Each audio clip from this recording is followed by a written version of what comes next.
Hey everyone. Welcome back to Half-Blood Harry. Get ready for an amazing tale. What if Sally Jackson found Harry bleeding age 7 and Poseidon burned every memory charm blocking Percy Bond? Smash that like button and subscribe for more. Here we go. Chapter 1, The Boy on the Pavement. The thing about Sally Jackson was that she never missed anything. It wasn't a supernatural gift, nothing passed down from divine bloodlines or whispered into her ear by some sea goddess with too much time on her hands. It was just Sally, 28 years old, working double shifts at the Greek bakery on West 72nd, raising a 7-year-old son who had already flooded the bathroom 3 times this month, and still somehow noticing every single thing the world put in front of her. The cracked heel on the old man's shoe outside the subway. The way Mrs. Hernandez from 4B always checked her mailbox twice, the second time slower, like she was hoping something new would appear between visits. The thin white scar on the back of her own wrist that she only saw when the light hit it right. She noticed everything. It was both her greatest gift and the reason she never slept past 5 in the morning. So when she turned the corner onto Amsterdam Avenue with a paper bag of groceries balanced against her hip and saw the small shape huddled at the base of the wall between a dumpster and a shuttered newsstand, she didn't walk past it. Didn't convince herself it was a pile of abandoned laundry or a trick of the November light, which was gray and thin and doing nobody any favors. She stopped. The shape was a boy. He was curled tight on his side, knees pulled to his chest, one arm folded under his head like a pillow he'd long since made peace with not having. He was small, smaller than Percy, and Percy was already on the slight side, and he was wearing clothes that made Sally's chest do something complicated and painful. A t-shirt 3 sizes too large, the hem reaching nearly to his knees. Jeans with blown-out knees that had been blown out long before any fashionable person decided that was intentional. Trainers with no laces, the kind of detail that struck her as both baffling and heartbreaking because who takes a child's shoelaces? And he was bleeding. Not dramatically, not the movie kind of bleeding with arterial spray and gasping. The quiet kind. A cut above his left eyebrow, dried dark at the edges and still sluggishly wet at the center, tracking a thin line down his temple and disappearing into hair that was black and wild and desperately in need of washing. His lip was split. His right cheekbone was the early purple of a bruise that hadn't finished arriving yet. Someone had hit this child. Sally set her groceries down on the pavement without thinking about it. She crouched beside him and put 2 fingers very lightly against the side of his neck, feeling for a pulse the way her mother had taught her when Sally was 12 and her mother had said you should always know, Sal, just in case. The pulse was there. Steady. A little fast. Hey, she said. Quiet. Not the loud, urgent voice adults used with hurt children that always made things worse. Hey, sweetheart. Can you hear me? The boy's eyes opened. They were green. Startlingly, almost aggressively green, the color of new leaves in a park on a morning that hadn't decided to be bad yet. Behind a pair of cracked glasses held together at the bridge with a strip of what looked like electrical tape, those eyes blinked at her, and Sally watched the sequence of things that moved through them, confusion, then fear, then something resigned and careful that had absolutely no business being in the eyes of a 7-year-old. He didn't scramble away from her. He went still, the way prey went still when it couldn't run. I'm not going to hurt you, Sally said immediately. She kept her hands visible, which was something she'd read once and filed away in the back of her mind and had never expected to actually need. My name is Sally. I live a few blocks from here. You're bleeding, and it's 40 degrees out, and I'd very much like to help if you'll let me. The boy stared at her.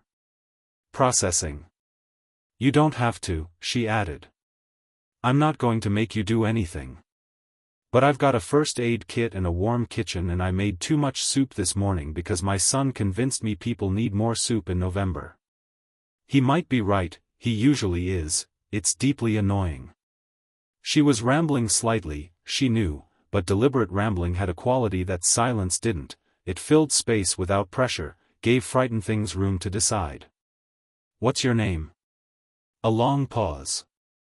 Harry, the boy said. His voice was rough, either from the cold or from something that had happened earlier that Sally was already building theories about. Harry Potter. Hi, Harry Potter. She smiled at him, the real one, not the customer service one she'd perfected over years of dealing with difficult people at the bakery. Do you think you can stand up? I'll help. He could stand. He did it slowly, like someone who had learned to move carefully through the world to avoid attracting attention, and when Sally put a hand on his shoulder to steady him he flinched before he caught himself, and she pretended she hadn't seen it because drawing attention to it would only make him feel worse. They walked back to the apartment on West 74th. He didn't ask where they were going. He walked beside her with his head slightly down and his hands tucked into the pocket of the oversized shirt, and twice Sally caught him scanning the street behind them with that same careful animal awareness, checking for something. She didn't ask what. Percy Jackson was sitting on the kitchen counter when they came in, eating peanut butter directly from the jar with a spoon and reading a comic book that was upside down, because Percy read comics upside down on principle since discovering at age 5 that it made the pictures more interesting.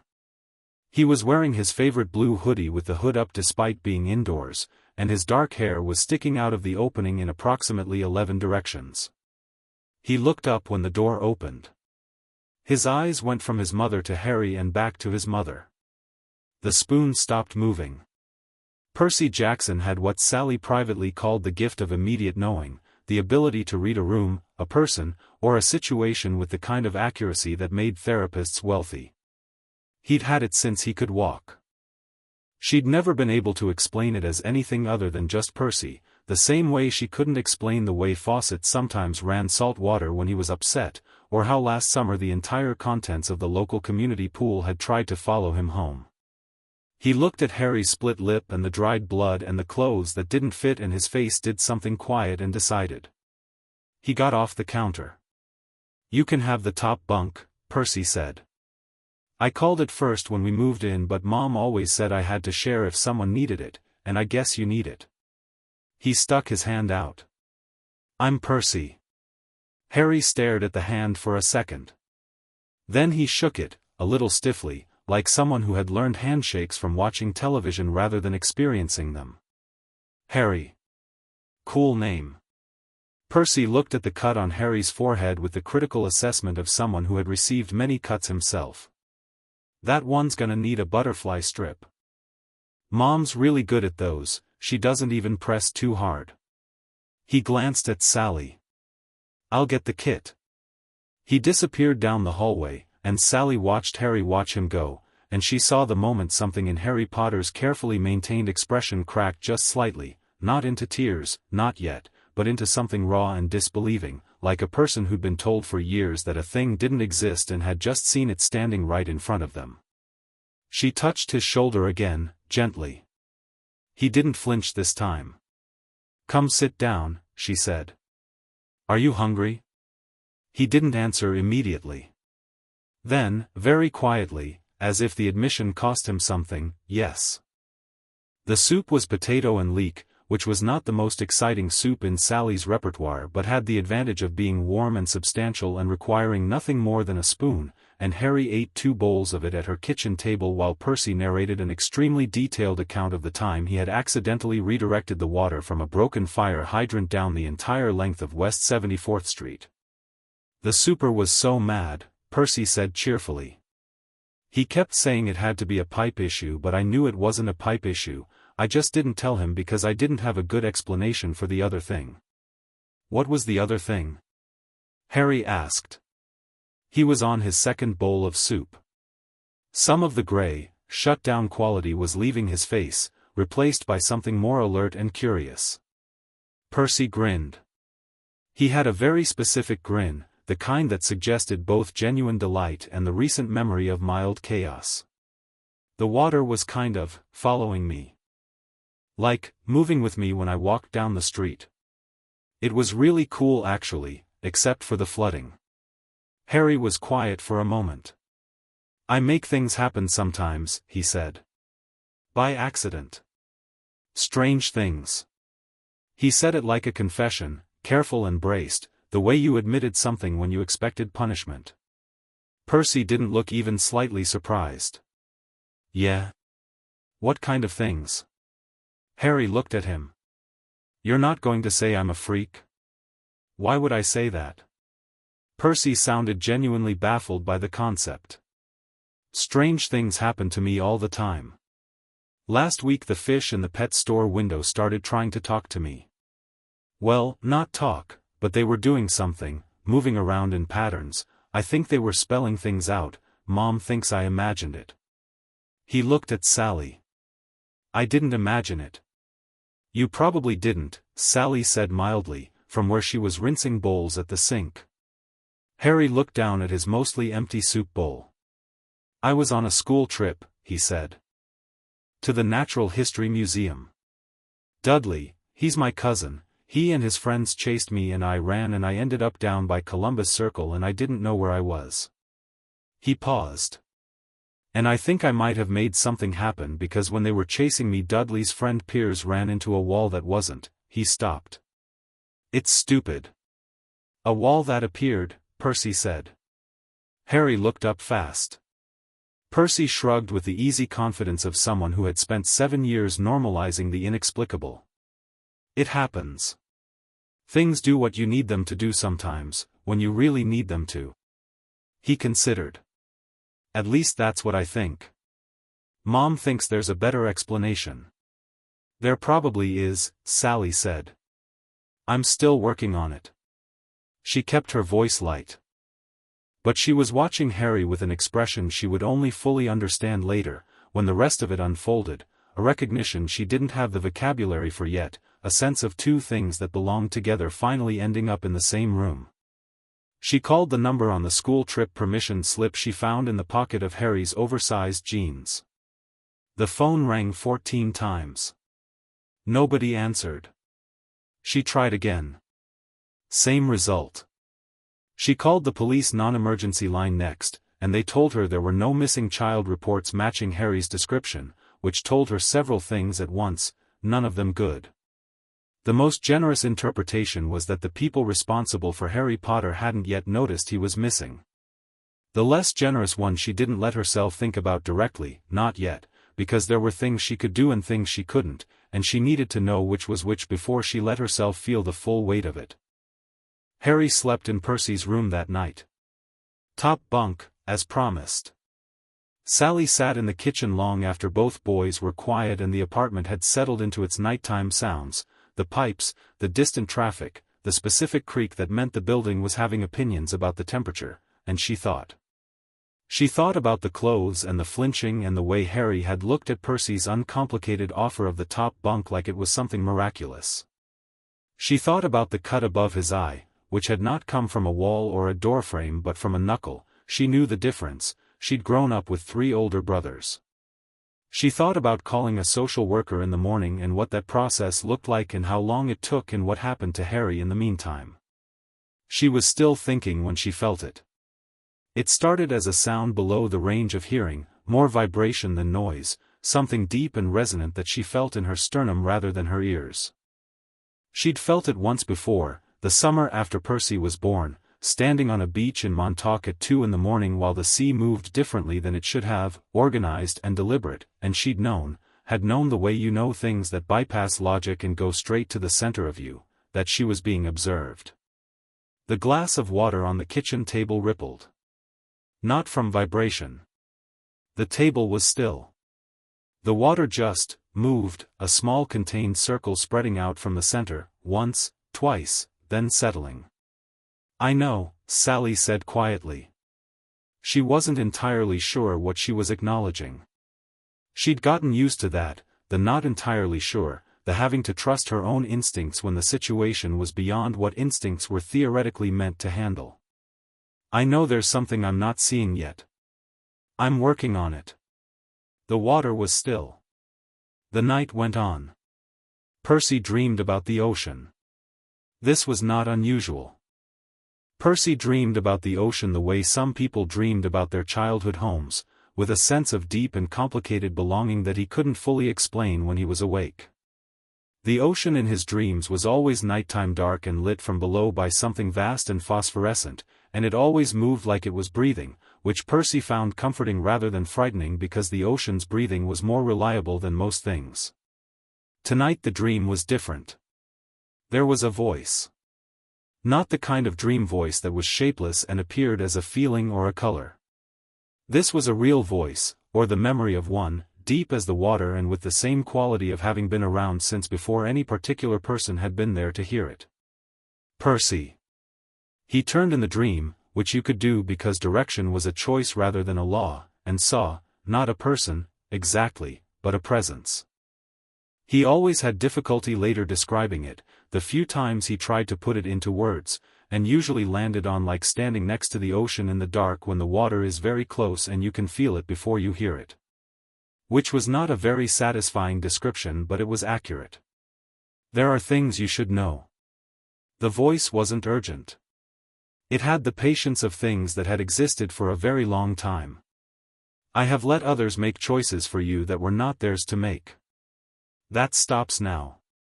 Percy, even in the dream, was a 7-year-old who had a strong sense of self and absolutely no capacity for deferring to impressive things just because they were impressive. What things? He asked. And who are you? Something that was not quite a laugh but had the same quality. Someone who should have spoken sooner. I apologize for that. Okay, Percy said. What things? Your name is Perseus Jackson. Your mother is Sally Jackson. Your father is Poseidon, Percy said. A pause. You knew. I mean. Percy shrugged, which was interesting because he'd never tried to shrug in a dream before and it turned out you could. I didn't know. No. But the water thing seems like a clue. And the fish. And that time I held my breath underwater for 45 minutes and the only reason Mom noticed was because she'd been counting. He considered. Also I read a lot of mythology for a kid my age. Another not laugh. There was something in it that Percy couldn't name then but would understand later, the specific sound of a god who had not expected to be moved by anything and had been completely wrong. Yes. Poseidon. Your father. A pause, as if choosing words carefully, which Percy found interesting because people who chose words carefully usually had something important to say. There were agreements made. Among the gods. About children, about contact, about what was permitted. Some of those agreements were used by others to build walls inside your mind. Limitations. Things designed to keep you from knowing what you are until the moment it was useful to someone else. Percy was quiet for a moment, turning this over. Walls, he said. Memory charms. Enchantments. A demigod child fully aware of his nature at 7 is a different thing than a demigod child who discovers it at 12. Someone preferred the latter. I have burned the former. You went into my head and burned things. Yes. Did it hurt? You slept through it. Okay, Percy said. He thought about it. Who put them there? That question has more than one answer and some of them have consequences. What matters now is that they are gone. Something shifted in the dream's quality, the light from below deepening slightly. You are my son. I cannot be what a father should be, there are rules, even I am bound by them, though I have broken enough of them tonight to make my brothers very unhappy. But I want you to know, you are seen. You are not alone. And there is nothing wrong with you. Percy stood in the deep dream water light and felt those words move through him the way waves move through water, displacing and reshaping everything they touched. He was 7, so he didn't have the vocabulary to describe what it meant to be told by the specific voice of the ocean that there was nothing wrong with you, but he felt it in a place that would be part of him for the rest of his life. The boy Mom brought home, Percy said. Harry. Is he part of this? Not directly. Not yet. But there is a reason your mother found him. She has always been better at this than the rest of us. Yeah, Percy said. I know. He woke up. The ceiling above him was familiar, his ceiling, with the small water stain shaped like the coast of Florida that he'd named Gerald and said good morning to since he was 4. Early morning light was coming through the gap in the curtains. The apartment was doing its morning sounds, pipes deciding to cooperate, the distant rhythm of the city waking up, his mother's alarm going off down the hall and being silenced after exactly 1 ring. Percy turned his head. From the top bunk, one arm hanging over the edge and the cracked glasses folded on the shelf beside the mattress, Harry Potter was looking down at him with eyes that were slightly unfocused without the glasses and still very, very green. "You're awake," Harry said. "Yeah." Percy sat up. He felt different. Not physically, he was the same 7-year-old boy with the same untidy hair and the same blue hoodie on the floor, but in the way the air felt around him, or maybe the way he felt in the air, like something that had been turned slightly the wrong direction had been quietly corrected overnight. "Did you sleep?" Harry was quiet for a second. "More than usual," he said, which told Percy a great deal without telling him anything specific. "We should tell Mom about the Dursleys," Percy said. He hadn't planned to open with that. But the dream was still very present and it had clarified something about urgency and honesty. All of it. "She'll need to know everything to help you properly." Harry went still on the top bunk, the kind of stillness Percy was already learning to recognize as Harry's particular version of bracing. "She might send me back." "She won't." "You don't know that." "I know my mom." Percy said it simply, with the absolute and total confidence of a child who had spent 7 years watching Sally Jackson navigate impossible things with grace and determination and a very good soup recipe. "She found you and she brought you home. That's not what she does when she's about to send someone back." Harry looked at him for a long time. The morning light was getting better, coming in warmer now, turning the room from gray to something more like gold. "She made me soup," Harry said finally, quietly, like this was still something he was processing. "She makes soup for everything," Percy said. "Broken bones, bad days, surprises. She made soup when I accidentally flooded the super's apartment." He was pretty mad, but even he admitted the soup was excellent. He paused. "She likes you. I can tell. When she looks at you she gets this look," he searched for the word. "Like finding something she didn't know she was looking for." Harry was quiet. His arm was still hanging over the edge of the top bunk, and Percy could see his hand, small, with the same specific thinness that marked the rest of him, but with a fresh scrape across the knuckles that hadn't been there yesterday from fighting.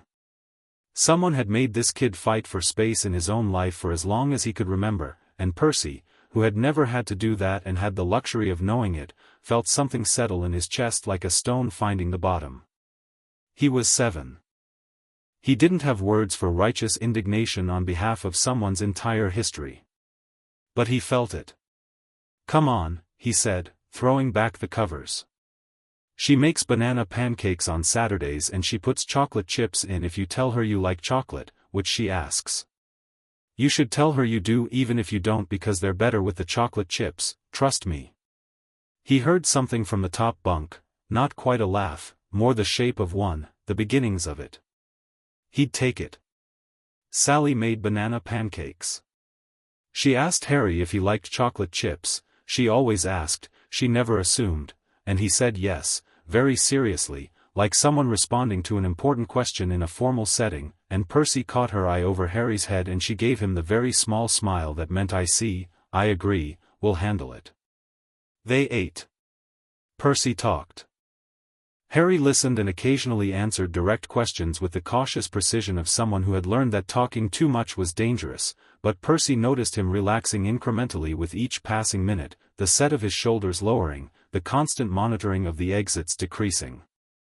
After breakfast, while Percy cleared the table with a level of enthusiasm he reserved for tasks that let him avoid more boring tasks, Sally sat down across from Harry with a cup of tea and her hands wrapped around it in the way that meant she was about to have a real conversation. "I tried to call the number on your school trip form last night," she said. "No answer. I also tried to file a report and there were no missing person calls matching your description." Which tells me either nobody's looked for you yet, or someone decided not to.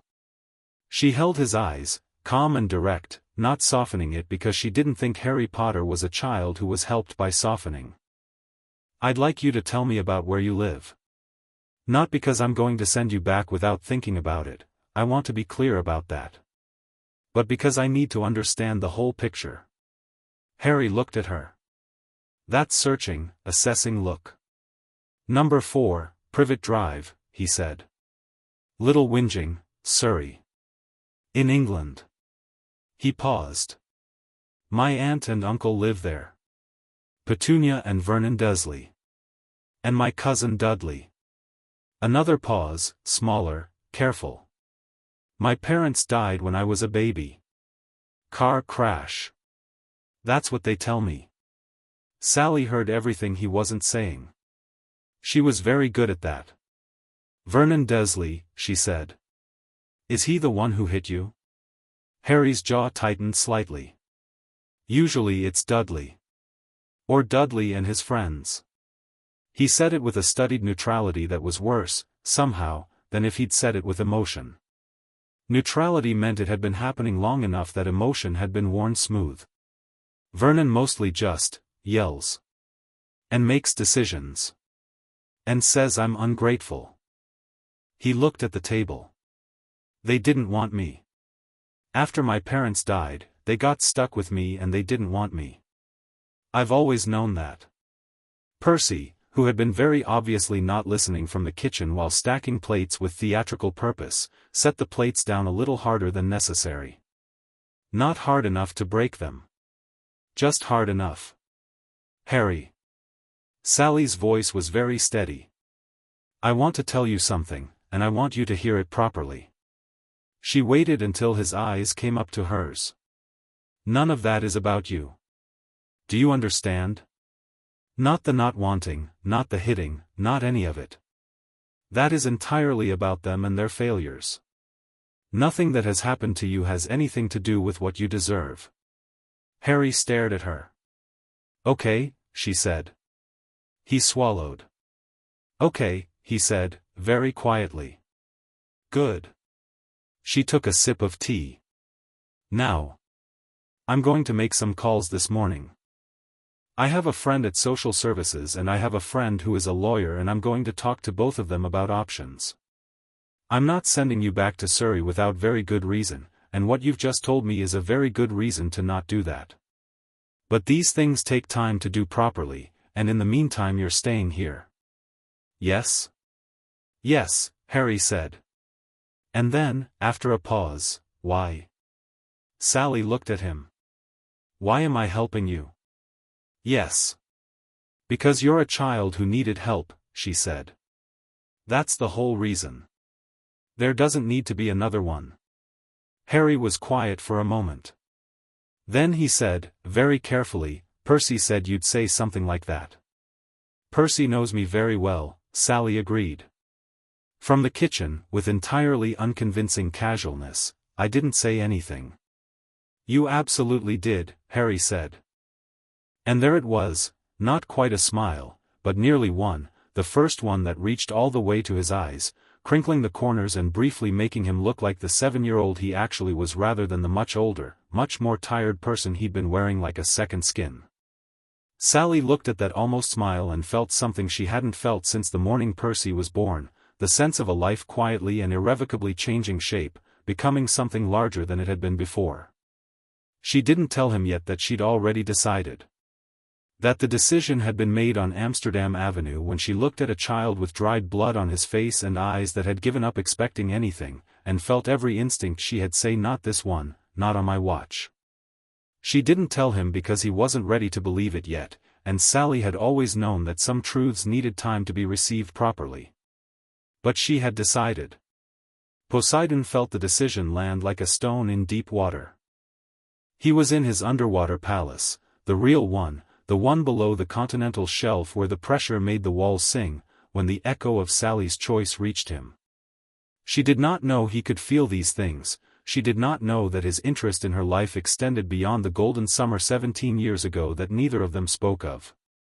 But the sea moved through everything, and Sally Jackson was someone the sea paid attention to, had always paid attention to, because she was the kind of person who moved through the world with the same quality as a tide, quietly, inevitably, shaping everything she touched. His brother Zeus had sent a messenger 2 hours ago. The message was characteristically brief and characteristically furious, which meant it took longer than necessary to decode because Zeus always led with the fury rather than the content. The substance was this: you have broken the accords. Memory enchantments placed on a demigod child under the terms of the divine non-interference agreement. You had no right. Explain yourself at the council or explain yourself at sword point, Poseidon, I care very little which. The enchantments had not been placed by Zeus.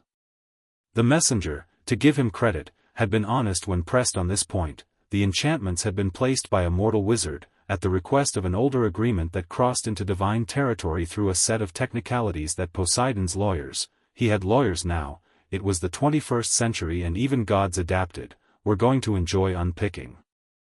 The enchantments had been placed on his son without his consent, which was the part that had made him burn them without waiting for a council vote.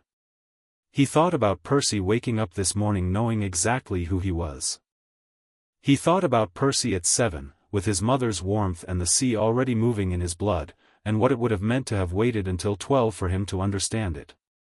What shape of person the boy might have become, confused and unmoored and set up to fail in exactly the right ways to be useful to whatever game the mortals were playing. No. He thought about the boy Sally had brought home. Harry Potter. He had checked, when Sally brought him in, not obviously, not in a way that put his fingerprints on it, but checked nonetheless. He knew who the child was, or what the wizarding world said he was, and he knew what wizards like the old man with half-moon spectacles intended to do with that destiny. He had felt the magic on Harry Potter's scar the same way you felt weather moving in from the coast, unmistakable, enormous, and not quite finished yet. 2 boys in one apartment, one who knew the deep things and one who had no idea what he carried. His son and a child the mortal world had already written a script for. Poseidon looked at the walls of his palace, at the bioluminescent creatures drifting past the great windows, at the darkness below even his kingdom where things lived that had never been named. He made a decision. The council could wait. Let Zeus put on his formal robes and practice his thunderous expressions. The council always waited if you made them. He sent a message back, through the currents, through the channels only the sea maintained.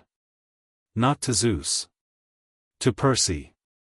It arrived in the form of a sound below hearing, and Percy, who was showing Harry how to play a video game with the comfortable authority of a host, paused for just a moment, head tilted, eyes distant. Harry looked at him. You okay? Yeah. Percy's eyes came back, bright and sharp and deeply awake in a way they hadn't been before the dream. Yeah, I'm okay. He looked at Harry for a moment with that reading the room quality. We're going to be okay, he said. Both of us. I just know that. Okay?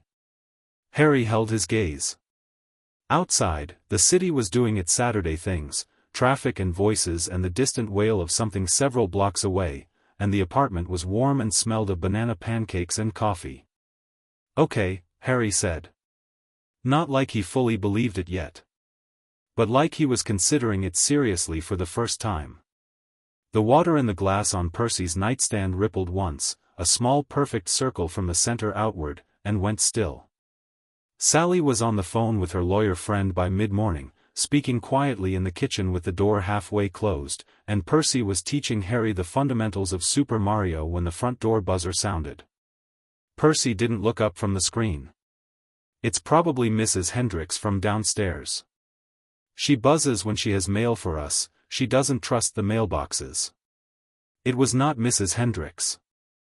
When Sally opened the door, she'd finished the call, was wiping her hands on a dish towel, she found 2 people on the other side.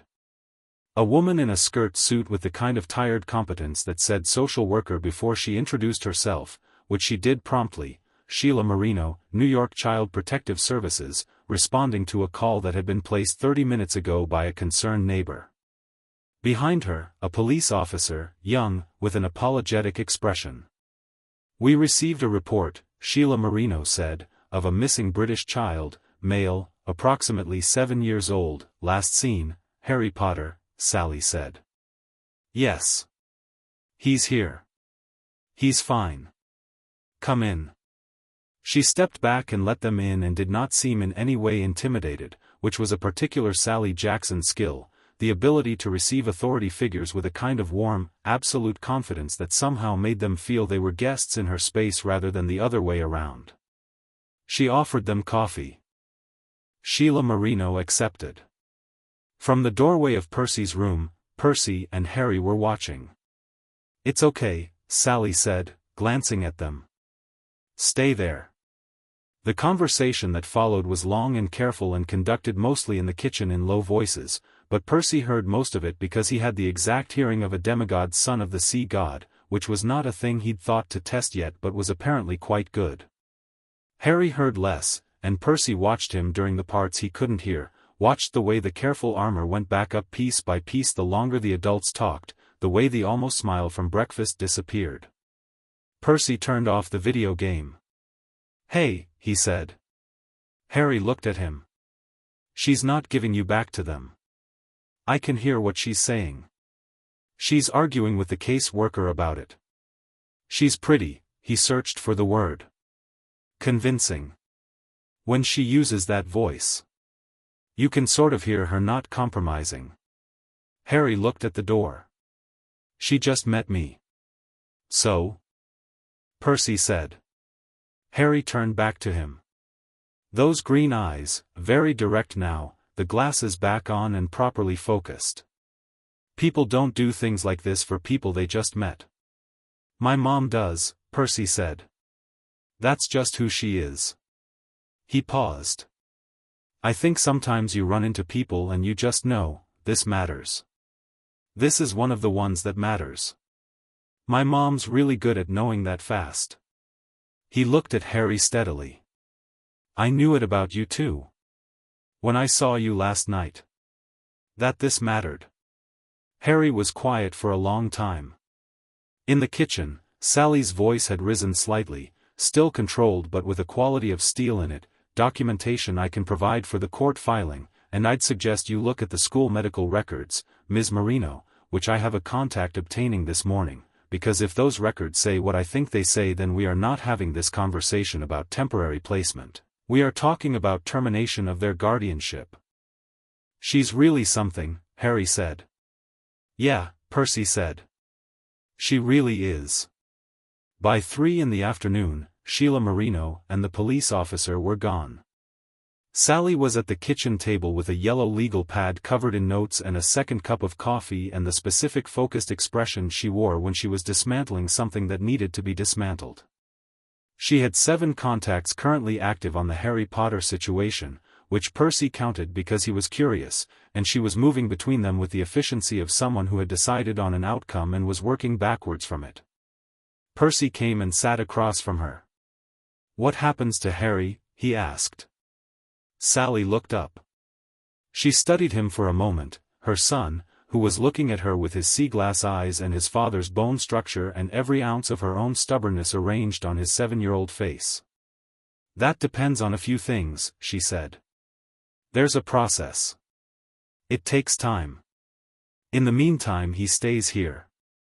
She paused. "And I'm working on the longer version." Percy nodded slowly. "Good. Percy." She reached across and put her hand over his. "You understand this is complicated. There's a whole life he has in England, there are people who, Mom." His voice was quiet and level, and old in a way that stopped her. "I had a dream last night. About Dad." Sally was very still. "He told me things," Percy said. "About who I am. About walls that were in my head that aren't there anymore. He said there are reasons things happen the way they do." He looked at her. "He said you were better at this than all of them. Which I already knew. But I think he wanted to make sure you knew too." Sally Jackson, who did not cry easily, who had navigated a demigod pregnancy and single parenthood and a divine agreement and 7 years of parking monsters and making ends meet and pretending not to notice when the plumbing spoke to her son, looked at her 7-year-old boy and felt her eyes go warm. "Your father talks too much," she said, which was not remotely true but was the thing she needed to say to get the tightness out of her chest. Percy grinned. "He really does." She squeezed his hand. "Go check on Harry. See if he wants dinner. It's 3 o'clock. See if he wants a snack. See if he wants anything. Just check." Percy got up, and she watched him go down the hall to his room, and she listened to the sound of her son knocking on the half-open door of his own room and saying, "Hey, you want chips?" And she heard Harry's response, something short, then something longer, then the low sound of both of them talking, the conversation finding its rhythm. She looked at her legal pad. Looked at the window. The November sky was low and gray and inscrutable, the city moving underneath it with its usual indifference to individual lives. Better at this than all of them. She laughed to herself, quiet and without bitterness.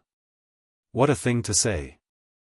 What a completely absurd thing, coming from a god at the bottom of the ocean to a woman with a legal pad and a half-drunk cup of coffee who was trying to protect 2 children from 2 different worlds that were both about to make enormous demands. She wrote 3 more names on her legal pad. Picked up her phone. Got to work. That night, both boys were in Percy's room. The top bunk had Harry, the bottom had Percy, and the apartment was quiet with the specific quality of a place that had expanded, like a held breath finally let out. Sally stood in the doorway and listened to them for a moment before she turned the light off. Percy was explaining something about Greek mythology with the authority of a child who had decided this was his area of expertise, and Harry was asking questions, real ones, the kind that meant his brain was working, that something in the material was reaching him. "Poseidon, right?" Harry said. "God of the sea. And earthquakes. And horses," Percy added. "Horses. He invented them. Or discovered them, depending on the version. Some sources disagree. Why would the god of the sea invent horses?" "I don't know," Percy said, with complete equanimity. "The Greeks were really into horses. Also he supposedly created them by striking the ground with his trident, and the sea kind of came up through the crack, so maybe it's a water thing." A pause. "That's weird." "Pretty much everything about the Greek gods is weird," Percy said. "But also kind of cool. They were very intense. They cared about things a lot." "Did they?" "They seemed like they were always just arguing and cheating on each other." "They cared," Percy said. "Just, badly, sometimes. But the caring was real." Another pause, and then, quietly, "Some of them did better than others." Sally turned off the light. "Good night," she said, from the door. "Night, Mom," Percy said. A beat of silence. "Good night," said Harry. Quiet and uncertain and so careful, like the word was borrowed. "Good night, Harry," she said, with the same warmth she gave everything, and closed the door. She stood in the hallway for a moment, her hand on the door. In the morning, she would call England. She would begin the complicated legal business of a child's life, the paperwork and the hearings and the contacts and the arguments with systems designed to resist this kind of thing. She would deal with the school and the Dursleys and whatever machinery the wizarding world was eventually going to bring into her kitchen. She would manage Poseidon and Zeus and whatever council was currently furious about what had happened in Percy's head last night. She would do all of it, because she was Sally Jackson, and Sally Jackson did not put down a thing once she'd picked it up. But for now she just stood in the hallway and listened to 2 boys settle into the dark, the conversation going quiet, the breathing going deep, and she felt, in that specific place in the chest where you feel the things that words don't quite reach, that something had arrived in her life tonight that was exactly the right shape for the space it filled, and she hadn't even known the space was there. She went to bed. The glass of water on the kitchen counter rippled once, gently, and was still. Outside, the city dreamed on. Chapter 2, Salt and Lightning. 3 years pass the way good years do, fast, and full, and only properly understood when you looked back at them. Percy turned 10 in August and Harry turned 10 in July, and somewhere in the space between those two birthdays the Jackson apartment on West 74th became the kind of place that had its own gravitational field. Kids from the building found reasons to be there. Mrs. Hernandez from 4B started leaving extra food outside the door on Friday nights, tamales, mostly, because she was from Oaxaca and believed tamales solved most problems, which Percy had found to be largely accurate.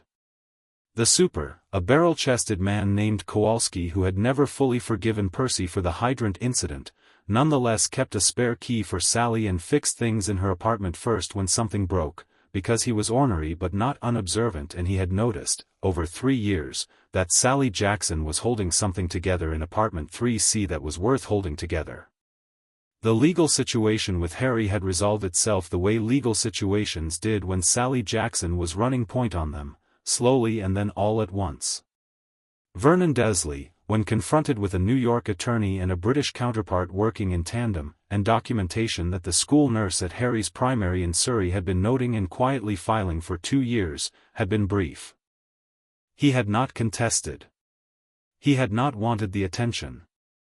He had signed what was put in front of him with the expression of a man closing a door he was glad to close, and Harry Potter had become, through a process of custody transfer and American legal maneuvering that Sally had navigated with characteristic precision, a ward of Sally Jackson's household. It was not adoption. Not yet. There were complications involving Harry's status as a British citizen and a magical inheritance that Sally didn't know the details of but suspected existed, because the goblins had sent a letter.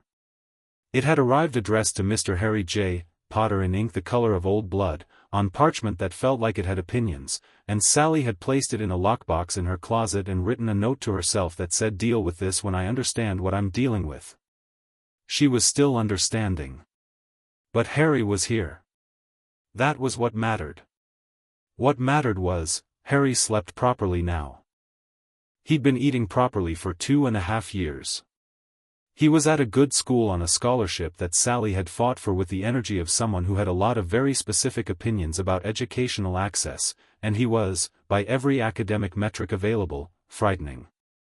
Not the word his teachers used, but the word Percy used, with the admiration of someone who genuinely loved watching people be good at things.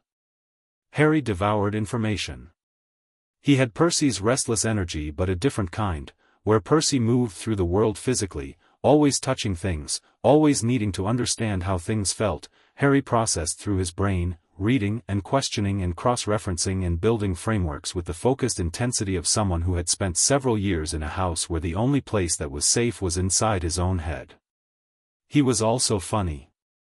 This had surprised people, teachers, neighbors, anyone who met the quiet boy with the cracked glasses and the measuring green eyes, because Harry Potter had the specific dry humor of someone who had seen too much too early and developed wit as a survival mechanism.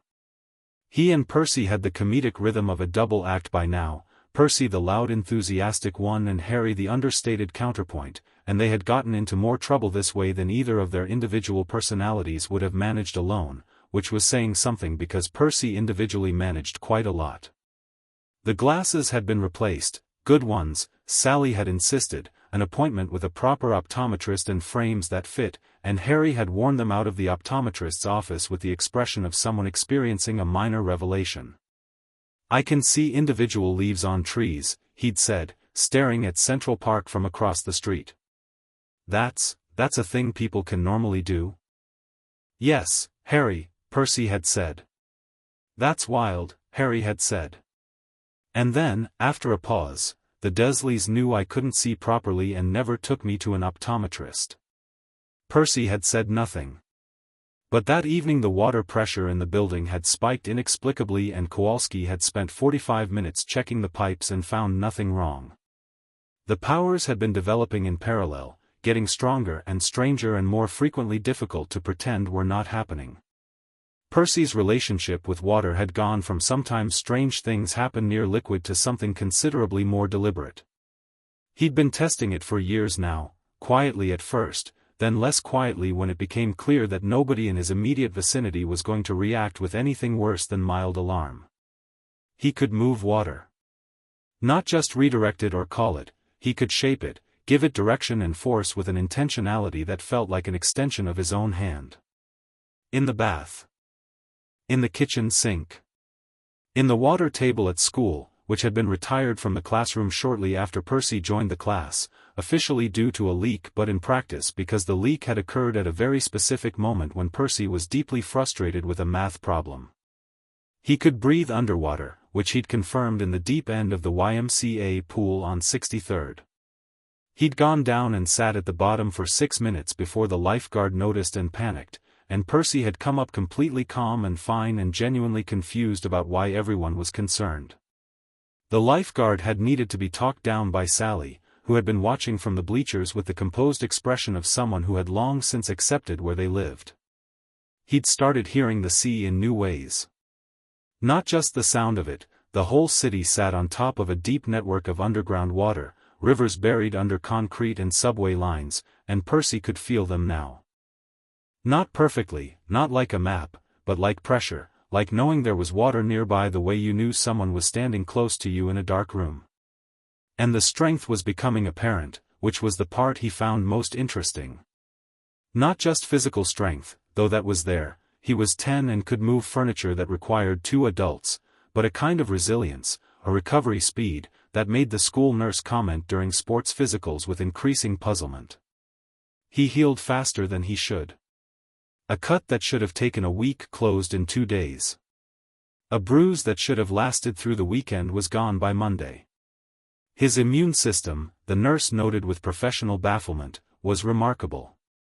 Harry's magic was a different animal entirely. It didn't operate according to the same principles. Water had rules, natural ones, and Percy's power worked with those rules, directed them, amplified them, but never broke them. Harry's magic operated more like weather, like something atmospheric that responded to emotional conditions and occasionally forgot to be subtle about it. It had a quality of narrative logic. Things happened to Harry that seemed designed to make a point, the way a story made a point, which Percy found philosophically interesting. The first time Percy had watched it happen intentionally was a Tuesday in March when they were 9. Dudley's cousin, who was visiting New York for a family trip and had somehow, with the coincidental cruelty of the universe, ended up at the same school field trip to the Museum of Natural History, had cornered Harry near the dinosaur exhibit and said several things that Percy, arriving at the back of the group, heard half of before Dudley's cousin was lifted off his feet by a force with no apparent source and deposited, gently but firmly, inside the Triceratops display case. Not hurting him. Just placing him somewhere inconvenient while Harry and Percy walked away. Harry had looked at his own hands afterward with an expression of complicated satisfaction and faint alarm. That was on purpose, Percy said. It felt on purpose, Harry said. I wanted him somewhere else and then he was somewhere else. That's a pretty good power, Percy said. It terrifies me, Harry said. It really shouldn't, Percy said. It's yours. It does what you need it to do. He paused. Just maybe not inside museums next time. Harry had laughed, an actual full laugh, which was still the best sound, Percy had decided, because Harry laughed with his whole face and it made him look like a completely different person from the careful guarded boy who'd turned up on a November pavement 3 years ago. Fair, he said. The monster showed up on a Thursday in October. They were coming back from school, both of them with backpacks that were slightly too heavy because Percy had put his rocks collection inside his and Harry had a library book that was technically 3 books in one, discussing a disagreement they'd been having all day about whether Achilles was brave or just had good press. He sulked in his tent for half the war, Harry said. That's not brave. That's petty. He was mourning, Percy said, with some heat, because he had feelings about this. He was sulking. The sulking affected the outcome of the battle. That's sulking with consequences. That's not heroism, that's emotional self-indulgence with a body count. Patroclus died, and Achilles' response was to sulk harder and then go on a revenge rampage that he'd been warned would kill him. Which is, Harry paused, not a great grief response. He was a hero. Heroes are allowed to be messy. He was a hero who had divine invulnerability and still let his best friend go fight in his armor. That's not messy, that's bad planning. Percy opened his mouth to respond and then stopped. The smell hit him first. He'd been learning to identify it, the specific quality of wrongness that accompanied things from the divine world when they crossed into this one, like the air just before lightning, but underneath that, something older and less electric, animal and cold. It had no real-world analog, but it triggered something in him that was below conscious thought, something that said threat, threat, pay attention. He stopped walking. Harry, who had been gesturing to illustrate a point about tactical decision-making, stopped too, and looked at Percy, and then looked in the direction Percy was looking, an alley between a dry cleaner's and a Korean restaurant, narrow and dim in the October afternoon light. "Percy," Harry said, very quietly. "What is it?" "Something's in there." Percy was watching the mouth of the alley. "Something that isn't right." "Define isn't right." "You know how the air feels before a storm? Like that, but, underneath. Colder." Harry was quiet for a second. "Then, I feel it too. I didn't know that's what it was, but I feel it." He paused. "I've been feeling it, actually. Past few days. Like something following us at a distance." Percy looked at him. "You didn't mention that." "I wasn't sure. Didn't want to be the person who was paranoid." A pause. "I'm apparently the person who was not paranoid enough." From the alley came a sound. It was not a sound that belonged in a New York alley in October, not the cat or the rustling trash or the distant bass of the restaurant's kitchen. It was a clicking sound, rhythmic and wet, and below it something that might have been breathing if breathing were done by something with too many lungs. A shape moved at the back of the alley. It came forward slowly, the way things did when they were not afraid of what they were walking toward, and as it moved into the thin afternoon light Percy got a look at it that he filed away immediately in the part of his brain that had been reading Greek mythology since age 4 with the attitude of a student rather than a casual reader. Impausa. Two of them, actually, he could see the second shape behind the first now. They were wearing the suggestion of human form the way a costume wore itself, badly fitted around something that was not human at all, the wrong angles, the wrong proportion, one leg ending in brass and one in animal darkness. The faces were the worst part, they kept trying to look like faces and not quite managing, the features mobile in ways that faces shouldn't be. "Okay," Percy said. His voice was completely level. "Don't run." "I was absolutely not going to run," Harry said, with the controlled calm of someone who was in fact briefly considering running and choosing not to. "Good. Because they're faster." "Fantastic. What are they?" "Impausa. Demon women. Associated with Hecate, goddess of Percy." Harry was watching them approach. Short version. Evil, fast, drink blood. Weakness is bronze weapons, which neither of us have, but also sunlight and, he thought fast. Fire. They hate fire. Harry looked at the space between them and the Impausa. At the alley walls. At the dumpster near the restaurant's back door, which had a thin visible curl of steam coming from its ventilation slot. "The restaurant," Harry said. "What about it?" "Kitchen door. 30 feet to our right. If they're following us, they've been waiting for us to be somewhere they could corner us. They haven't cornered us yet." Percy looked at the kitchen door. Looked back at the Impausa. "They're between us and the door." "Not yet, they're not," Harry said.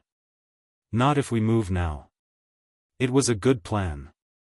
It was also not the plan Percy was going to use, because Percy Jackson, who had known what he was for 3 years and spent 3 years quietly learning what that meant, had a different idea about what to do when something cornered you. He had a feeling, growing in him since he'd woken up from his father's dream, that hiding and deflecting and finding the kitchen door were skills with their place, but there were moments when what you did was not hide. This felt like one of those moments. "Go to the door," Percy said. "What?" "Go to the door. Stand clear." Harry looked at him. Read his face. Made a decision that Percy could see moving through him, the brief internal argument, the resolution. "Don't do anything stupid," Harry said. "Depends on your definition," Percy said. Harry stepped back toward the kitchen door, slowly, keeping his eyes on the impausa. Percy turned to face them properly. He dropped his backpack. He'd never done this before. He'd moved water in a bathtub and a pool and once in a rainstorm with results that had been both impressive and very hard to explain. He'd never tried to do it deliberately, purposefully, the way his father had described it in the dream, like an extension of intent rather than physical action. The fire hydrant at the corner of the block was 20 yards away. Percy looked at it. He thought about the water inside it. He could feel it, had been able to feel it for months, the deep pressure of it, the cold metal container and the water straining at the edges of its confinement, and he pulled. The hydrant blew. Not broke, it was more organized than that. The cap shot off cleanly and the water came out in a column and Percy reached for it and it came to him, moving against gravity and sidewalk physics, a rushing wall of cold October water that hit both impausa dead center and slammed them back into the alley wall with a sound that was deeply satisfying. It didn't kill them. He hadn't expected it to. What it did was buy 10 seconds, and in those 10 seconds Percy was moving. He grabbed the nearest thing that had any weight, his backpack, with its rocks collection, which Harry had been correct to find unnecessary, and swung it in a wide arc at the first impausa as it recovered, and connected with a crack that staggered it. The second one was faster, got around the water, came at Percy from the side with one of those wrong-angled arms and Percy ducked under it with a reflexive agility that surprised him as much as the impausa and drove his shoulder into its midsection and pushed it into the wall. The stone in his backpack was a piece of sea glass he'd found at Montauk. Green, smoothed to a disc by years of wave action, the size of his palm. He'd been carrying it for 2 years because it felt right, felt like something from where he came from, and when his hand found it in the open front pocket of the backpack it was warm in a way sea glass shouldn't be in October. He closed his hand around it. The water from the hydrant was still moving. It responded to the fist around the sea glass like a dog responding to a whistle, immediately, completely, with an eagerness that told Percy he had not remotely reached the limit of what this felt like. It came off the alley ground in a wave and hit the impausa from both directions simultaneously, and this time he held it there, actually held a wall of water in place, shaped and pressured, and the impausa dissolved. Not like film monsters dissolving, not slowly or dramatically. They just stopped. The physical forms they'd been wearing came apart in the water, fell away in pieces that were already gold dust before they hit the ground, and the gold dust hit the water and scattered, and the water fell flat on the alley floor in an ordinary puddle. Percy stood in the alley with sea glass in his fist and his heart at a sprint and water dripping from his hair. Behind him, the kitchen door of the restaurant had opened and a line cook was staring at him with an expression of comprehensive confusion. Harry appeared at the line cook's shoulder. He looked at the alley. At the puddle. At Percy. At the line cook. "Gas line pressure issue," Harry said, with extraordinary composure. "City's been dealing with it all week. We're fine. Sorry about the noise." He took the line cook by the shoulder and gently redirected him back into the kitchen and then came out and let the door close behind him. He walked to where Percy was standing and stood next to him and looked at the puddle. "That was," Harry said, "genuinely extraordinary." "Yeah," Percy said. He was a little out of breath. The sea glass was still warm. "Yeah, that was, I didn't know I could do that." "You held the water in the air." "I know." "You shaped it." "I know." That's not a normal thing, Percy." "I know," Percy said, with complete equanimity, and Harry started laughing. It was that full laugh again, the one that reached his eyes and made him look 10 years old rather than whatever age ongoing vigilance had made him, and Percy started laughing too, the adrenaline finding an exit, and they stood in an alley in October with a broken fire hydrant flooding slowly toward the storm drain and laughed until the line cook poked his head out again and they both agreed, with mutual and silent speed, that it was time to leave. Sally was home when they got back. She worked Thursdays at the bakery but her shift ended at 4, and she was at the kitchen table with flour on her hands and the look that meant she'd been baking at home too, which was what she did when she was working through something complicated. She looked at them when they came in, at Percy's damp hair and the slightly too bright quality of his eyes and the way Harry was hovering in the particular configuration of something happened and I'm deciding how to report it. She set down the rolling pin. Sit, she said. They sat. Percy told her. He told her the whole thing, the smell, the impausa, Harry's plan, the hydrant, the sea glass. He didn't minimize it or explain it sideways. He just told her, the way she'd always asked him to, because Sally Jackson's rule was no secrets about anything supernatural and Percy had never had a reason to break it. She listened without interrupting. Her face moved through several expressions, concern, and calculation, and something that Percy recognized as the face she made when she was adding information to a model she'd already been building. When he finished, she was quiet for a moment. 2 of them, she said. 2. Following you for days. Harry noticed it. I hadn't. I have better threat assessment instincts than you, Harry said. Because I grew up in a hostile environment.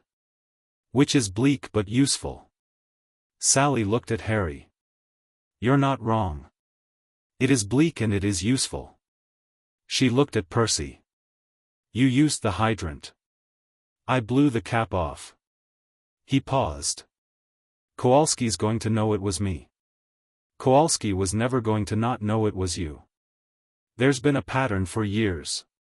Sally picked up the rolling pin and then put it down again. The impausa were sent. I know, Percy said. They don't just appear in New York in October for no reason. They were specifically tracking you. I know. So someone sent them. Yeah. Percy was quiet for a moment. Dad burned some things that weren't his to burn, 3 years ago. That went on the council's books. Someone on Olympus is annoyed. Or someone not on Olympus that the council's decisions affect. Sally looked at him steadily. 10 years old and connecting these dots with the calm efficiency of someone twice his age.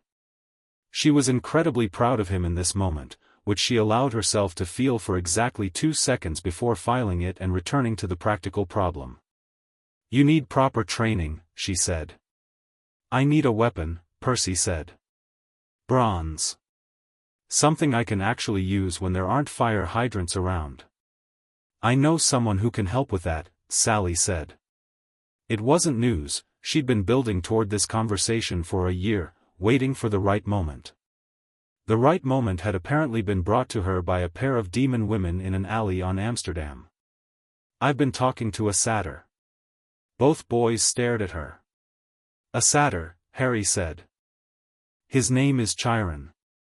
Well, his intermediary's name is Chiron. The satyr's name is Grover. He's been watching your school from a distance. She looked at Percy.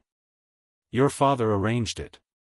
He sent me a contact, through the usual way. She gestured vaguely at the glass of water on the counter, which Percy accepted as completely reasonable because it was the usual way. Chiron runs a training facility for people in your situation. Camp Half-Blood. It's on Long Island. Percy was quiet for a beat. Camp Half-Blood. I know. That's the name they went with. It is. Okay, Percy said. He thought about it. Is it good? The camp? Chiron seems to think so. He's been there for a very long time. Sally paused. I don't want to send you there full time. You're 10. But training, yes. Summers, weekends. You need to learn to use what you have with someone who knows what they're doing. What about Harry? Percy said. Sally glanced at Harry. Harry was watching the conversation with his particular quality of careful attention, taking it all in, filing it, withholding reaction until he had enough information to respond properly. Harry has a different situation, Sally said. His magical world is going to come knocking very soon. You know that. The letter in the lockbox, Harry said. Among others. I've been doing research. A school called Hogwarts sends letters at 11. You're going to be getting yours next year. She looked at him steadily. I wanted to talk to you about that before it happened. Harry was quiet. I know there's something. The things I do, the way they work, it's not like Percy's. I've known for a while it was probably going to come to something. It is, Sally said. And I want to make sure you go into it knowing exactly who you are first. Not who they're going to tell you you are. Harry looked at her. They'll have something planned for me, won't they? Some kind of role. I think so, Sally said. I think someone has had something planned for you for a long time. Dumbledore, Harry said. He'd been reading.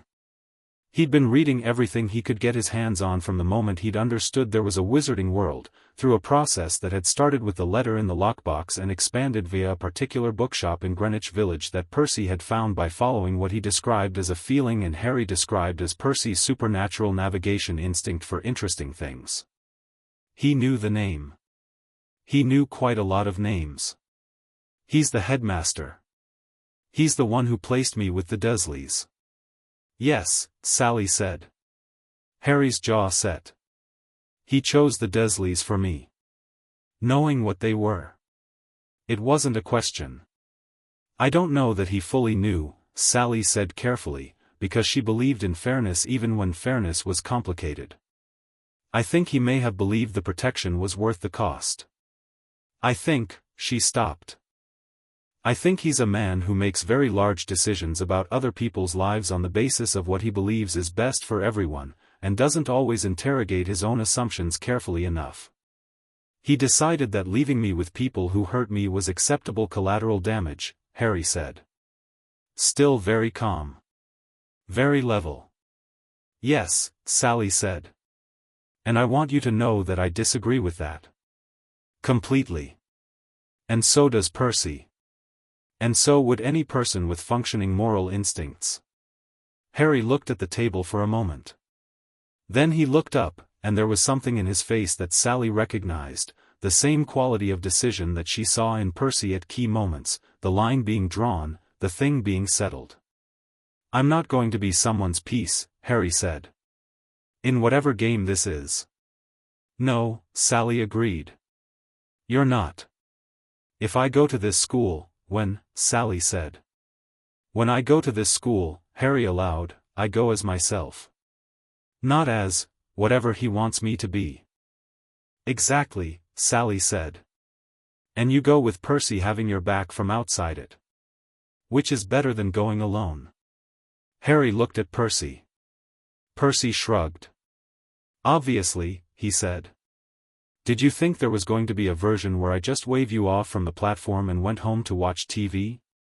Harry almost smiled. It crossed my mind. It crossed your mind incorrectly, Percy said. Also I want to go to Camp Half-Blood, not because of the training specifically, though yes, obviously, I need the training, but also because I want to meet the other kids who have the same thing happening to them. Like, people who get it. Who know what this is? Harry looked at him. Something in his expression shifted, opened slightly, the way it did when Harry was having a feeling he hadn't accounted for. Yeah, he said quietly.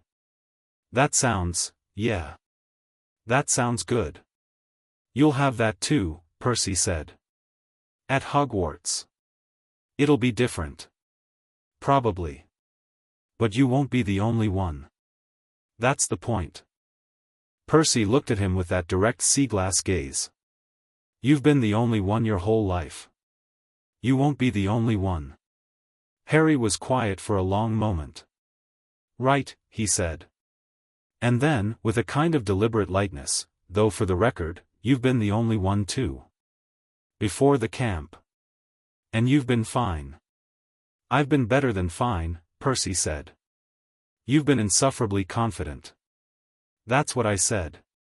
Sally watched both of them and felt the very specific warmth of people who were exactly what they needed to be for each other, the specific luck of it, or whatever this was, this thing that her son had called just knowing on the morning Harry arrived, and she thought about two worlds with their enormous plans and their chosen ones and their divine politics and their wars, and she thought about her kitchen table and the boy who had known who he was since 7 and the boy who was learning it now, and she thought, just try to use them. Just see how that goes. She got up to finish the pastry. "Percy, get the math homework done before you do anything else. Harry, the history reading for tomorrow is due first period, and Mrs. Elliot already has opinions about you." "Mrs. Elliot has opinions about everything," Harry said. "She has accurate opinions about whether your reading was done," Sally said. "Which is a different thing. Homework first. Fate of the Wizarding World second." "The fate of the Wizarding World wasn't actually," Harry started. "Homework," Sally said firmly. They went.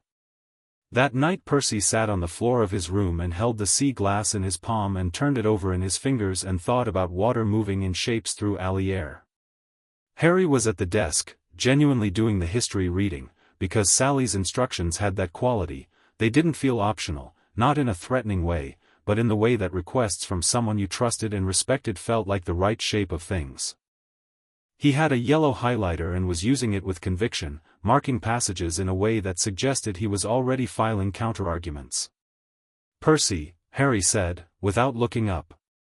"Yeah. I've been thinking about what your mother said. About Dumbledore and the Dursleys." He paused. "The protection charm. She said something about it once, months ago, that there was a reason he placed me with Petunia specifically. Blood magic. Something about my mother's sacrifice." Percy set down the sea glass. "And? If it's blood-based, it probably broke the moment Sally took me in. Or when I stopped going back to Privet Drive at all." He looked up from the book.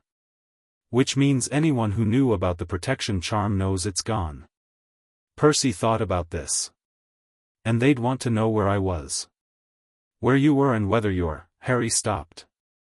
"Whether you're intact. Whether the plan for me is still viable." He said it very flatly, which was worse than if he'd said it with heat. "The plan for you," Percy said. "You mean the weapon thing?" Harry looked at him. "Voldemort, the Dark Wizard, the one who killed my parents, he came back partially that night. Or part of him attached to something. Something attached to me." He touched his scar, briefly. "I've been reading everything I can find about it. Horcruxes, objects that hold pieces of a soul. I think I might be one. Not intentionally, not by design, but as an accident of what happened that night. And if I am, then Dumbledore probably knows, and his plan for me is." He stopped. Percy looked at him steadily. "Is what?" "Is that eventually I have to die," Harry said. "To destroy the piece in me." The room was very quiet. Outside, the city moved through its nighttime rhythms, indifferent and continuous. The pipes said something non-committal. Percy's sea glass was warm in his palm again, and the warmth had a quality of response, like the ocean feeling this conversation from below. "No," Percy said.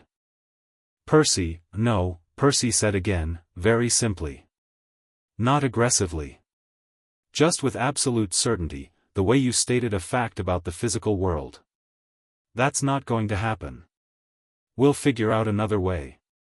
Harry looked at him. "You don't know that there is another way." "There's always another way," Percy said. "The fact that someone powerful decided there wasn't is not the same as there not being one. It's the same as that person not looking hard enough, or not looking at all, because the version they had was easier. He held Harry's gaze. We look harder. Harry was quiet for a long moment. Something moved through his face, the same thing that had moved through it at Sally's kitchen table that first morning, the not quite believing giving way to something more fragile and more real. You're very annoying, Harry said. You've mentioned that before. You don't accept when things are impossible. Neither do you. Harry looked away, back at the history book, though Percy could see he wasn't reading it. The thing I said earlier. About being the only one. He paused.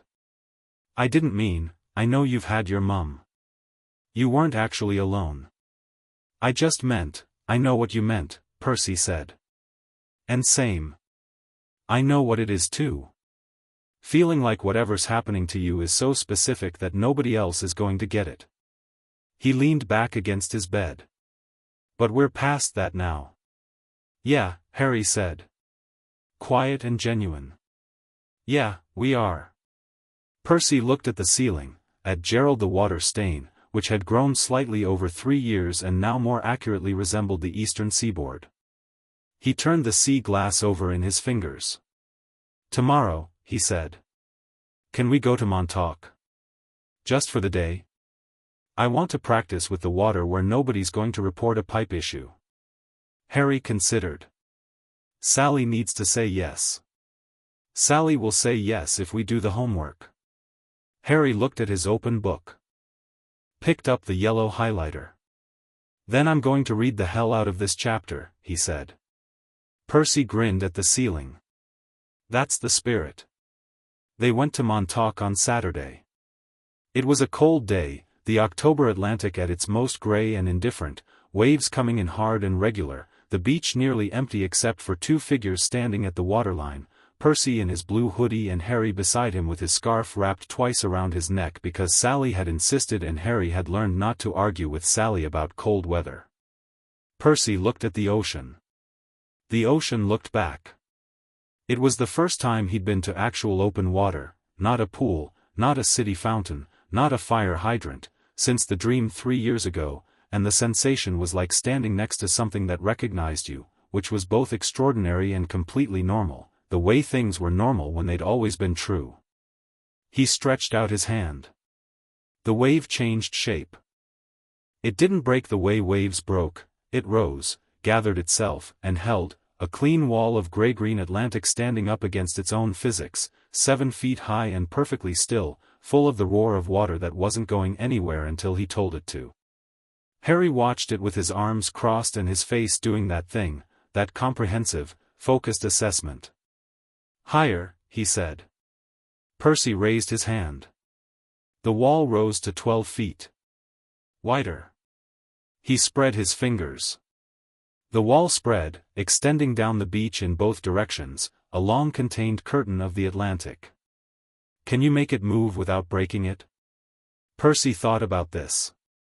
He moved the wall laterally along the shoreline, keeping it intact, the water moving but staying shaped, staying held. The effort was real, like holding a heavy thing above your head, but it was a good effort, the kind that came from using a muscle that had been waiting for this. He held it for 2 minutes. Then he let it fall.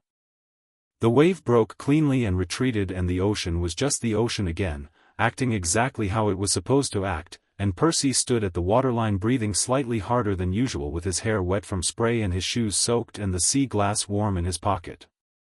Harry was quiet beside him for a moment. Then, okay, Harry said. My turn. He didn't have open ocean to work with. He had the beach, and the air, and the specific quality of his own magic, which was not water and not physical force but something else, something that Percy had been thinking about since the museum incident, the way it responded to want and need and the particular logic of moments. Harry looked at a piece of driftwood lying on the beach 20 feet away. Held out his hand. The wood rose off the sand. It rose slowly at first, then with more confidence, lifting to eye level, staying there, and then, when Harry turned his hand slowly, rotating. End over end. A slow, perfect rotation, and Harry's face was tight with concentration but his eyes were absolutely clear, completely locked, and Percy watched him find it, the place inside him where the magic was, the actual understanding of how it worked. The wood rose higher. 15 feet. 20. Harry turned his palm upward and it shot up like a rocket and then stopped, 50 feet in the air, a tiny dark shape against the gray sky. Harry closed his fist. The driftwood dropped and hit the sand with a thud and Harry breathed out and both of them stood on the beach in the cold October wind and looked at what they'd done and felt, not pride exactly, but the particular satisfaction of things being real. Of the thing that had been growing in them for years, making contact with the world outside them, proving itself true, saying, yes, this is what you are. We should come back here, Percy said. We should come back every weekend, Harry said. Sally will say we need to do homework first. We can do the homework in the car. That's not what she means by homework first, and you know it. Worth arguing, Harry said. She respects a good argument. She does, Percy agreed. You're getting better at those. Harry smiled, the full one, the good one. I had a good teacher. Percy looked at the ocean, at the gray Atlantic rolling in under an October sky, indifferent and enormous and entirely his in a way he was still learning how to hold. He thought about the impausa and the alley and the training he was about to receive, about Long Island and a camp where other people like him existed. He thought about Olympus being angry at his father, about the council and its agreements and the games being played above and below his head. He thought about Harry and what he'd said the night before, eventually I have to die.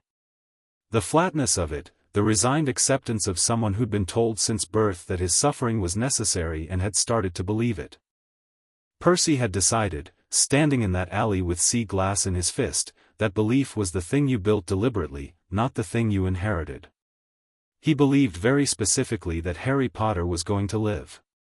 He believed it in the same place he felt the ocean, below logic, below argument, in the bone-deep place where things that were going to be true already were. The wind came off the water. Harry pulled his scarf tighter. The waves came in regular and cold. Same time next week? Percy said. Yeah, Harry said. Same time next week. They walked back up the beach together toward where Sally was waiting in the car with sandwiches and a thermos of coffee and the quiet patience of someone who had long since understood what she was watching, and was determined to give it every single thing it needed. Chapter 3, Letters from Nowhere. The letter came on a Tuesday in July. Harry was 11 years and 12 days old, which meant he had been waiting for this specific Tuesday, or one near it, for approximately 2 years, with the focused patience of someone who had read everything they could find, built a complete working theory, and then done the thing Percy found hardest, waited. Percy found waiting nearly impossible. Harry had gotten very good at it, which Percy respected while also finding it deeply suspect as a personality trait. They were in the kitchen when it came. Percy was eating cereal with the aggressive efficiency of someone who needed to be somewhere, because Camp Half-Blood summer session had started 3 weeks ago and Grover was picking him up in an hour. Harry was at the table with a book, marking it with post-it notes in 3 different colors because Harry had a color-coded system for everything that Percy found both admirable and alarming. The owl came through the window. It was a tawny owl, medium-sized and with the expression of a professional who had done this exact thing many times and would appreciate if everyone responded with appropriate promptness. It landed on the kitchen table, knocked Harry's book aside without evident concern, and stuck out its leg, which had a letter attached to it. Harry looked at the owl. The owl looked at Harry. Percy, spoon halfway to his mouth, watched this. Harry untied the letter with steady hands. The owl waited. Harry took it off, and the owl departed through the same window it had arrived via, because apparently it also had places to be. Percy set down the spoon. The envelope was thick cream parchment, sealed with a wax crest, a shield quartered into 4 animals that Percy recognized immediately, a lion, a snake, a badger, an eagle. The same crest Harry had found in a wizarding heraldry reference 2 years ago and placed a post-it note on and said, "This is where I'm going," with the same certainty Percy used for weather. Harry's name was on the front in ink that had a slightly self-important quality, the letters a bit too even, too considered, like whoever wrote it was doing it with a quill and intention. Mr. H. Potter bedroom 2, apartment 3C West 74th Street New York, New York. Harry stared at it. Well, Percy said. It found you. Obviously it found me, Harry said. That was never the question. He held the envelope and didn't open it, which was unusual because Harry's approach to information was normally to obtain it as fast as possible. His jaw was set in the specific way that meant something was happening inside him that he was deciding how to handle. You don't have to open it right now, Percy said. Harry opened it immediately. Sally came home at noon to find both boys at the kitchen table with the letter open between them and 2 glasses of water and the post-it coated book that had been moved to the counter and a yellow legal pad on which Harry had been writing. Not notes, it was more structural than notes. It looked like a plan. She sat down and read the letter and then read it again. Dear Mr. Potter, we are pleased to inform you that you have been accepted at Hogwarts School of Witchcraft and Wizardry, Standard, in some ways. The list of required equipment, the instructions about the Hogwarts Express from King's Cross Station, platform 9 3/4. All expected. What was less expected was the second letter.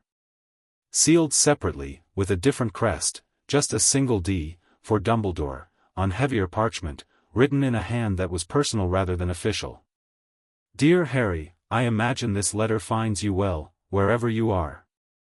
I must confess it found me somewhat by surprise to discover your location had changed from Surrey. I hope you've been comfortable in your new circumstances. I would very much like to meet with you before the term begins, if you'd be willing. There are things I should have told you years ago. I believe we should have that conversation in person. I will be in New York on the 15th of this month, if you are agreeable. Yours sincerely, Albus Dumbledore. Sally read the second letter twice. Then she set it down with a deliberateness that Percy recognized as her version of a sharp intake of breath. He's been looking for me, Harry said. Since I left Surrey. He's known I was gone but he didn't know where. This letter being addressed to this apartment means his tracking just caught up. The owl found you because you're of age to receive the Hogwarts letter, Sally said. It broke through whatever concealment we had. There's probably a locating charm on the enrollment roll. He wants to meet on the 15th, Harry said. I see that. I want to meet him, Harry said. Sally looked at him. He met her eyes steadily. I've been thinking about this for 2 years. The plan only works if I go to Hogwarts, and I can't go to Hogwarts acting like I don't know what he is or what he intends without actually meeting him. I need to know what he says in person. I need to see what he tries to tell me about myself. He paused. Also, I think he deserves the chance to surprise me. I've built a theory, but I've never met the man. Sally was quiet for a moment. He might be better than the theory, Harry said. Or worse. Either way, I need to know. Sally looked at her son.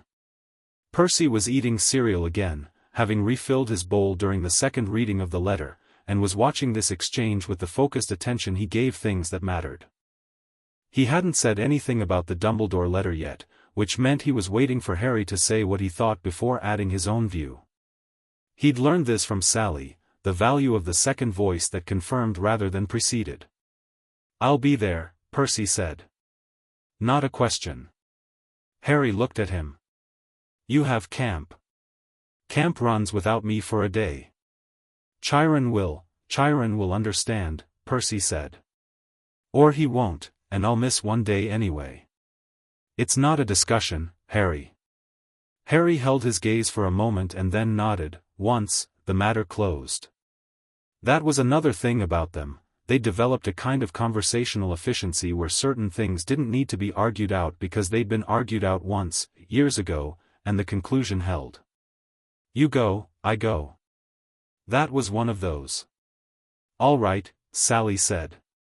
She pulled the yellow legal pad across the table and looked at what Harry had been writing, not reading it yet, just acknowledging its existence. Tell me the rest of it. What else is on the list? Harry leaned forward.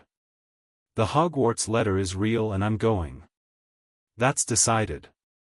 But the Hogwarts Express leaves from London on September 1st, which means either we need to be in London by September or I need to get there another way, and either way Percy can't go with me because he's not enrolled.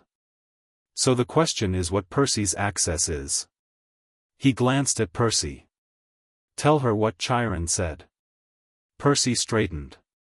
3 weeks into his second summer at camp and he was already a different person in small ways, sharper-edged, more sure of himself in the specific way that came from being around other people who understood what it was. He'd come home the first summer sun dark and lighter somehow, like something that had been braced for a long time had relaxed.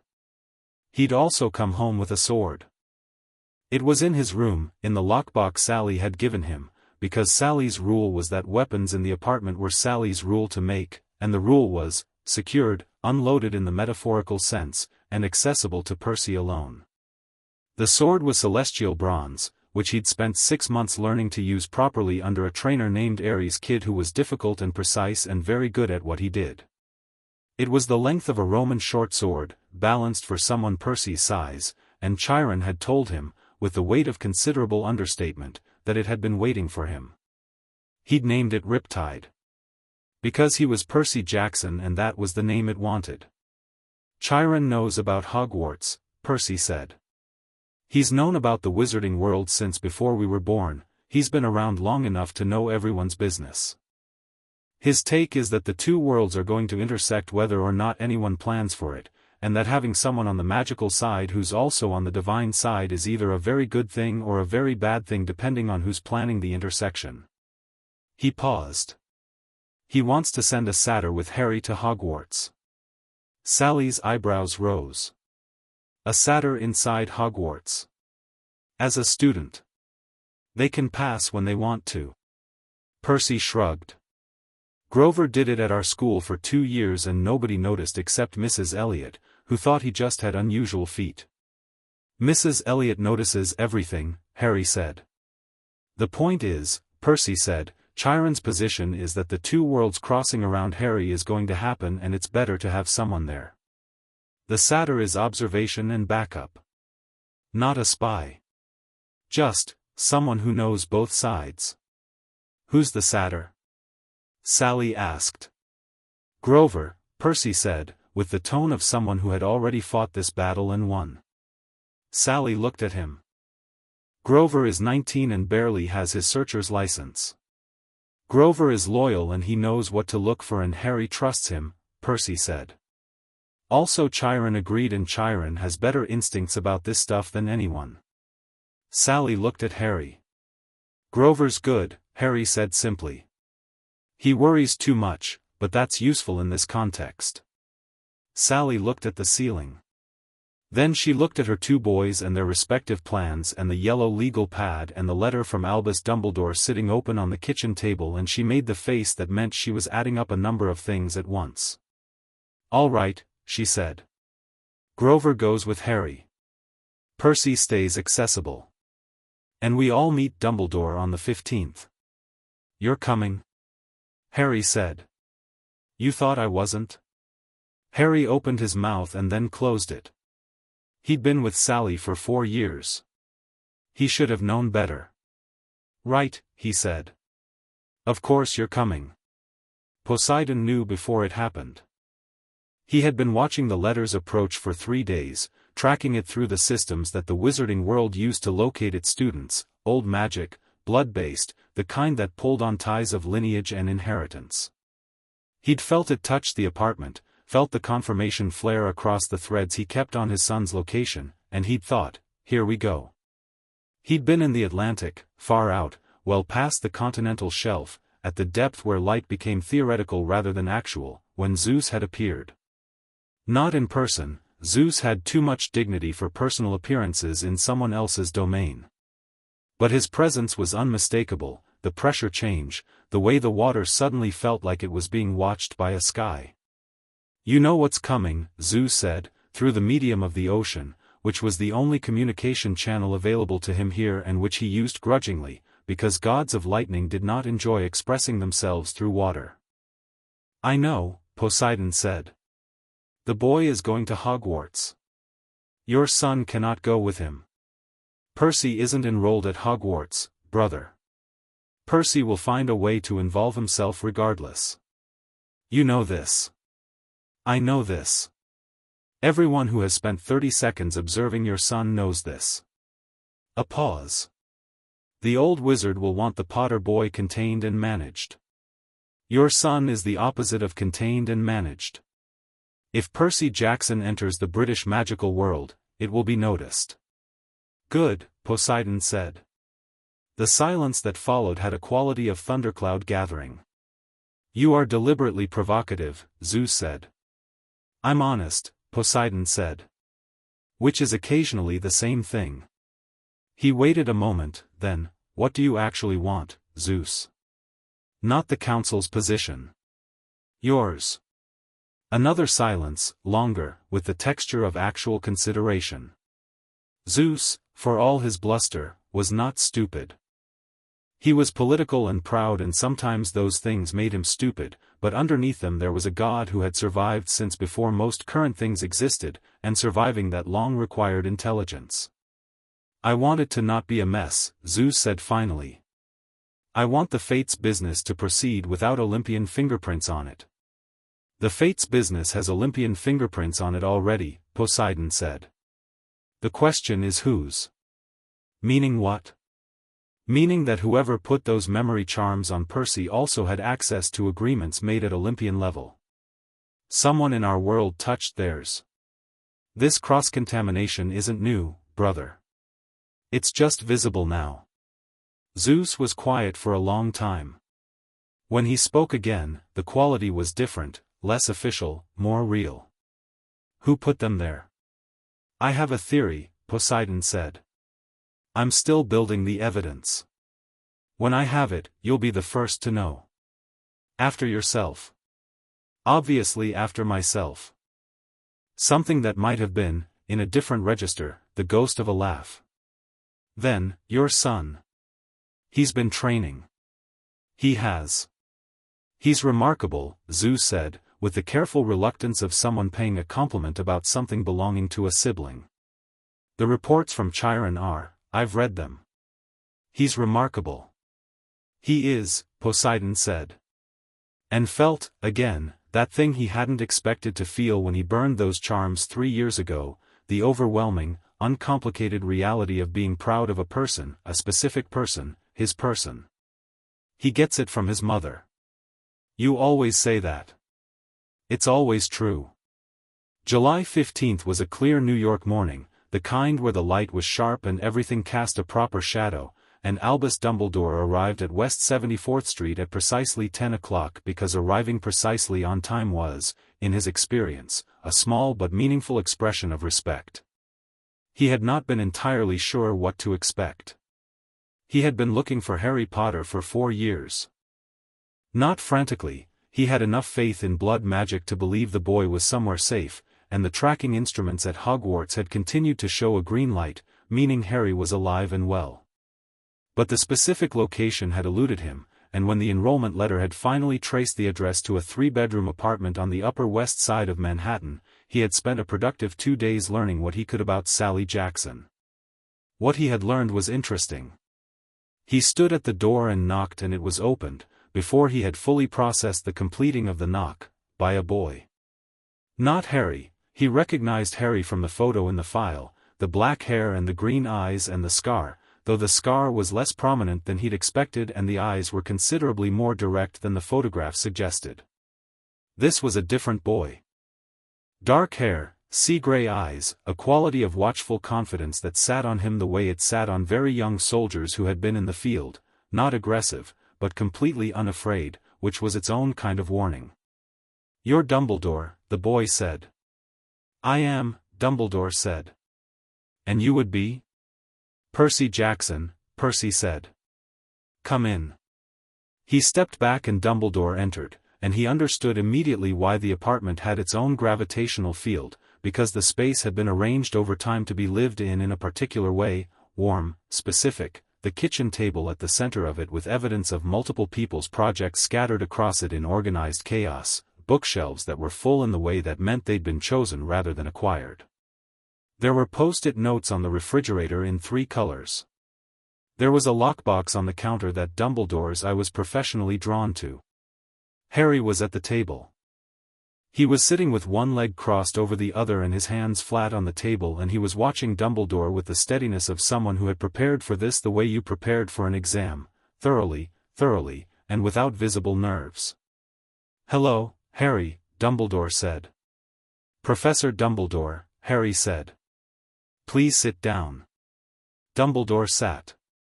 Percy took the chair to Harry's left and sat with his arms on the table, not aggressive but present, and Dumbledore noted this, the positioning, the deliberateness of it. These boys had discussed this meeting. They had assigned roles. The woman came from the kitchen. Sally Jackson was not what Dumbledore had pictured, which he recognized, on reflection, as a failure of imagination on his part. She was in her early 30s, dark-haired, with the kind of face that had strong bones in it and eyes that had very good instincts. She was carrying a tea tray and she set it on the table and sat at the head of it, which placed her equidistant from Dumbledore and both boys. "Thank you for coming," she said. Her voice was warm and absolutely unintimidated. "Tea?" "Please," Dumbledore said. She poured. Nobody spoke. Dumbledore looked around the table at 3 people who were all watching him with different qualities of attention. Harry's was measuring, Percy's was frank, Sally's was comprehensive in a way that reminded him disconcertingly of Minerva McGonagall at her most focused. "You've been looking for me," Harry said. Not an accusation. A starting point. "I have," Dumbledore agreed. "I want to apologize for that, for the delay, and for the manner of the search, which should have been more urgent and more personal from the beginning." He held Harry's eyes. "I should have checked on you. After Surrey. I relied on the protection charm and the assumption that you were safe, and I should have verified that assumption with my own eyes. I did not. That was wrong of me, and I'm sorry for it." Harry was quiet for a moment. "The Dursleys," Harry said. "Yes. You knew what they were like." Dumbledore was quiet for a moment that was just long enough to be honest. "I knew they were not warm. I underestimated what that meant in practice. I told myself that the protection the blood magic provided was worth the difficulty of the circumstance." He paused. "I was wrong about that calculation. I had prioritized one kind of safety over another, and the one I had prioritized was not the more important one." It was a genuine admission. Harry listened to it with the quality of someone who was waiting to hear the full picture before responding, which Dumbledore found both impressive and slightly unsettling. He had expected a child. The person sitting across from him was not quite that. "I want to ask you something," Harry said. "And I want you to answer honestly. Not the version you've decided is appropriate for me to know. The real version."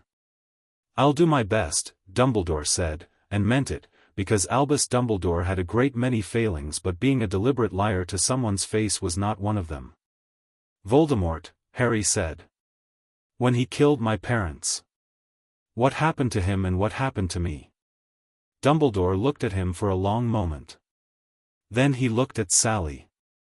Then at Percy, who was watching him with those flat grey eyes that were, Dumbledore suddenly understood, the eyes of someone who was going to hear every word of this conversation and hold on to it. He made a decision. He told Harry the truth. Not the comfortable version, not the managed version he'd been composing in his head for years, the version he'd give to a 16-year-old, calculated and paced for a certain kind of revelation. He told Harry what had happened on the night of October 31, 1981, and what he believed was the result, and he used the word Horcrux, and he watched Harry's face during this and saw nothing that looked like surprise. "You already knew," Dumbledore said. "I suspected," Harry said. "I've been reading everything I could find about soul magic for 2 years." Dumbledore set down his teacup. He looked at this boy, at 11-year-old Harry Potter, who had spent 2 years reading about his own potential death with the focused commitment of an academic, and felt something shift in his understanding of the situation. He had expected to be managing this child. He had arrived with plans, careful, layered, the same plans he made for everyone, built from the assumption that he understood the terrain better than anyone else in the room. He was a very old wizard and he had been very wrong before, but it had been a long time since he had been wrong in a room and known it this immediately. "Then you know what I've believed," he said. "That it has to be destroyed," Harry said. "Yes. And your theory about how?" "Harry. The thing in me has to die to destroy it," Harry said. He said it like a fact about the weather, and Dumbledore found that both steadying and devastating. "That's what you believe. That's what you've been building toward. I want you to know that I'm aware of it, and I want you to know that I'm going to Hogwarts anyway, and I want you to know that I think you should keep looking for another way because I am not going to accept that conclusion as final." He held Dumbledore's gaze. "I'm not saying you're wrong about the Horcrux. I'm saying you haven't finished looking." The kitchen was very quiet. Percy's hand had moved, Dumbledore noticed, to a spot on the table directly in front of him, and the glass of water near his elbow had developed a very slight surface tension, a quality of waiting. "I will keep looking," Dumbledore said. And meant it, in a way he hadn't quite expected to mean something in a very long time. Harry nodded once. "Good." He paused. "I want to go to Hogwarts. I want to learn. I want to understand the world I came from. I'm not going in order to die for it, and I'm not going as anyone's instrument, and I think you should know that before we agree on anything else." "Understood," Dumbledore said. "My friend Grover Underwood will be attending as a first-year student," Harry said. "He's a shatter. You'll extend the same courtesies to him that you extend to any student." Dumbledore blinked. "A shatter?" "Yes. Entering Hogwarts as a student." "Yes." Dumbledore thought about this for a moment, running it against the various protocols and the staff reactions and the practical logistics. Then he thought about what he'd just witnessed, about the 11-year-old across from him who had read soul magic for 2 years and met him without flinching and had Percy Jackson sitting to his left like a very relaxed and apparently oceanic adjutant, and he thought that the practical logistics were probably manageable. "I'll arrange it," he said. "Thank you," Harry said. He reached across the table and picked up his tea, which he'd been ignoring until now, and took a sip. And then, in a slightly different voice, less measured, more genuinely young, "Is it good? Hogwarts. Is it actually good?" Dumbledore looked at him. At the real question underneath, not the tactical question, not the strategic question, but the human one. Is there something worth going toward, not just something to navigate? "It is extraordinary," Dumbledore said, and he meant it with his whole chest. "There is nothing in the world quite like it. And you will be extraordinary in it." Harry was quiet for a moment. Then something moved through his face, not the prepared, careful version, but the 11-year-old, the one who had grown up in a house where nobody had ever told him he was extraordinary and meant it as a good thing. "Right," Harry said. "Okay." He picked up the teacup again, covered the moment. "Percy's going to want to see the platform." "I don't actually need to see the platform," Percy said. "You said you wanted to see the platform." "I said I was curious about the platform." "Different thing." "He wants to see the platform," Harry told Dumbledore. Dumbledore looked at Percy. Percy met his eyes with the pleasant directness of someone who was only slightly embarrassed about wanting to see a magic train platform and was not going to be embarrassed about it for long. "I can arrange for all of you to visit King's Cross before the term starts," Dumbledore said. "If you're in London." "We'll be in London," Sally said, from the head of the table, where she had been drinking tea and listening to the entire conversation with her comprehensive quality of attention. She looked at Dumbledore with eyes that had been evaluating him since he sat down. "One more thing." "Of course," Dumbledore said. "Harry's life outside of Hogwarts is his own. I want to be clear about that. His relationships, his choices, his knowledge of his own situation, those are not yours to manage. You can advise. You can teach. You can tell him the truth when he asks for it. She held his eyes, very steady. But you don't get to decide what he's ready for. He decides that. Are we understood? The silence lasted a beat. We are understood, Dumbledore said, with a kind of involuntary respect. Good. Sally refilled his tea. Would you like a pastry? I made them this morning. Olympus didn't know what hit it. The message came through the divine channels 3 hours after Dumbledore left, fast, clipped, with the signature of a minor courier deity who had been running messages for centuries and could tell when one was urgent by the temperature of it. It was from Hermes, which was unexpected, because Hermes was nominally neutral in most things and sent messages rather than composed them. Brother, it read, addressed to Poseidon in his palace. Thought you'd want to know. The council met this morning. Full attendance. Ares brought up the Impausa situation, wants to know who sent them, since nobody's claiming it. Apollo's been tracking residual magic on the dust and it's coming back as old work. Pre-Olympian old. Someone used our systems but it wasn't any of us.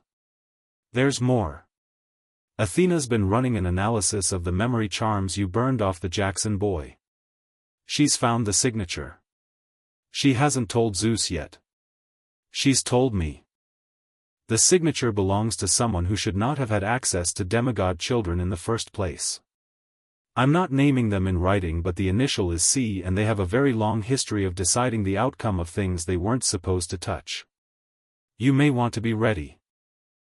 Poseidon read the message twice and then sat very still in the deep ocean dark with the bioluminescent things drifting past his windows and thought about the initial C and the very long history and the pre-Olympian old work, and felt something cold move through even him. Kronos. Not Kronos himself. Kronos was still scattered, still imprisoned in Tartarus in pieces that hated each other. But something of his. Something working in his name. Something that had been, for years, quietly reaching into the lives of the next generation and rearranging things to suit an agenda that Poseidon was only now seeing the full shape of. Setting up children to fail. To be alone. To come to their power late and confused and isolated. Demigod children who didn't know what they were. A boy who lived who had been warehoused in a place designed to break him. All of it aimed at a particular moment. All of it building toward something. Percy, Poseidon thought. Harry. Both of them. Not just his son. Both of them, different lineages, different worlds, but both pointed at by something very old and very patient that had been working this angle long before Percy was born or Harry survived the curse. He sent a message to Chiron through the water. Tell Percy. He paused, then added, tell him everything. He can handle it. Chiron's response came back in the particular quality of the tide, the measured rhythm of someone who had been waiting for this instruction for a while. I already have.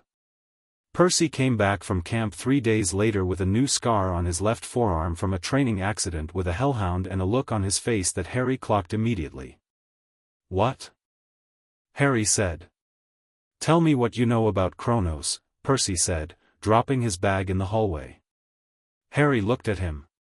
Titan Lord. Father of Zeus, Poseidon, Hades and several others. Defeated and scattered into Tartarus after the Titanomachy. Generally considered a concluded problem. Not concluded, Percy said. Chiron says there are signs. A slow revival. Pieces reassembling. He sat on the kitchen counter, which he always did when he had something complicated to think about, apparently finding height useful for this purpose. Someone who works in his name has been messing with demigod children for years. Isolating them. Making sure they come to their power wrong, too late, too confused, in the wrong circumstances. He looked at Harry. And they touched your life too. The Dursleys, the memory charms on me, it's the same hand. Harry was quiet for a moment. Someone wanted us both compromised, he said. Yeah. Someone very old who has an interest in the war going wrong. Yeah. And we're, what, countering that just by being informed and trained and not isolated? Percy looked at him. Pretty much. Turns out the best response to someone spending years trying to make you small is being exactly as large as you actually are. Harry was quiet for a moment. Then he said, "That's either the simplest or the most profound thing you've ever said." "Probably both," Percy said. Harry got up and went to the kitchen. "I'm making tea. And then we're going to figure out what we know and what we need to know and what we do with both." "That's very you," Percy said. "Post-it notes?" "Absolutely post-it notes." Sally came home 45 minutes later to find her kitchen table covered in 3 colors of post-it notes organized in a structure that resembled both a tactical map and a conspiracy board, and both her boys at the center of it, animated and arguing and building something with the focused energy of people who had looked at the situation they were in and decided, without apparent distress, that they were going to win. She put down her bag. She looked at the board. She got herself a cup of tea and sat at the table and said, "Walk me through it." And they did. London was grey and particular and smelled like rain even when it wasn't raining, and Harry walked through it with the specific quality of someone returning to a country they'd left young enough that the return was discovery rather than memory. It was August 29th. 2 days before September 1st. Sally had booked a hotel near King's Cross, which was efficient and also, Harry suspected, deliberate. She wanted them to have the experience of the station before the chaos of the first.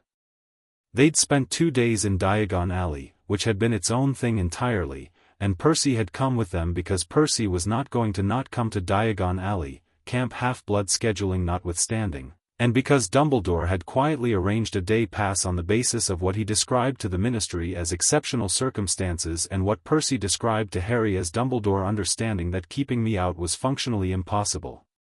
Diagon Alley deserved its own chapter and would get one.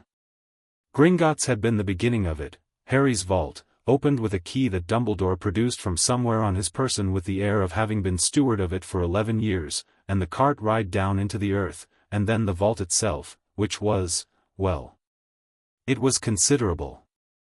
Harry had stood in front of it with a lantern lighting the gold and felt, for the first time, the specific weight of inheritance, of things left by people who were gone, and Percy had stood beside him quietly and not said anything, which was exactly right.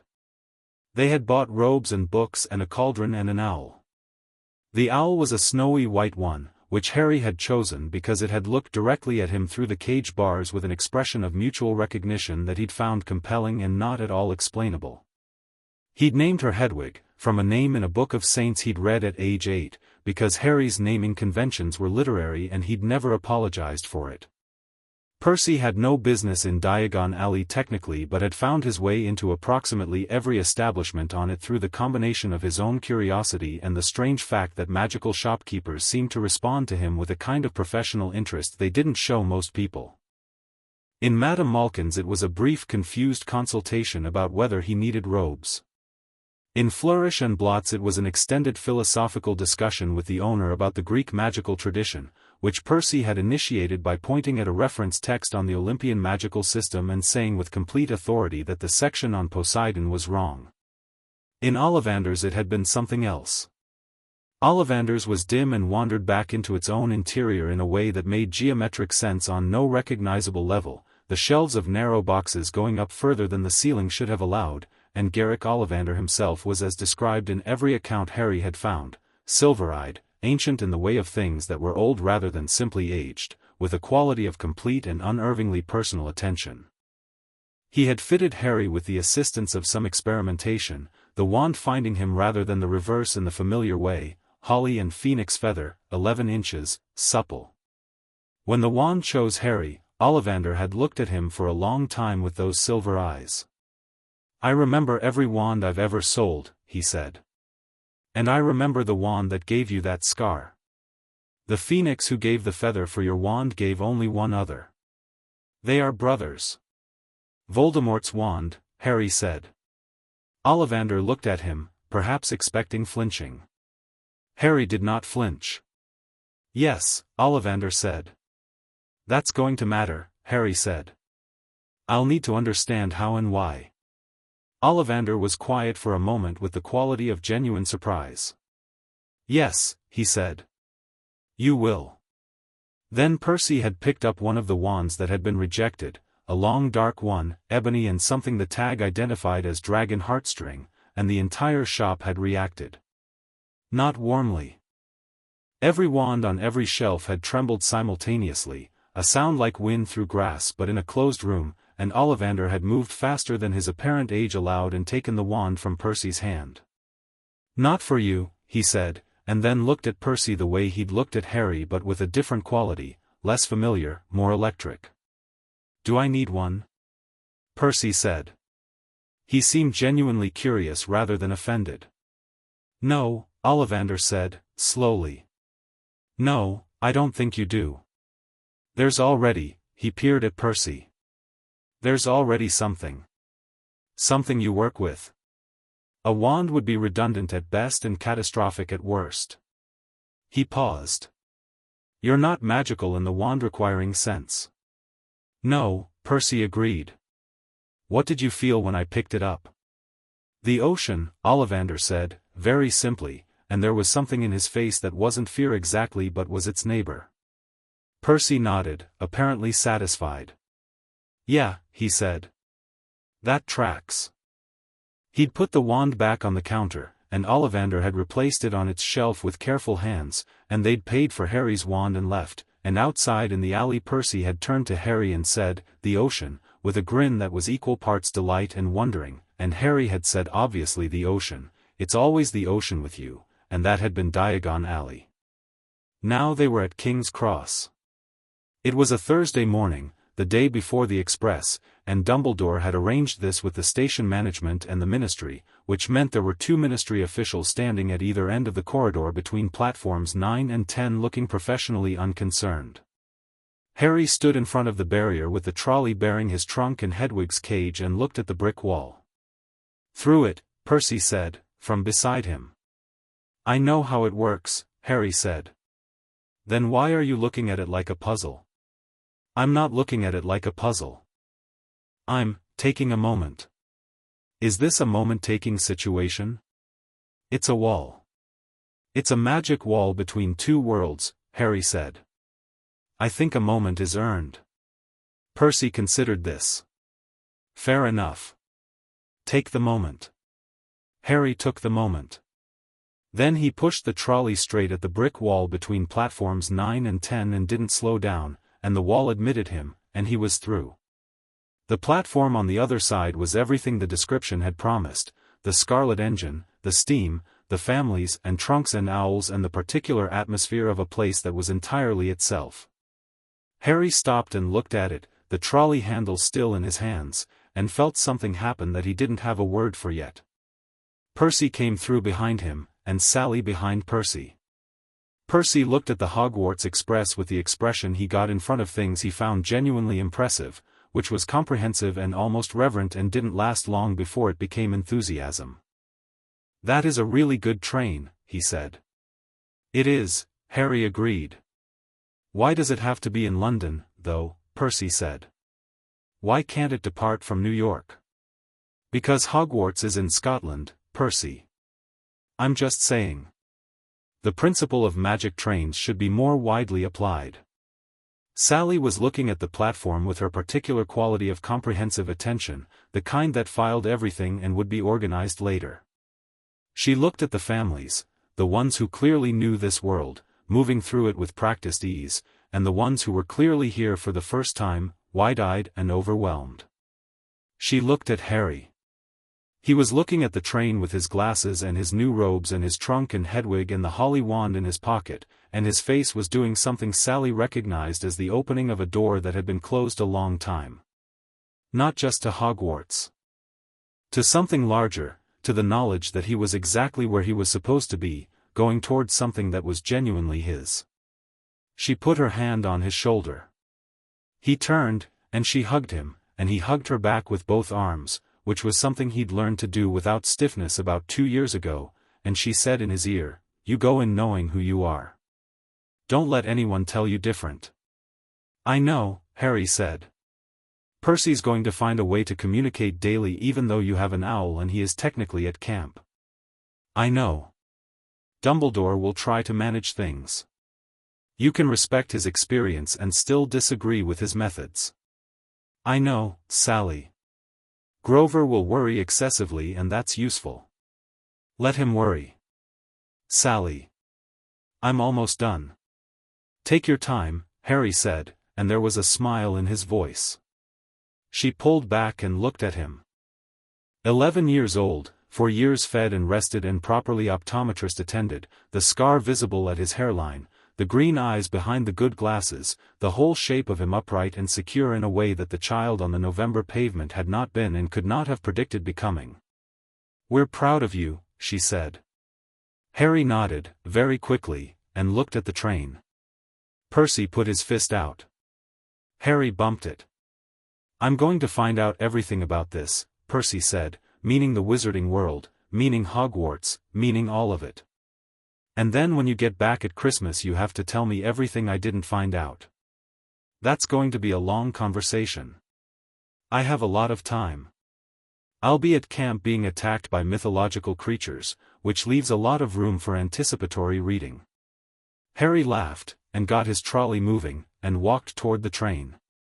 He stopped once, halfway down the platform, and looked back. Percy was watching him with those gray eyes, arms crossed, completely relaxed, with the expression of someone who had full and total confidence in the person they were watching. Harry turned back to the train. He found a compartment. Loaded his trunk. Settled Hedwig. Sat down. Out the window, through the steam, he could see Percy and Sally on the platform, Percy gesturing about something, Sally listening and nodding in the way she did when she was already several steps ahead of the conversation. Ordinary. Completely ordinary, this specific extraordinary ordinary of his specific extraordinary ordinary life.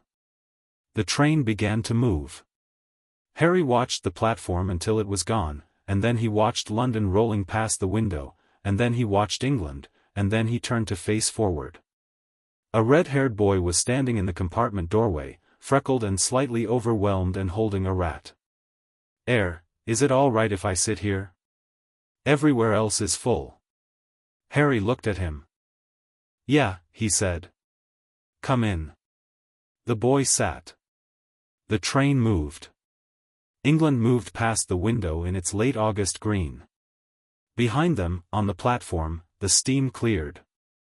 And in the deep Atlantic, far below any light, Poseidon felt his son watching the train leave and felt the moment of it, the two of them, the water child and the lightning-scarred one, the ocean and the storm, beginning to move through a world that had spent years trying to make them small. He let the feeling move through him. He went back to work.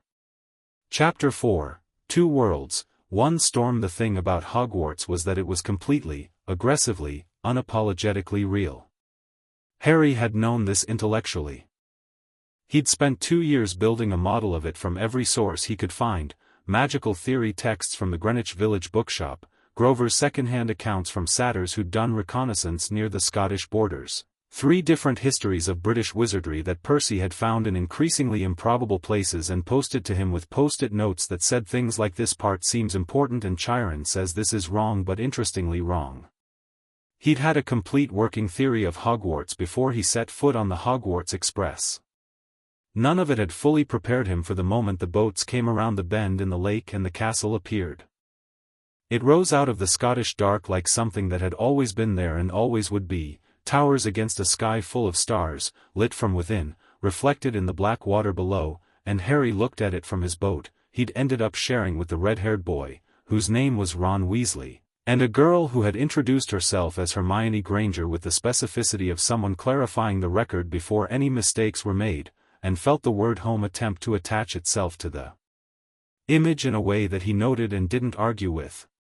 Ron was looking at it with the reverence of someone who'd heard about it his whole life and was still not prepared. Dad always said it was something, he said.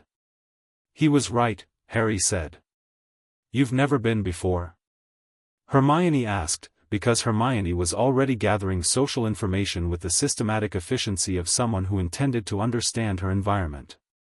"No," Harry said. "But I've been looking forward to it for a while." The boats touched the shore. The enormous man who'd collected them at the station, Hagrid, who had a quality of overwhelming warmth that filled whatever space he occupied, led them up a stone passage and they came out into the entrance hall and then the Great Hall, and Harry looked at the ceiling that was the sky and the floating candles and the 4 long tables and felt his working model of Hogwarts absorb all of it and quietly revise itself toward the rail. The sorting was by a hat that sang, which was the kind of thing he'd read about and still found genuinely surprising in execution. The hat sat on each student's head and thought, and occasionally spoke its thinking aloud, and the students were sorted into their houses and sent to their tables while the whole hall watched. When Harry's name was called, the hall went quiet in a different way than it had for anyone else. He walked up calmly. Sat on the stool. The hat came down over his eyes. "Ah," said a voice in his head, dry and ancient and with the quality of something that had sorted 10 centuries of students and had developed opinions. "Harry Potter. I've been wondering when you'd come." "Hello," Harry said. "You're not what I expected." It was said with something that was almost approval. "Most children your age, when they sit here, are still largely unformed. You are, considerably more complete. I've had time to think about things." "So I see."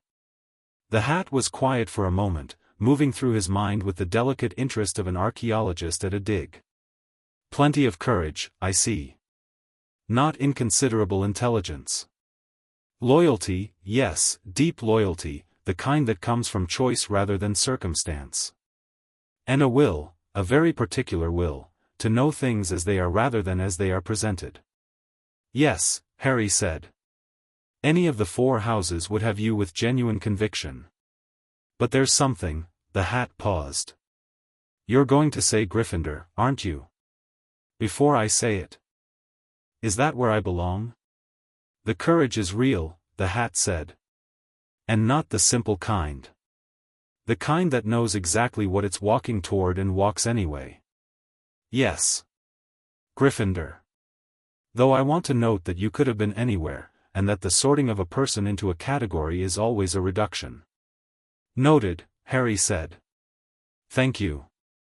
"Gryffindor," the hat shouted, and the Gryffindor table erupted, and Harry walked to it feeling the eyes of the hall on him and noting the quality of them. Some of the older students looked at him with recognition bordering on reverence, which he'd been warned about and still found uncomfortable.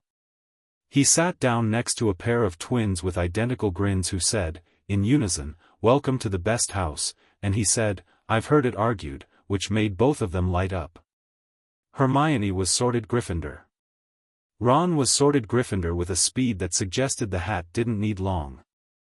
And at the very end of the sorted crowd, a small, slightly nervous-looking boy with clumsy feet was sorted Gryffindor as well, Neville Longbottom, who sat next to Harry with the air of someone who had not fully expected this outcome and wasn't sure whether to be pleased or terrified. Harry looked down the table. He was at Hogwarts. He was in Gryffindor. The feast appeared on the plates and the hall filled with sound and warmth, and Harry ate and listened and took it all in, and somewhere in the back of his mind he was already composing the first letter to Percy, which would be long and detailed and rated by color-coded category. He wondered if Percy was behaving himself at camp.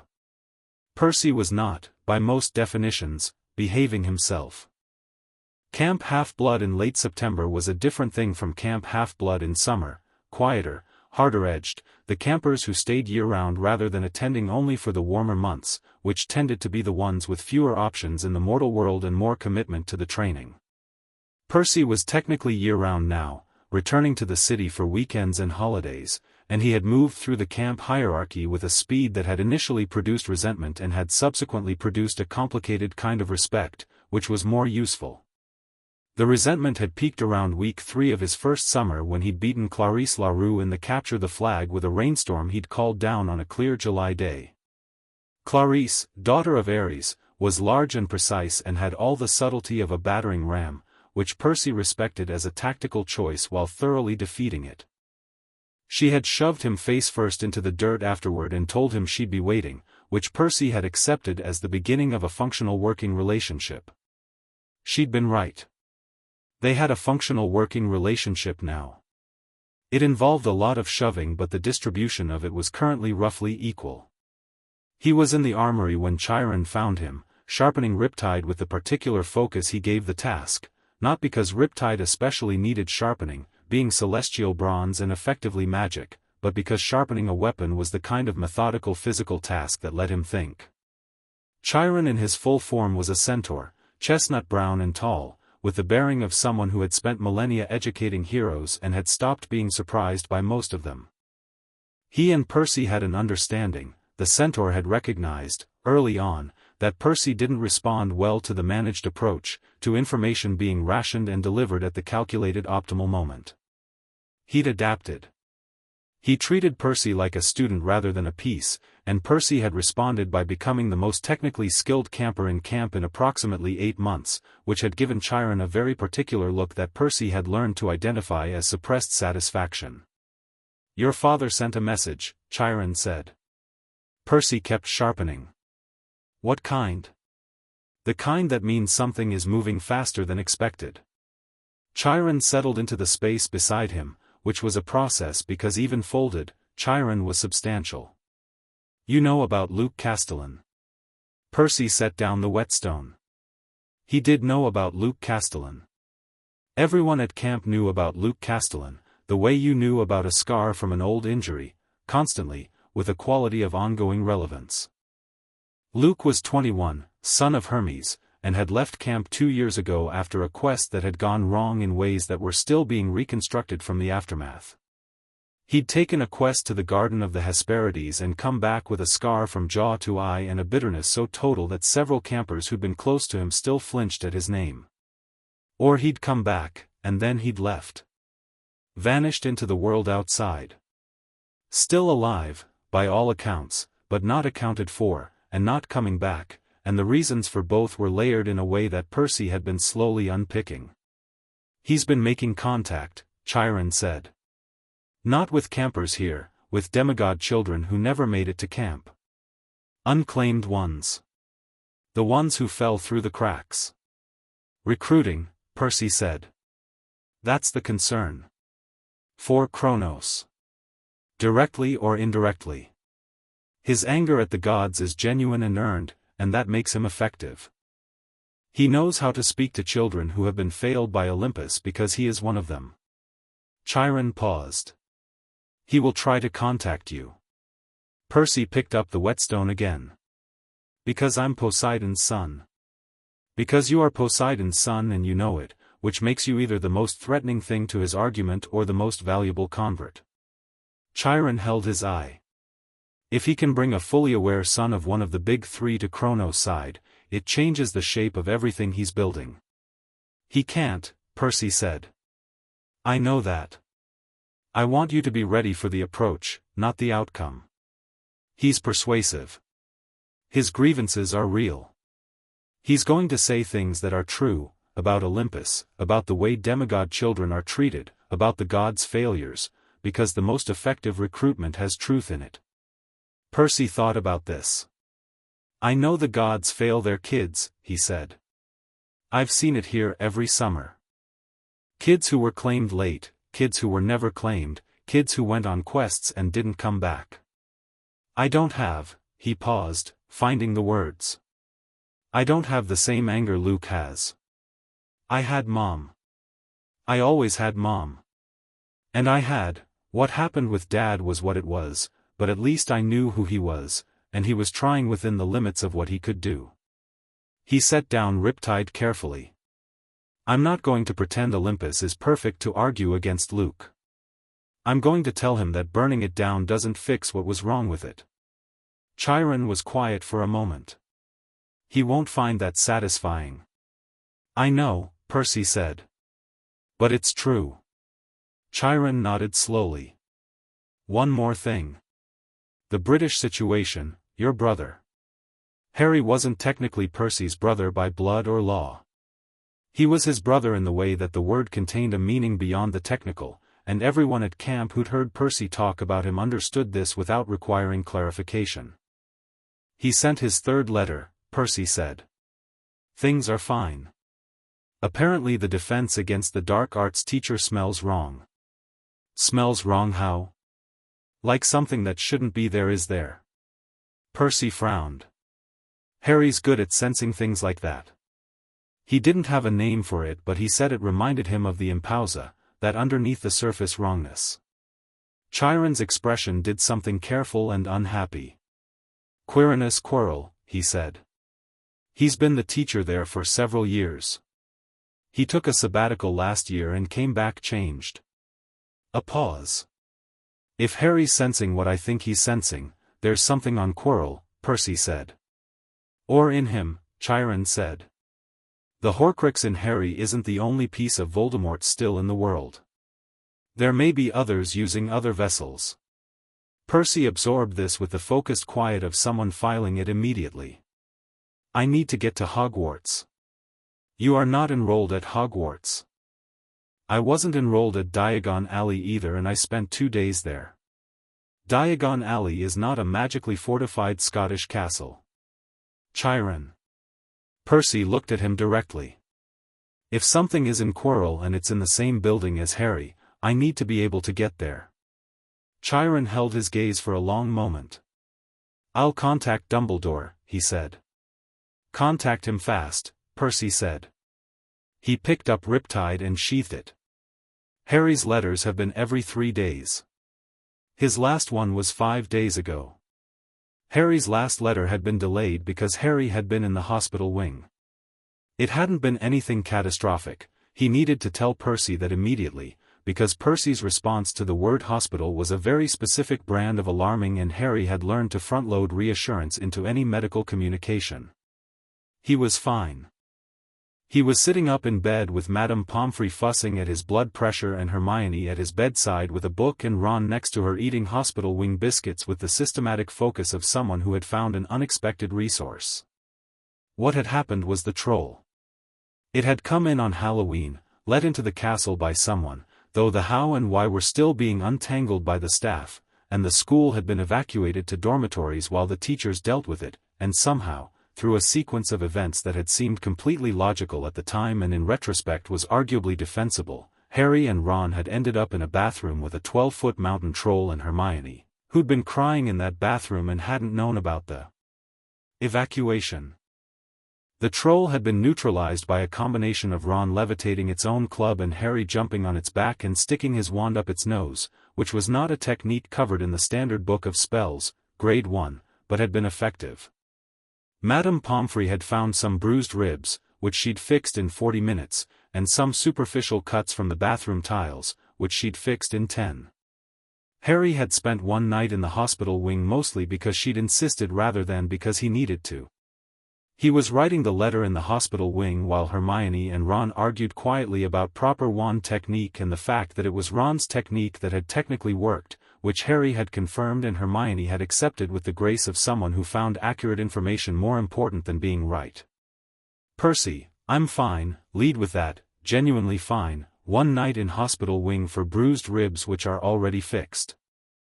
Troll incident, I'll explain fully when I see you.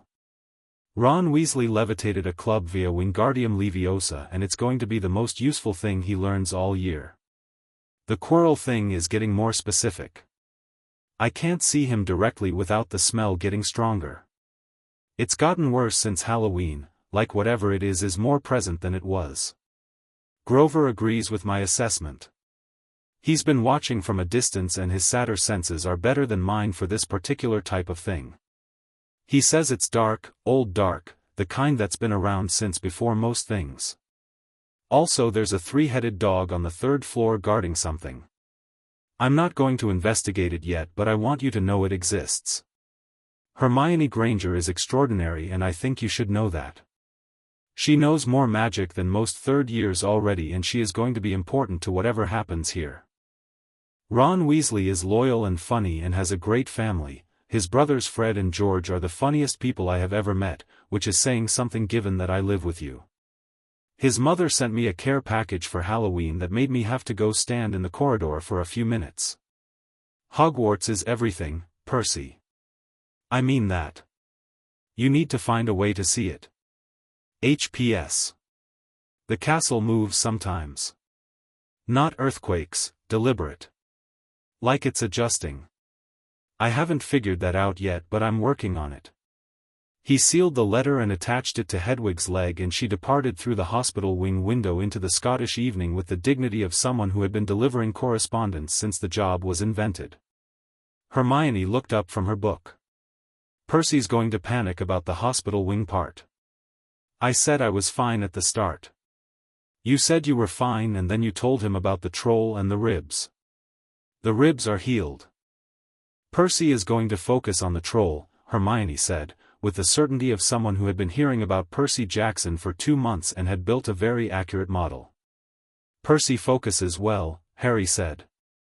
He'll channel it productively. Into trying to get into Hogwarts. Harry looked at her. How do you know that?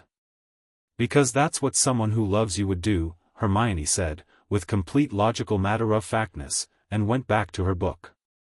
Ron looked between them. Does Harry's brother actually fight monsters? Like, actually? Yes, Harry said. How often? Semi-regularly. Ron processed this. Cool, he said, and ate another biscuit. Percy got to Hogwarts on a Saturday in November. He didn't explain the full mechanism of how. He'd told Chiron had told Dumbledore, and there had been a conversation involving Dumbledore and someone at the Ministry, and the specific kind of argument that old powerful people had when they were deciding whether to let something happen or pretend it wasn't already going to. Percy had stayed out of that conversation because it was the kind that ended faster without his participation. The method, in the end, was water. Hogwarts sat near a deep loch, and the loch was connected to the North Sea through a system of underwater channels that Percy had felt the moment he put his feet on Scottish soil and stood there for 30 seconds with his head slightly tilted, listening. The castle had been here since the 10th century, and it had developed a relationship with the water around it the way old things did, a familiarity, a mutual accommodation. And the water knew him. Had known him from the moment he arrived, with the immediate recognition of kindred things. He came up through the loch in the early morning fog, which was Scottish and dense and provided excellent cover, and came ashore near the boathouse without disturbing anything. He was in dry clothes within 30 seconds because the water came off him when he told it to, which was a newer development and one he enjoyed enormously. The castle was fully awake with morning activity when he approached the entrance hall, and the gargoyles over the door looked at him with the specific expression of architectural details that were also magical security and were not sure what to do with him. Percy looked at them. I'm expected, he said. He wasn't exactly expected. But Dumbledore had been told he was coming, and Dumbledore had left standing instructions with the castle, and the castle had its own intelligence, and that intelligence, Percy suspected, had the same response to him as the loch. A sense of familiarity that predated the current conversation. Hogwarts was very old and had deep foundations that went into the earth and the water table and knew things accordingly. The door opened. He went in. He found Harry in the great hall at breakfast, sitting with Ron and Hermione, and the moment Harry saw him coming through the hall doors he did a double take that sent pumpkin juice across the table and said, "How," with enough force to turn several heads. "Good morning to you too," Percy said, and dropped into the space across from them. He was 11, technically, same as everyone at the table, but he had the quality of someone substantially larger than his physical dimensions, not in height or bulk, though he was fit from camp training, but in presence, in the specific gravitational quality of people who were completely comfortable with what they were. He looked around the great hall with the comprehensive, appreciative attention of someone encountering something genuinely impressive. "The ceiling," he said. "That's real sky, right? Not painted?" "Enchanted to reflect the sky," Hermione said, who had been briefed on Percy and was apparently handling his arrival with the pragmatism of someone who had already classified him as a known variable. "The magic was developed by, who are you?" Ron said. "Percy Jackson," Percy said. "Harry's brother." Ron processed this. "Harry's American brother." Yes. Who's not enrolled at Hogwarts? Also yes. How did you get in? The lock, Percy said. Ron looked at Harry. He came through the lock, Harry confirmed. Through it? He can breathe underwater, Harry said. He can also move water. He can call weather. He's a son of the Greek sea god. He said this with the practiced ease of someone who had been normalizing these facts for 4 years, and Ron received them with the sequence that Percy had come to recognize as the standard non-demigod response: bafflement, then fascination, then acceptance, with the speed of the final step depending on the individual. Ron reached the acceptance step in approximately 4 seconds, which was faster than most. Right, he said. Cool. You want breakfast? Yes please, Percy said. Hermione was already looking at him with the focused intensity she apparently applied to new information. You said you can move water, she said. What's the mechanism? Is it an intent-based system or is there a more specific conduit?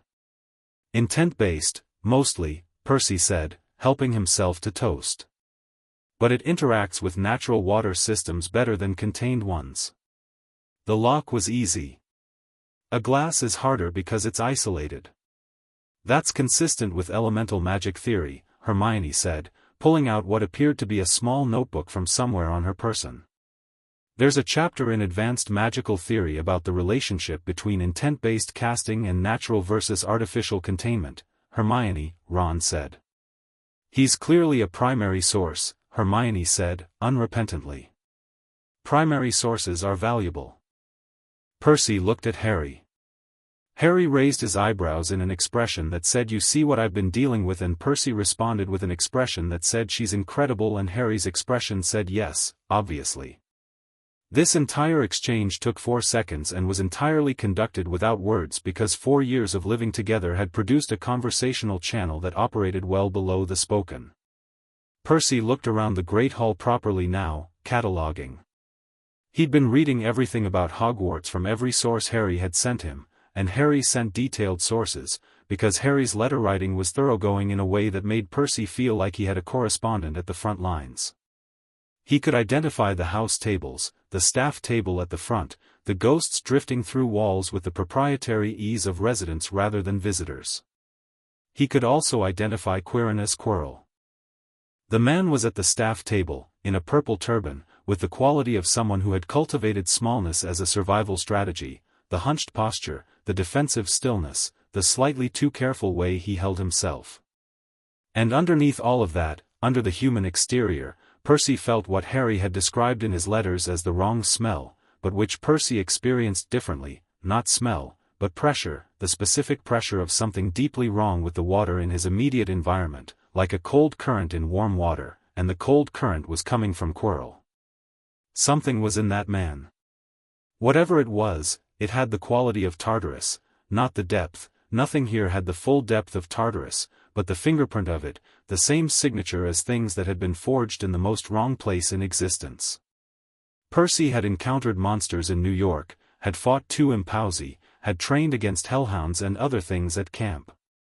None of them had felt like this. This was older and less defined, more like a quality of wrongness that had been cut free from its original context and was occupying a host that was visibly wrong for it. He looked at Harry. The turban, he said, quietly. Yes, Harry said, equally quiet. That's not just a person. No. What's behind the turban? Harry met his eyes. That's what I've been trying to figure out. Hermione looked between them.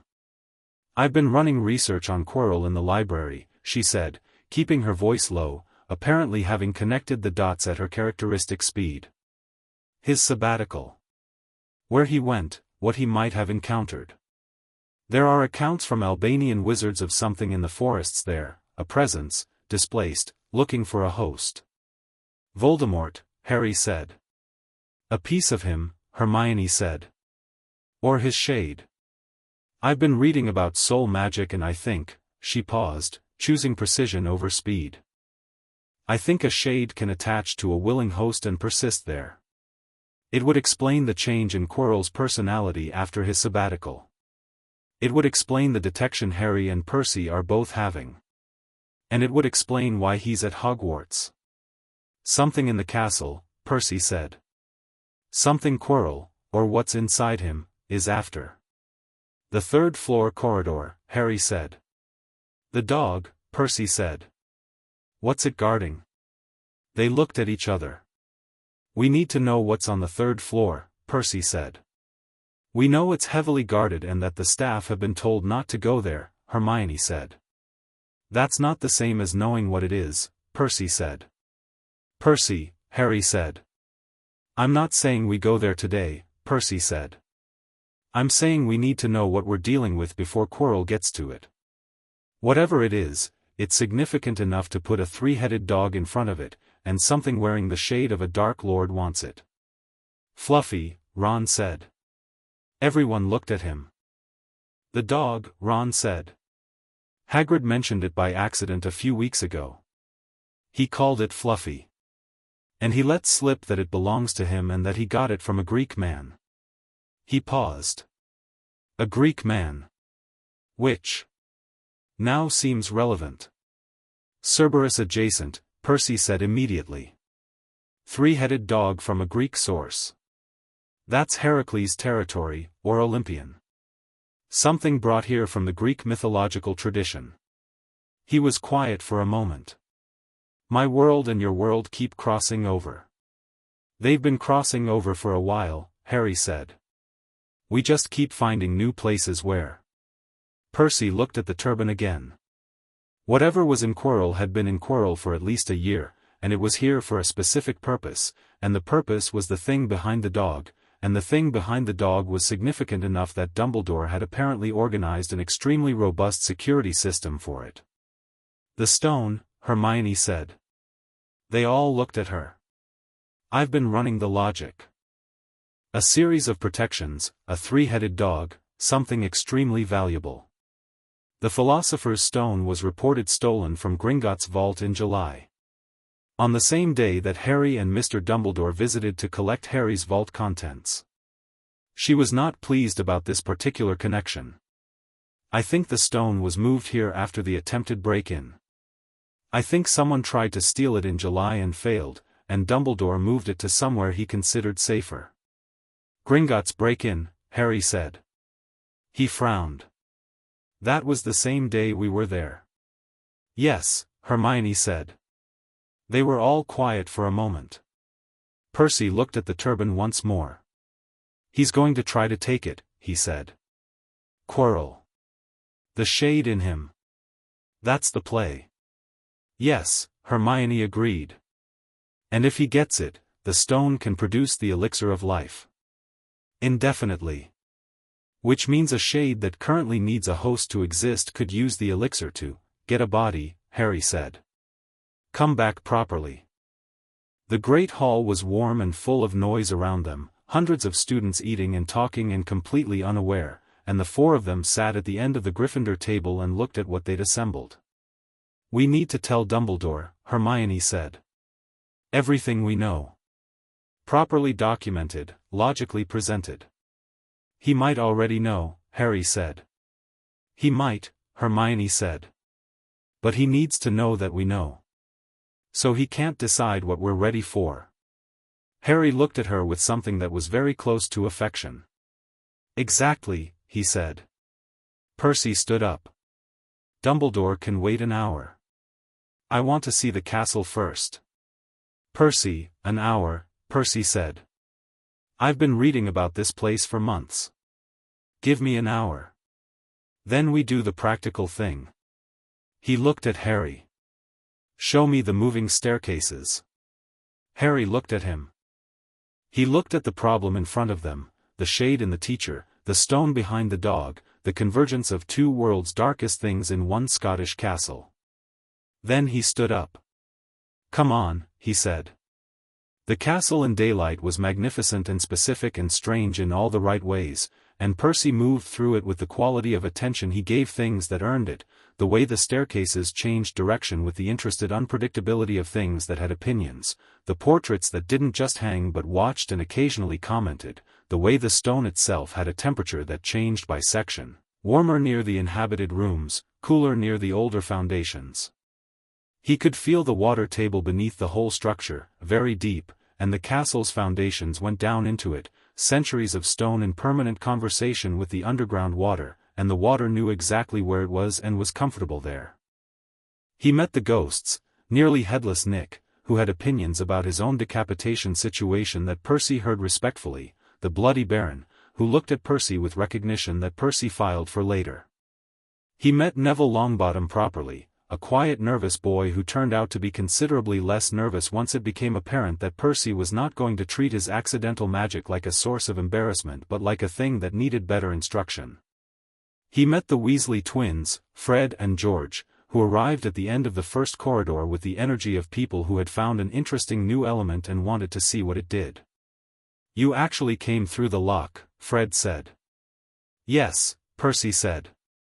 "In November," George said. "It's not that cold," Percy said. "The lock in Scotland in November, I run warm," Percy said, which was not entirely inaccurate. "Also the water does what I ask." The twins exchanged a look. "You're coming with us," they said, in unison, which Percy had been warned about and still found impressively synchronized. Harry intervened, "We have somewhere to be at noon." "Dumbledore's office," Percy said. "I know. But Fred and George were going to be useful." "Were we?" Fred said. "You know every corridor in this castle," Percy said. "Including the ones that aren't on any map. Harry's been telling me about you for months. You've been here 7 years and you have a map of the castle that you've been building the whole time, and you know the traffic patterns of every teacher." He held Fred's eyes. "I need to know the specific route from wherever Quirrell's office is to the third-floor corridor, and how many ways into that corridor there are that don't involve going past the main door." The twins looked at Harry. Harry shrugged. "He's like this with every problem." "He's like us," George said. "But with more water," Fred said. "And more direct eye contact," George said. "I like him," Fred said. "I like him too," George said. They both looked at Percy. "The corridor has 3 approaches. We'll show you." They showed him. Harry and Hermione and Ron trailed behind, Ron occasionally needing to be retrieved from side corridors he'd wandered into, while Fred and George navigated the castle with the proprietary ease of people who had made it their territory through 7 years of systematic investigation.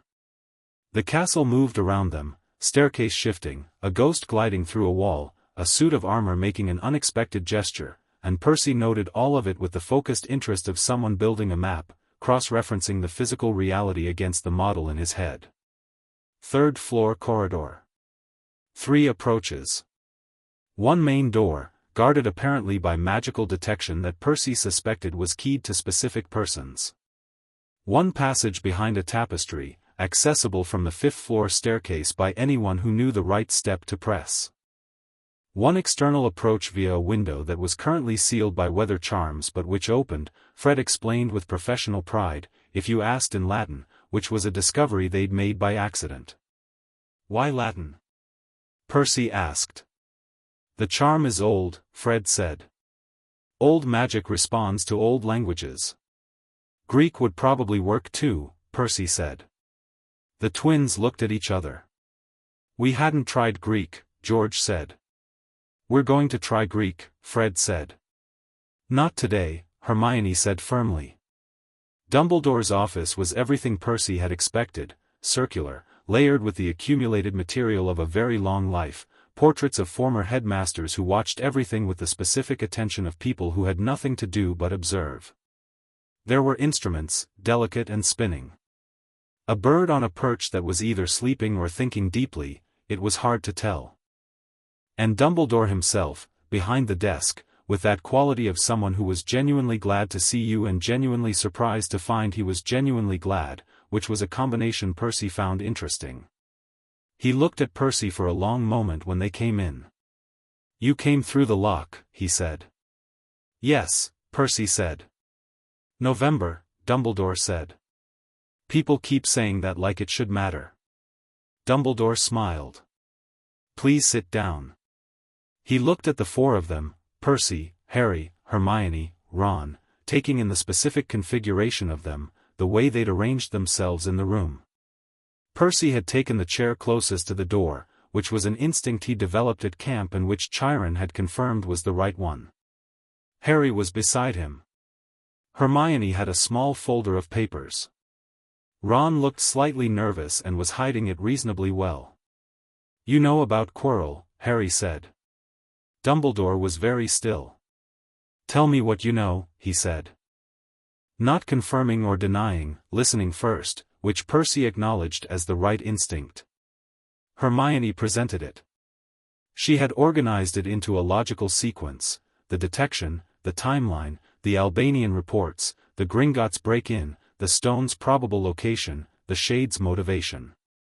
She did it cleanly and fast and without apology for knowing what she knew, and Dumbledore listened to the whole thing with his hands folded and his half-moon glasses making him look like something carved from the history of the magical world. When she finished, the office was quiet. "You are quite remarkable, Miss Granger," Dumbledore said. "Thank you," Hermione said. "We need to know what's actually in the third-floor corridor and what the stone does and what protections are on it, because if we're going to defend it we need to know what we're defending." "You're not going to defend it," Dumbledore said, gently. "Professor," Harry said. "I understand why you'd prefer that to be true.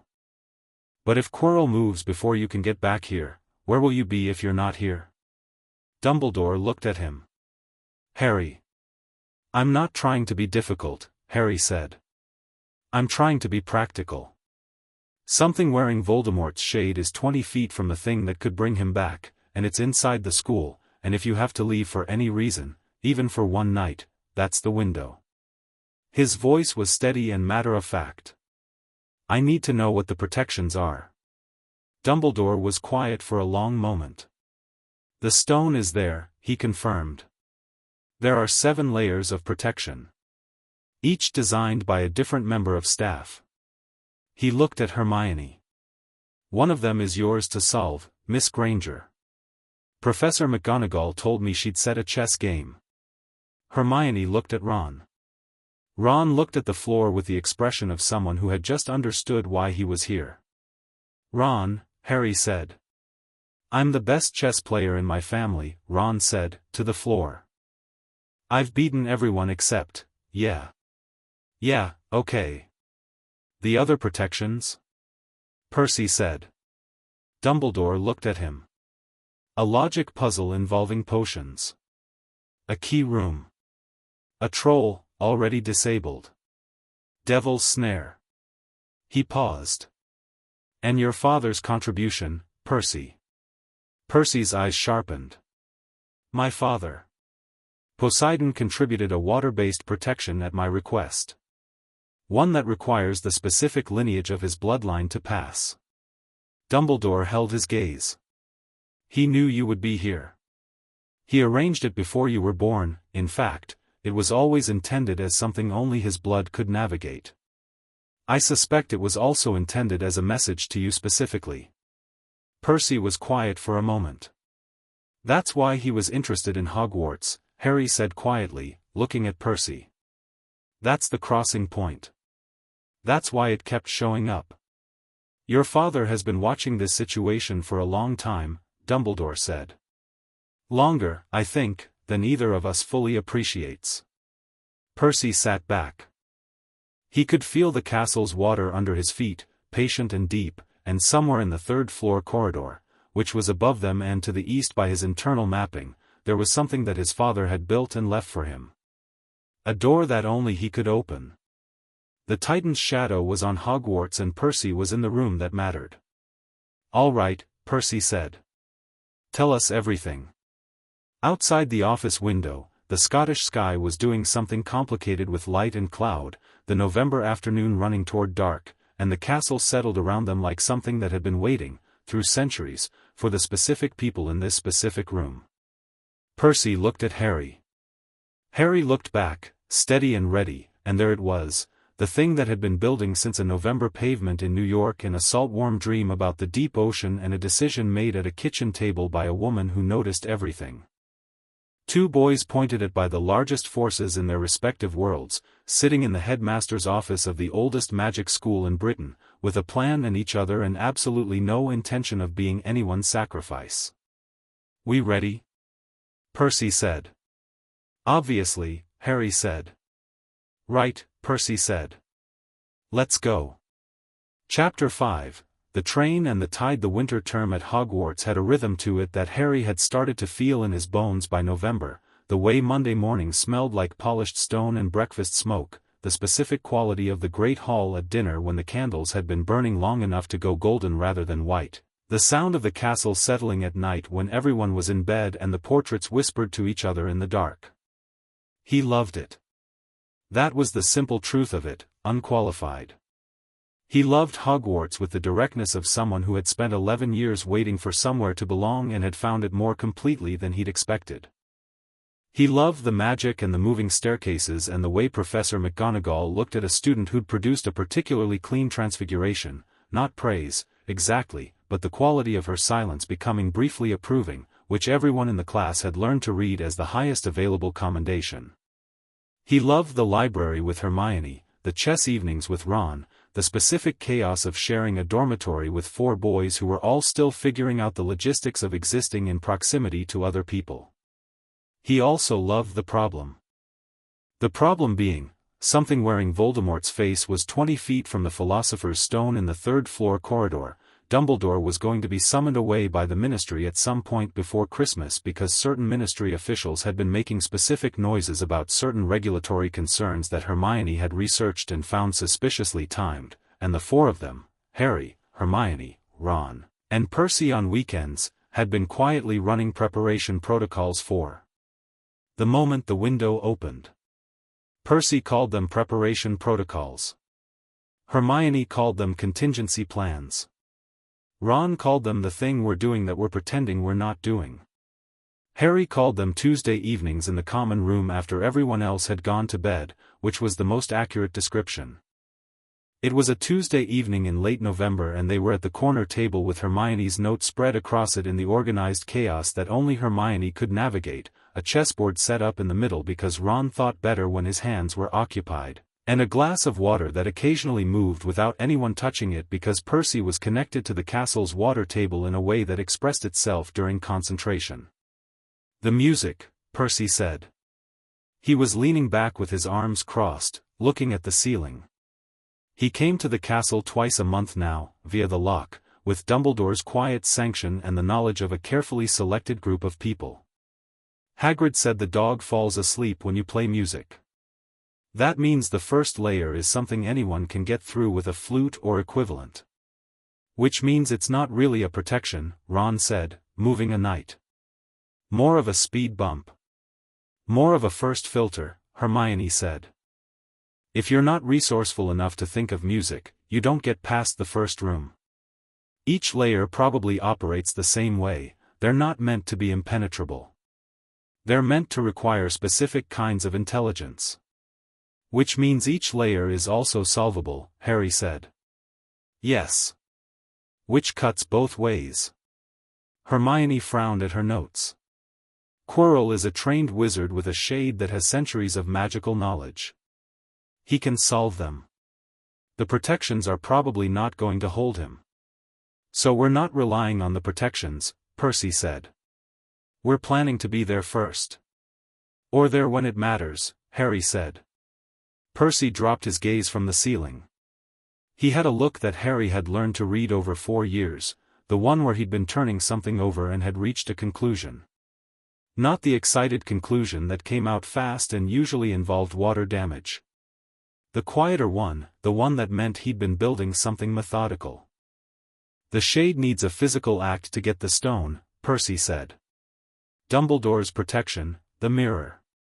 The only person who can get the stone out of the mirror of Eriste is someone who wants to find it but not use it. Dumbledore's design, Hermione said. Right.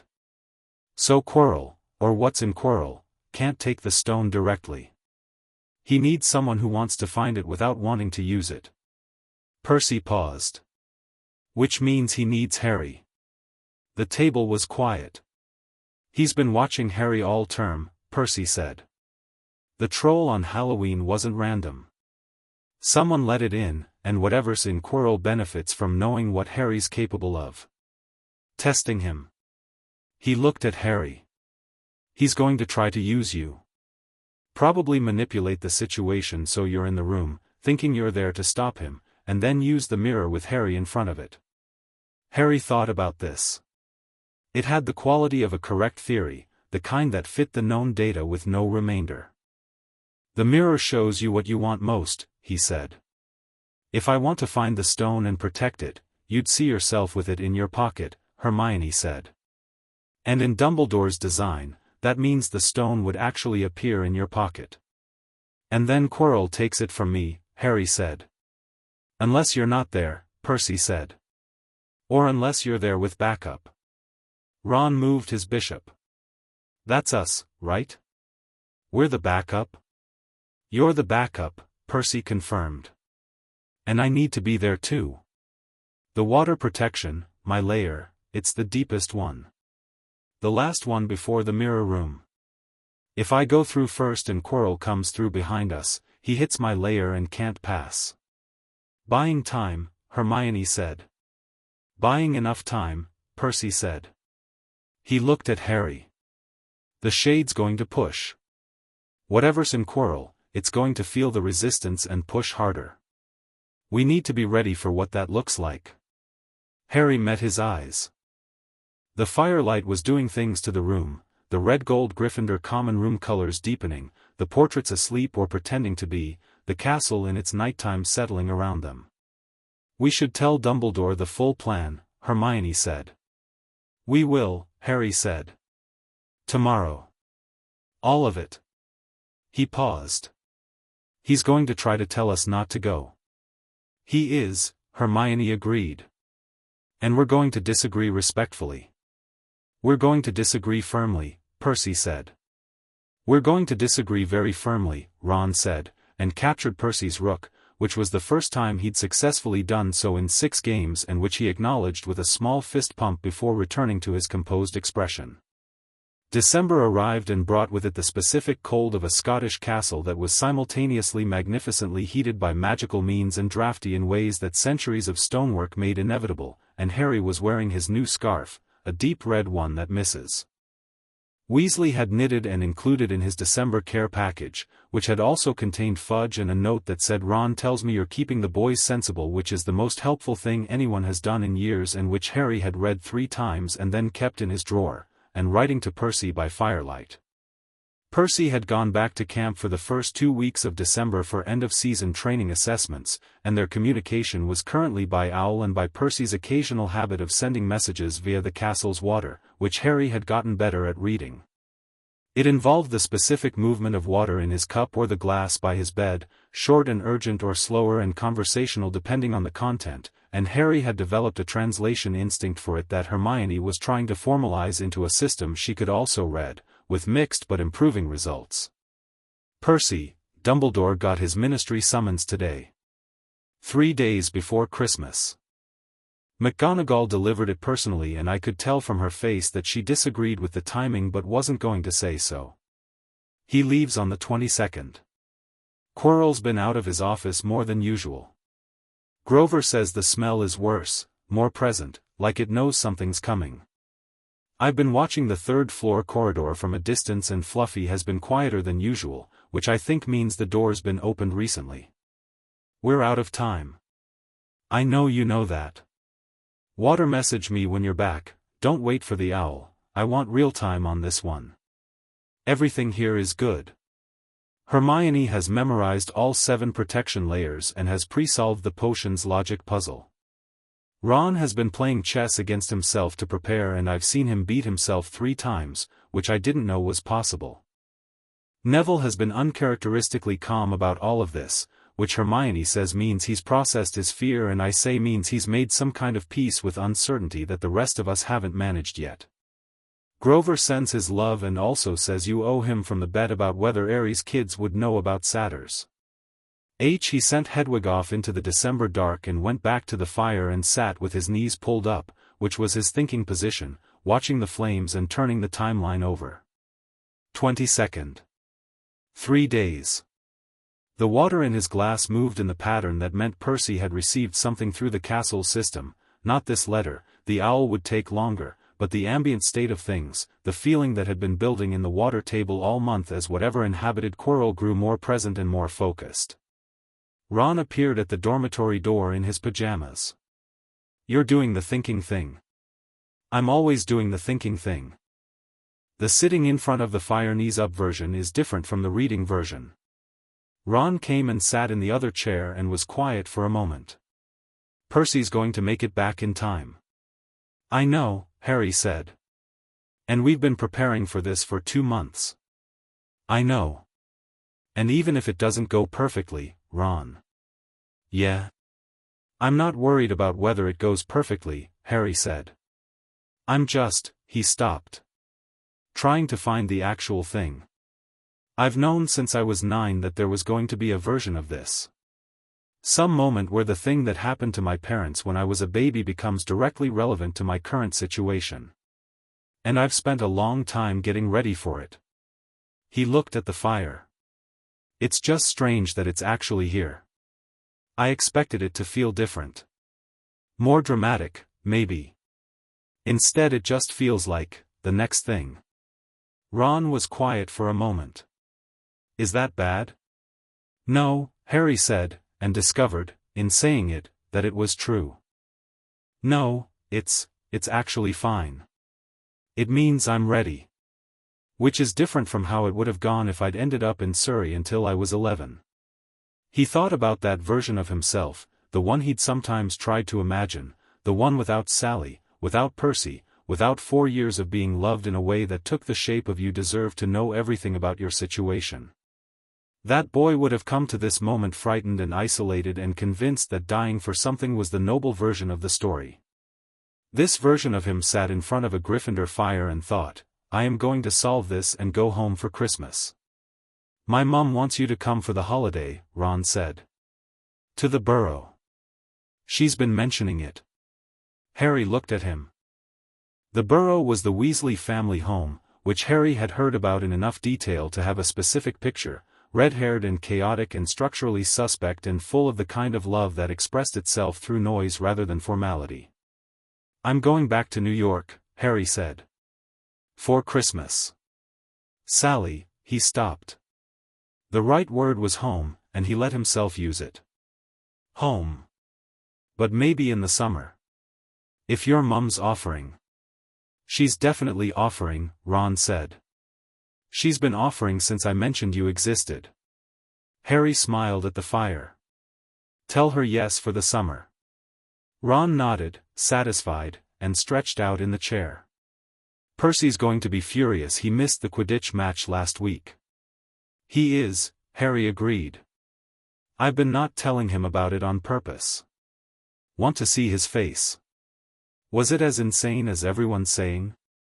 Harry thought about the match, his first, Gryffindor versus Slytherin, and the broom that had tried to throw him, and the move he'd made in recovery that the school was still talking about, and the snitch he'd caught in his mouth on the way down from the uncontrolled ascent that could charitably be described as a dive. Probably more insane, he said. He's going to lose his mind, Ron said, with satisfaction. That's why I'm telling him in person, Harry said. Better reaction. Percy arrived on the 19th.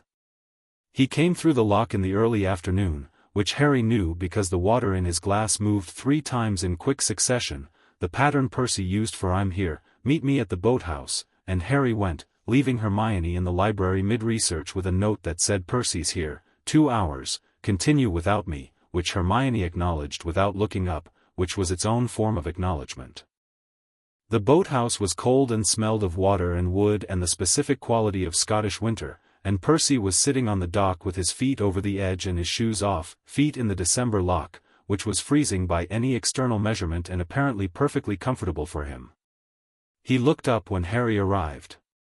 Then he stood, fast, and Harry got 2 steps into the boathouse and Percy caught him in the hug that was the same as it had always been, since year 1, the specific texture of someone who was genuinely glad you existed, pressing that gladness into physical fact. "You're freezing," Harry said into his shoulder. "I'm not," Percy said. "Your jacket is freezing." "The jacket is a different thing from me." Harry pulled back and looked at him. Percy at 11 was different from Percy at 10 in the same way that each year was slightly different, the same person, but more defined, like something being steadily carved. He'd grown over the summer, was taller than Harry now by an inch, with the lean fitness of someone who trained seriously and the specific quality of being completely and totally comfortable in his own skin that had been there at 7 and had only gotten more pronounced. He had a new scar on his jaw, thin, from a training incident he described in a letter as a hellhound with very specific opinions about my footwork. It had healed fast, as everything healed fast on Percy, but had left a line. "You need a haircut," Harry said. "You need a haircut," Percy said. "Mine is genetic. I can't do anything about it." "Mine is a choice," Percy agreed, with no indication of planning to make a different one. He sat back down on the dock and Harry sat beside him, both of them looking at the loch, which was the color of pewter and absolutely still in the December cold.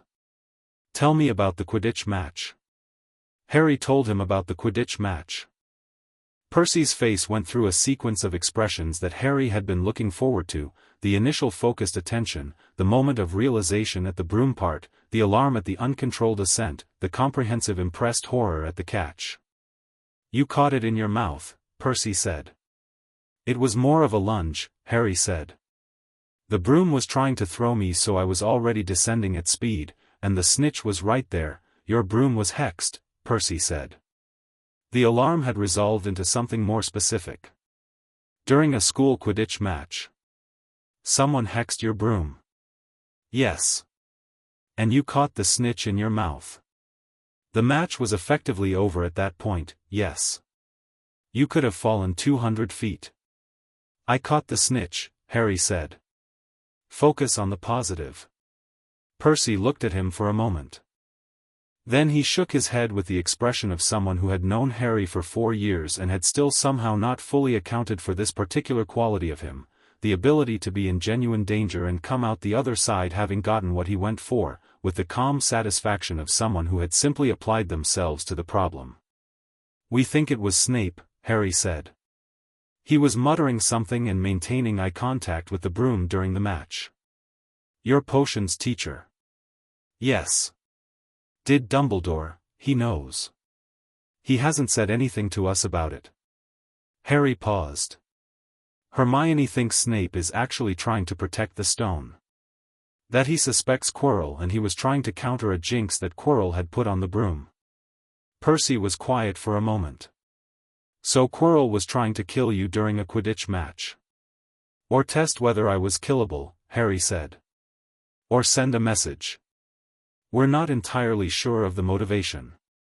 "He's escalating," Percy said. "That's what this is. He's getting less patient. Whatever's been growing in him all term, it's pushing harder now." He looked at the loch. "We don't have until the 22nd. Harry had been thinking this too. Had been trying not to think it with the certainty that would require acting on it, because certainty without Percy present had felt premature. But Percy was present now and the thought had a different weight to it. "How long?" Harry said. Percy considered. He'd had his hand on the dock this whole time, one palm flat against the wood, and Harry understood now that he'd been listening, reading the water under and around the castle through the physical contact point, the way he read the ocean. 2 days, Percy said. Maybe less. Whatever's in Quirrell is at capacity. It's been feeding on him all term and it's ready. It's going to move soon. Tonight? Tomorrow night, Percy said. My best read. There's a quality to it, like pressure before a storm breaks. He looked at Harry.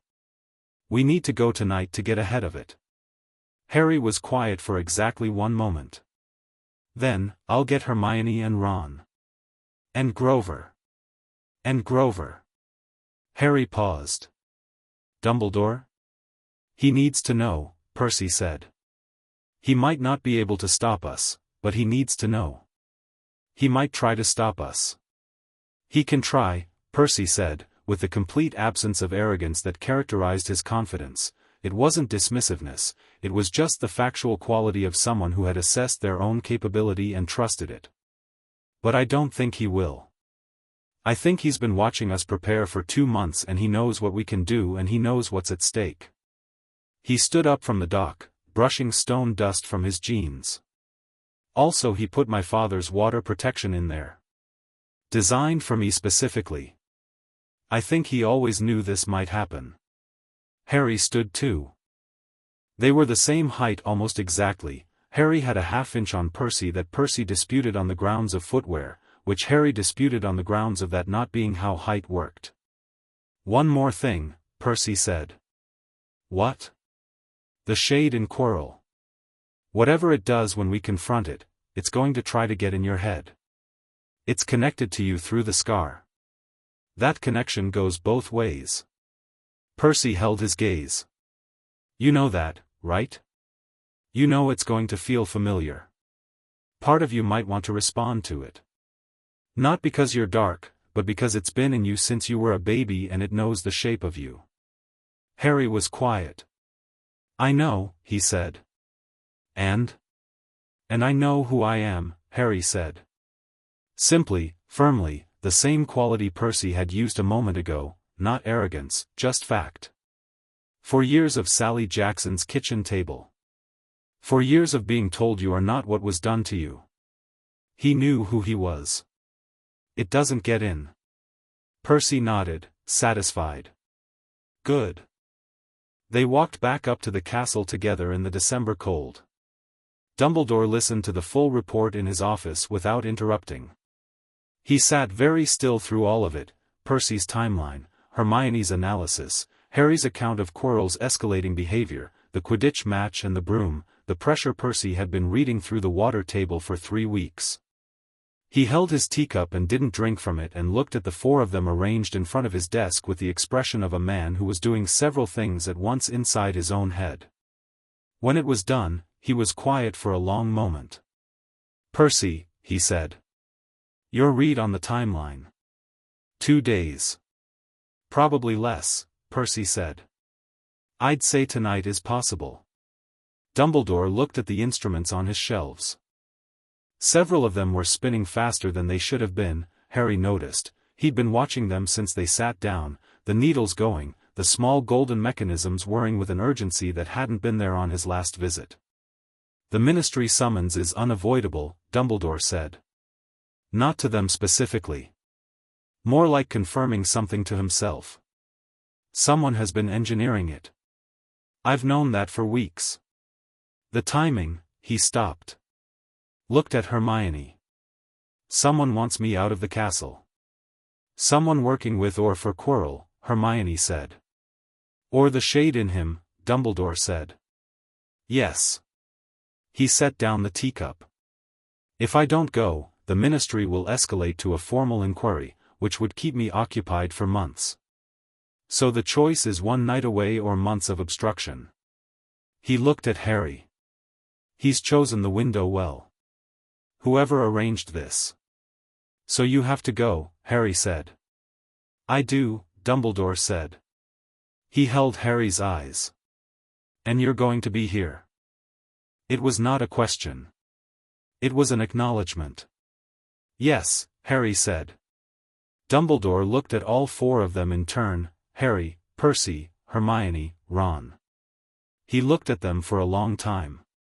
Something moved through his face that was not the headmaster expression and not the legendary wizard expression and not any of the managed, considered expressions he usually wore.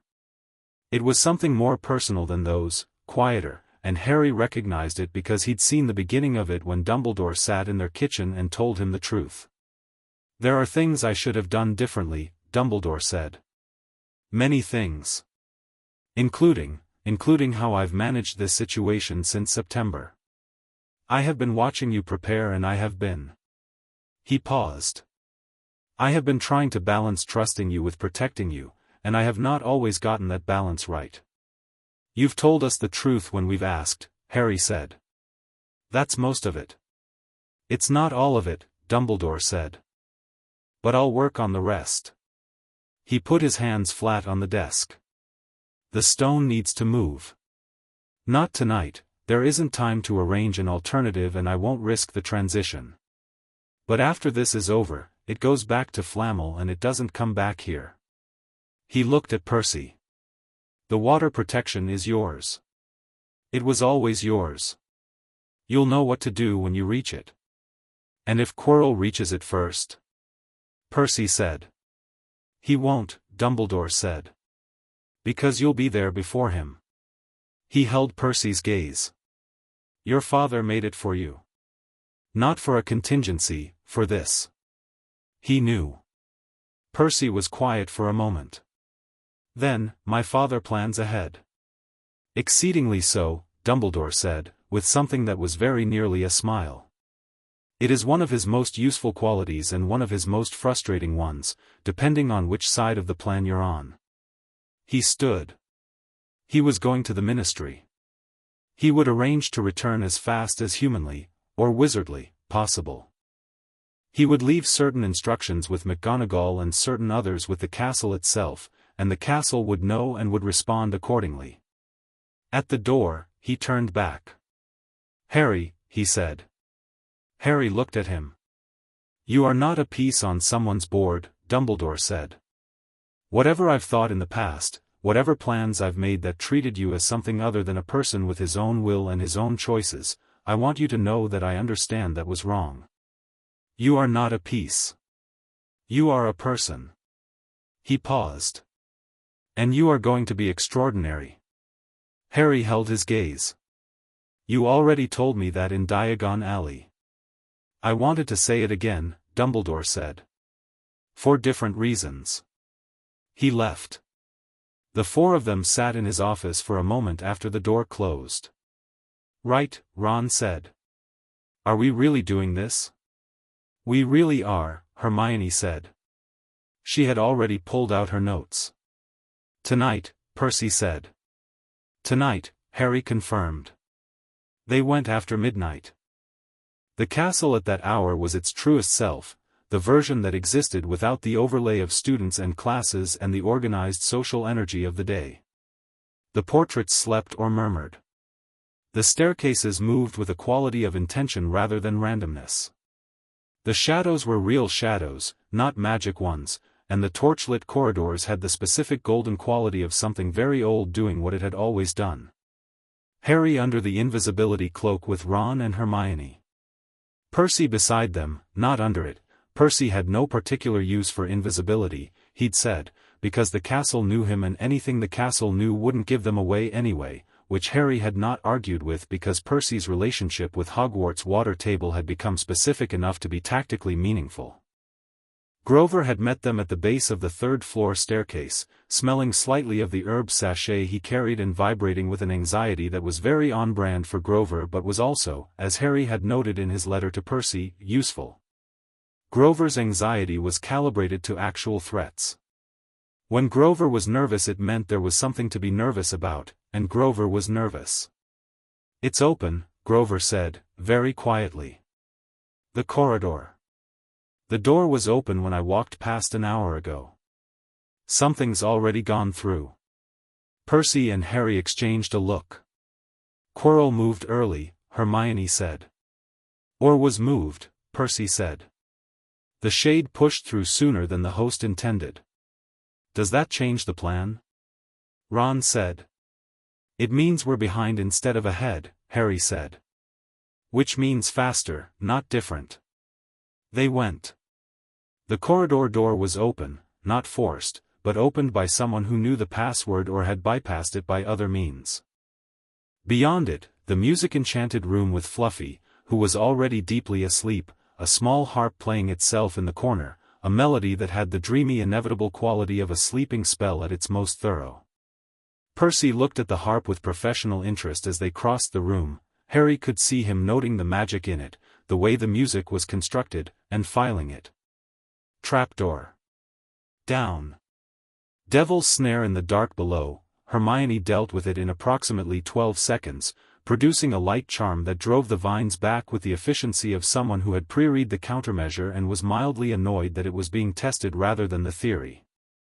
The flying keys room was bright with hundreds of them, silver and beating wings, and Harry went for the broom on instinct while Hermione and Ron kept track of the silver key with the broken wing that had been specifically identified in research, and Harry on a broom at speed was something the room was not designed to stop, and they were through in 3 minutes. The chess room. Ron was already white-faced and very still in the way he got when something mattered, which was different from the way he looked when nothing mattered because when nothing mattered Ron was completely relaxed. He looked at the board, giant chessmen, stone and alabaster, silent and massive, and looked at Percy and Hermione and Harry. "I need to be a piece," he said. "Ron," Hermione started. "It's the only way to move the board fast enough," Ron said. "If I'm directing from the side it takes 20 minutes. If I'm a piece with actual positions I can see the whole." He looked at the board. "I need to be a knight." Percy looked at the chessmen. Looked at Ron. "Can you stay safe as a knight?" "Knights can move," Ron said. "Knight's the most flexible piece for survival." "That's not the same as yes," Hermione said. "It's close enough to yes," Ron said, and walked forward to mount the stone knight before anyone could argue further, which was very Ron, and also correct, and the game began. It was brutal and fast and Ron played with the terrifying spatial awareness of someone who had been playing chess since before he could read, and Harry watched him and felt, again, the same thing that had been happening all night, the clarity of this. The rightness of these specific people in this specific room. Hermione with her hand over her mouth not because she was afraid but because she was tracking every move and didn't trust herself not to call out suggestions.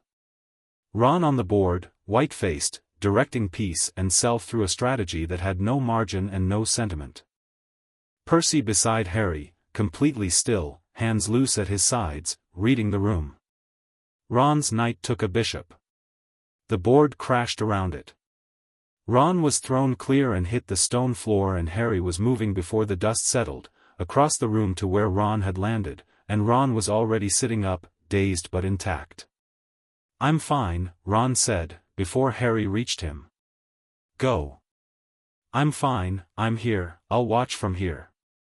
He looked up. "You need to go. The path's clear." It was clear. All the way to the door on the other side. Ron had opened it. Percy pulled Harry to his feet, not because Harry needed it but because it was there, the gesture, automatic, and they went. The troll room was already disabled, as Dumbledore had said it would be. They went through fast. The potions room was Hermione's in minutes flat, the logic puzzle solved before Percy had finished reading the clues, and she selected the correct bottle with the certainty of someone who had worked it out 4 times in preparation and was mildly impatient with the process. Harry drank the forward potion. Percy drank the backward one. His route was back through, to the water room beyond, to the protection his father had placed. They looked at each other. The room was lit by purple flame and smelled of stone and something chemical, and it was just the two of them for the first time since the boathouse that afternoon, the rest of the team behind the various locked doors, and what was ahead was the final chamber and whatever was in it. "You ready?" Harry said. "Ask me that again," Percy said, "and I'm going to be offended." Harry smiled. "Watch yourself with the water room." "It's my room," Percy said. "Literally." He paused. "Whatever happens in there, I know," Harry said. "If the shade gets its hands on the stone and I don't manage to, Percy." "What?" "I know," Harry said. Steady and certain. "And I know you won't let that happen. So stop finishing sentences that don't need finishing." Percy looked at him for a moment. Then he did something he almost never did, he looked briefly uncertain, which was so rare that Harry had learned to treat it with the same attention he gave very significant things. "It's been in you since you were a baby," Percy said quietly. "The piece of it. When you're in there with it, even just its shade, you might feel something that isn't yours. Something that recognizes you. Yes, Harry said. You said this at the boathouse. I know. I'm saying it again. I know who I am, Harry said. Still steady. Still certain. You've told me that. Sally's told me that. I've been telling myself that for 4 years. He paused. I'm not afraid of feeling something that isn't mine. I know the difference. Percy held his gaze. Then he nodded, once, and turned to the door, and Harry watched him go through it and felt the water shift behind it, not a sound, more of a pressure change, like the sea getting ready for something. He turned to the mirror. The final chamber had the quality of things that were deeply important, a stillness that was not emptiness but something the opposite, a room that was holding its breath. The mirror of Eriste stood at the far end, gold-framed and enormous, and between Harry and the mirror was Quirinus Quirrell. He had his back to Harry. His turban was partly unwound. Harry was not surprised when Quirrell turned without Harry having made a sound. The shade in him would have felt Harry's presence before the physical form noticed it. The professor's face was its usual apologetic quality, the stammer suppressed now, the pretense of nervousness completely gone. In its absence, something else looked out from behind his eyes, and that something else was ancient and cold and aware. Harry Potter, Quirrell said, in a voice that was not quite his own. Professor, Harry said. I've been watching you since September, Quirrell said. The cold thing behind his eyes was looking at Harry with recognition that went past the visual. You're not what I expected. You've had help. Yes, Harry said. He didn't move toward the mirror. He stood where he was and held Quirrell's eyes. I've had a great deal of help. I'd recommend it. Something moved in Quirrell's face that was not Quirrell. Sentimentality, it said. How very like your mother. The mention of his mother was designed to do something specific, to break the composure, to invoke grief and anger, to find the edge. Harry felt it land and registered it the way you registered a move in chess, noted, accounted for, not responded to. You knew my mother? Harry said. I killed her, the shade said, through Quirrell's voice, with no emotion at all, just information, and that flatness was its own kind of cruelty. Yes, Harry said. You did. And you failed with me. He held the cold gaze. Twice now, if you count the broom. Quirrell's hand rose. The mirror, he said. Go to the mirror, Harry. Harry didn't move. I said go to the mirror. I heard you, Harry said. I'm thinking about whether I want to. The temperature in the room dropped. The shade was pushing against its host now. Harry could see it, the wrongness Percy had described, the cold current in warm water, more present and more aggressive as the patience wore out. Quirrell's hands were shaking at his sides. You have the stone, Harry said. It was an instinct, he'd been watching Quirrell's hands and the way he was positioned relative to the mirror. You already have it. Or you're trying to take it and you can't because the protection on it is working. He thought of Dumbledore's design. Only someone who wants it but not to use it. You've been standing in front of this mirror for 20 minutes and the stone won't come to you because you want it too much. Quirrell's jaw tightened. So you need me, Harry said. You need me to want to find it and protect it. You need my specific motivation in front of the mirror so the stone appears. He took one step forward. And you're going to ask me to do that voluntarily, which means you need me compliant. Or incapacitated, the shade said. Not through Quirrell's voice now, directly, bypassing the physical host, a sound that resonated inside Harry's skull in a way that bypassed his ears entirely. The scar on his forehead lit up. Harry had been told the pain would be extreme. It was. It was the kind of pain that had no reference point, nothing to map it against, like a door blown open in the side of your head by something vast and old and specifically angry. His vision went white at the edges. He did not fall down. He stood and breathed and found himself in the pain the way Percy had told him to find himself in difficult water, not fighting the current, letting it move through you, keeping your own direction inside it. I know who I am, Harry thought, with everything in him, at the thing pressing in. You don't get in. The shade pushed harder. Harry felt it the way you felt a thing trying to find a crack in something solid, systematic, patient, probing.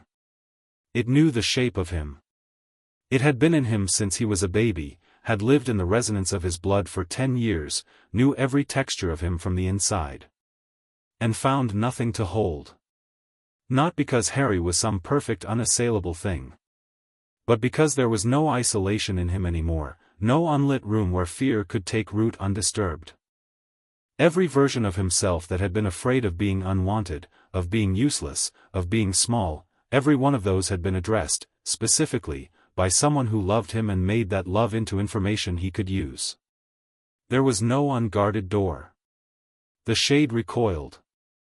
Harry walked to the mirror. He looked into it and saw himself, just himself, with the stone in his pocket, which was exactly as Dumbledore had designed it, and felt the stone appear in his pocket.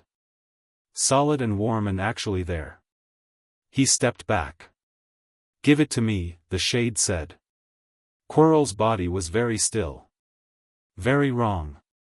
Something was happening to Quirrell that was not sustainable, the shade using him fully, burning through the host with the desperation of something that had been waiting for this for a year and would not be patient one more moment. "No," Harry said. Quirrell lunged. The contact was immediate and searing, Quirrell's hands on Harry's arm, and Harry felt the pain spike, and then something else happened that he had not read about in any of the soul magic texts, had not been warned about by Dumbledore or Percy or Hermione or anyone. Quirrell screamed. His hands where they touched Harry were wrong. The skin, the physical contact, the place where Quirrell's host body met Harry's. Something about it was immediately, catastrophically wrong for the shade. It recoiled from the touch the way something cold recoiled from heat, and Quirrell screamed and pulled back, and his hands were blistered where they'd touched Harry's skin. Harry looked at his own hands. They were fine. He looked at Quirrell, who was backing away with an expression of complete animal panic, the shade in him thrashing against the host now, the blistering spreading, and Harry understood with a sudden clarity that this was his mother. This was Lily Potter's protection, not the abstract blood magic concept but the concrete physical reality of it, embedded in him, expressed through touch. Love as a chemical reaction. Love as a weapon, which was not sentimental at all but rather the most practical magic Harry had ever encountered. He had 2 seconds before Quirrell either overcame the pain or something catastrophic happened to the host. He used them to take the stone out of his pocket and look at it, small, red, warmer than the room temperature, and then he put it back, and he took 2 steps toward the door he'd come through, and Percy came through the opposite door. He was soaking wet from whatever the water protection had been, and his hands were glowing faintly with the residual bioluminescence that Percy got when he'd really pushed the oceanic connection, blue-green and particular, the light of deep water brought up to the surface. He took in the room in under a second, Quirrell, the mirror, Harry, and his eyes went to the stone bulge in Harry's pocket. "You have it," Percy said. "I have it," Harry said. "Quirrell, his hands are blistered. He can't touch me." Harry looked at him steadily. "The shade is burning him out." Percy looked at Quirrell. At the host, the vessel, the man who had accepted something dark into himself in an Albanian forest and had been paying for it since. Percy's expression was not cold. It was the complicated thing that Harry recognized as Percy's version of moral difficulty, the understanding that the problem wasn't the man but what was in the man, and that fixing one might be at the cost of the other. "The host isn't going to survive having it removed," Percy said quietly, to Harry. "I know," Harry said. "Is there anything, Percy?" Harry's voice was steady. Not hard. Not cold. Just clear. "There isn't. Hermione's been through the research. Once a shade has been in a host this long, the extraction," Quirrell collapsed. It happened fast. The shade was leaving, burning through its host, consuming the last of the energy available to it in the physical form in a final effort that produced a sound like a scream below hearing and a cold front of air that hit both of them simultaneously and then dispersed, and Quirrell was on the floor, and where the shade left there was a cold mist rising and condensing, taking a shape that was not quite a face and not quite not one. "Give it to me," the shade said. Without a voice. Without a body. An impression in the air. "No," Harry said, "for the second time tonight." "I will come back," the shade said, still without sound, more inside the room than in it. "I always come back." "So will I," Harry said. The mist dispersed. The room was quiet. Percy crossed to Harry in 3 steps and put his hand on Harry's shoulder, and Harry felt the warmth of it, actual warmth, not the oceanic glow but just Percy, just his hand, the specific familiar weight of someone who had been there since he was 7 and was still here. "You all right?" Percy said. "Yes," Harry said. He took the stone out of his pocket and held it between them. It was small and red and warm and represented, by Hermione's research, the possibility of immortality and the revival of the darkest wizard in living memory. He handed it to Percy. Percy took it, and looked at it, and said, "Dumbledore's getting this back the moment he returns." "Absolutely," Harry said. "And then it goes to Flamel." "Agreed." "And then nobody puts a dangerous magical artifact in a school full of children ever again." "That one I'm less confident about," Harry said. Percy almost laughed. "Fair." They looked at Quirrell, who was gone, the host shell, the vessel, emptied of both shade and apparently everything that had been animating it. Harry looked at that for a long moment and felt the specific weight of it, which was not guilt but was something adjacent, the feeling of a cost that had been paid by someone who hadn't fully understood what they were paying. "He made a choice," Percy said, reading him. "In that Albanian forest. He made a choice." "I know," Harry said. "That doesn't make it light." "No," Harry agreed. "It doesn't." They stood in the chamber with the mirror and the stone and the space where something terrible had been and was no longer. Then Harry heard footsteps above, distant, muffled, multiple, moving with urgency and direction. "McGonagall," Percy said, head tilted, listening. "And someone else. 2 floors up, moving fast." "Dumbledore might be back," Harry said. "He said he'd come as fast as he could." Percy pocketed the stone. "Come on. We should be the first thing they see when they come through that door." They went back through the protection chambers, the potions room empty, the chess room Ron still sitting in the corner awake and pale, face lighting up when he saw them, Hermione halfway through the trapdoor already, having moved at the sound of footsteps with characteristic preemptive action. Grover above, waiting in the corridor with his hands twisted together in the sadder version of barely suppressed panic that resolved immediately when Harry appeared. "You're fine," Grover said. "We're fine," Harry said. "The stone?" "Percy has it." "Quirrell, gone," Percy said simply. "Both of them." Grover absorbed this. He was quiet for a moment. "I'm going to need to sit down." "You can sit down on the way to find McGonagall," Hermione said, already moving. They went down the corridor together, all of them, the specific grouping of them, the configuration that had assembled itself over months and now moved through the castle hallway with the shared kinetic rhythm of people who had just done something together that mattered. The torches on the walls made them 6 shadows, mismatched in length and angle, stretching behind them. McGonagall met them at the end of the corridor with her wand drawn and her face in an expression Harry had never seen on it before, not the professorial sternness and not the quiet approval, but something stripped of both, something with genuine fear in it that became, when she saw them all upright and moving, genuine relief. Behind her, just arriving through the entrance hall doors, Dumbledore. He stopped. He looked at the 6 of them. He looked at Percy, who reached into his pocket and held out the stone. Dumbledore took it. He held it for a moment, and then he looked up, and on his face was the expression Harry had been cataloguing since July, the one that had been developing slowly each time they'd met, moving through layers toward something more honest. This was the fully honest version. No management. No headmaster. Just a very old man looking at 6 children who had done what he hadn't been certain they could do, and feeling the specific weight of having underestimated them. "Is everyone?" he started. "We're fine," Harry said. "Quirrell is gone. The shade attempted to use me for the mirror and couldn't. The stone is intact." He held Dumbledore's eyes. "You should move it tonight." "Yes," Dumbledore said. "I will." He paused. "I was going to say that you shouldn't have," he stopped. Looked at them again. Reconsidered. "I was going to say that. I've reconsidered." "Appreciated," Hermione said. "Miss Granger," Dumbledore said, with something that was definitely the ghost of a smile. "Your logic puzzle analysis was remarkable. Professor Snape told me it would be impossible to solve without direct instruction." "It wasn't," Hermione said. "No," Dumbledore agreed. "It wasn't." He looked at Ron, who was leaning against the wall with the slightly dazed quality of someone who had taken a significant impact and had been running on adrenaline since. "Mr. Weasley.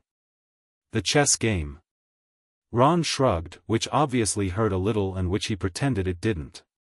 "Someone had to." Dumbledore looked at Percy last. Percy met his gaze with complete evenness. "The water protection," Dumbledore said. "Your father built it as a gift to you. Did it tell you anything?" "Yes," Percy said. He didn't elaborate immediately, and Dumbledore didn't push, which was the right instinct. Percy would tell it when he was ready. What it had been, what Percy had found in the chamber his father had built, was between Percy and Poseidon and the cold deep water where messages moved without words. What it had been, Harry suspected, was a conversation. The kind you had with someone who loved you from a distance and expressed it the only ways they knew how. "We should get Ron to the hospital wing," Hermione said, practically. "The chess pieces hit me," Ron said. "It's just bruising. I'm fine." "You took a hit from a stone chess piece the size of a horse," Hermione said. "You are going to the hospital wing." "I've had worse," Ron started.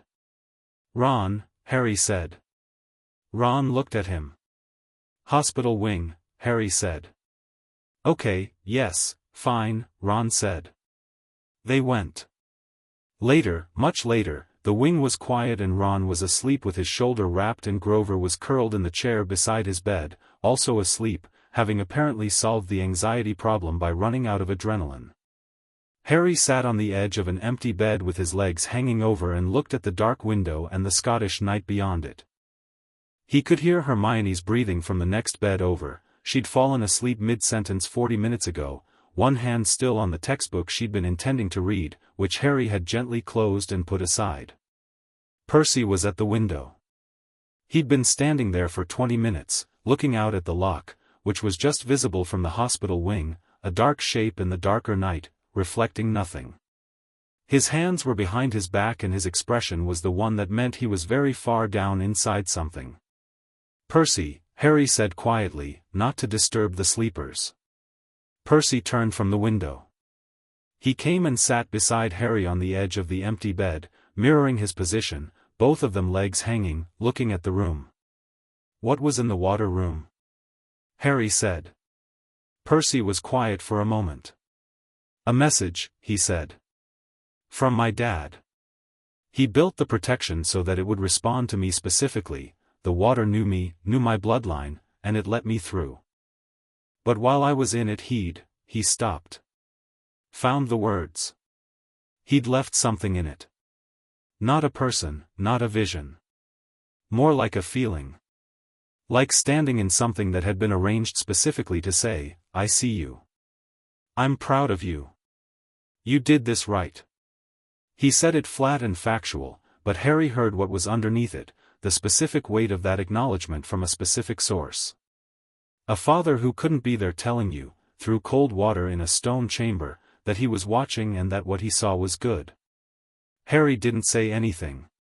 He just sat beside Percy and let it be there, in the way Percy had done for him 100 times across 4 years. The kind of presence that didn't require comment. He also said Kronos is moving faster than we thought, Percy added, after a moment. That what happened tonight is connected. That quarrel and the shade were one front, and there are others. He looked at Harry. This isn't over. No, Harry agreed. There's a whole war happening on my side too, and it's going to arrive whether or not I'm ready. You'll be ready, Harry said. We'll be ready, Percy corrected. We'll be ready, Harry agreed.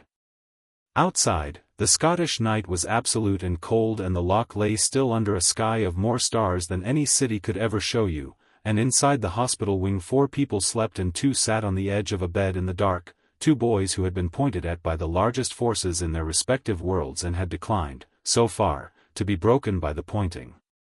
The water in the hospital wing supply basin rippled once, gently. Harry looked at it. Your dad? Probably, Percy said. Or the castle agreeing with something. He looked at the basin. Either way. Harry nodded. The stars held. The night went on. Chapter 6, Blood in the Water. Christmas at the Jackson apartment on West 74th was a specific kind of wonderful.